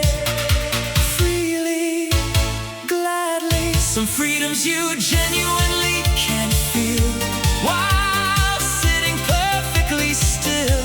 You've got to actually be moving to catch them properly, to feel them at all. Hair a complete mess, hard lighter than it's been in longer than months. Rolling every window down again tomorrow too. No question about it, no hesitation. The radio's fighting the wind for control, and honestly, the wind's winning easily.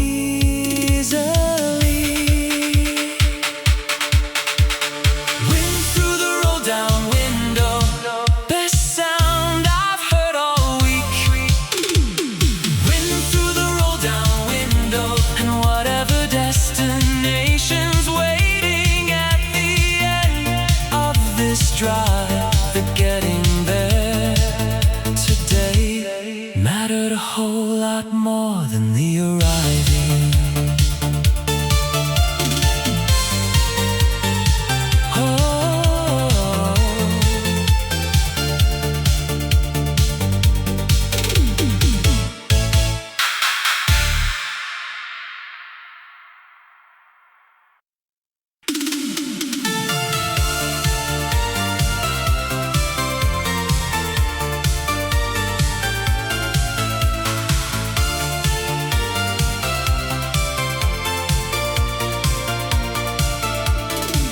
The window shut all winter long, longer than the weather actually required, longer than made any real practical sense at all.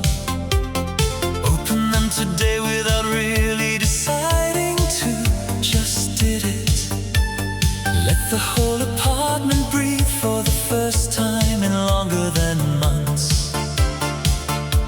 The street sounds different with the windows finally open, alive in a way I'd completely forgotten it could sound, could feel.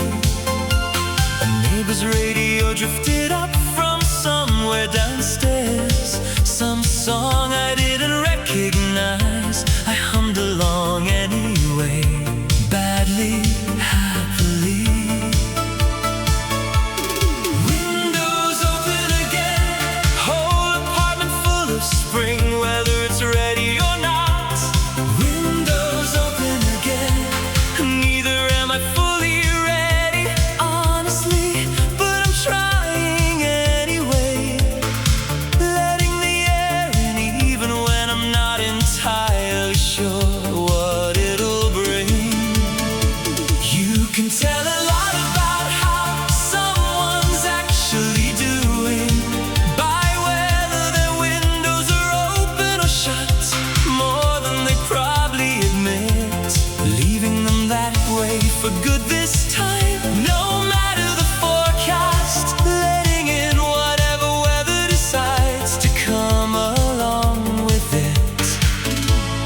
good or difficult. The plants on the sill are already leaning toward the open air. I move an inch further into the light. Small negotiation between us and the sun.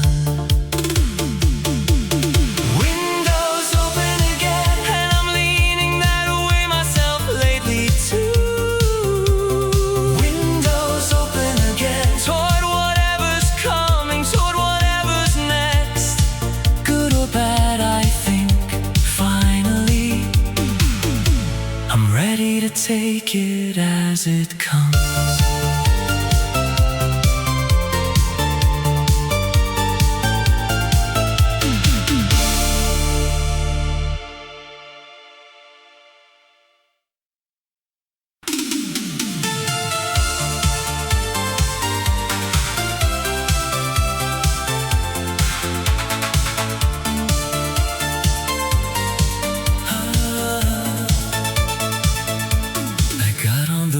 Train out of the station and found you in the seat across, reading a book upside down on purpose.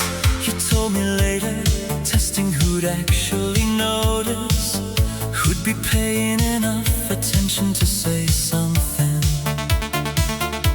We rode 3 stops past both our stations before either of us admitted it, laughing too hard to be embarrassed properly about any of it. You live 400 kilometers from anywhere I've ever been. That's a detail we're choosing to ignore completely for now. Wrong train, right girl, worst navigation, best decision I ever did make on purpose in my whole life. Wrong train, right girl, and I'd miss every connection I own for this. We exchanged numbers on a napkin because neither of us had paper. You spelled your name twice to make sure I got every letter right. Sometimes the mistake is the whole entire point. The universe clumsy, roundabout way of introducing two people. I bought a ticket back the very next week on purpose that time. Told the ticket agent the whole story. She upgraded my seat, said she liked a good accident. Wrong train, right girl, I've learned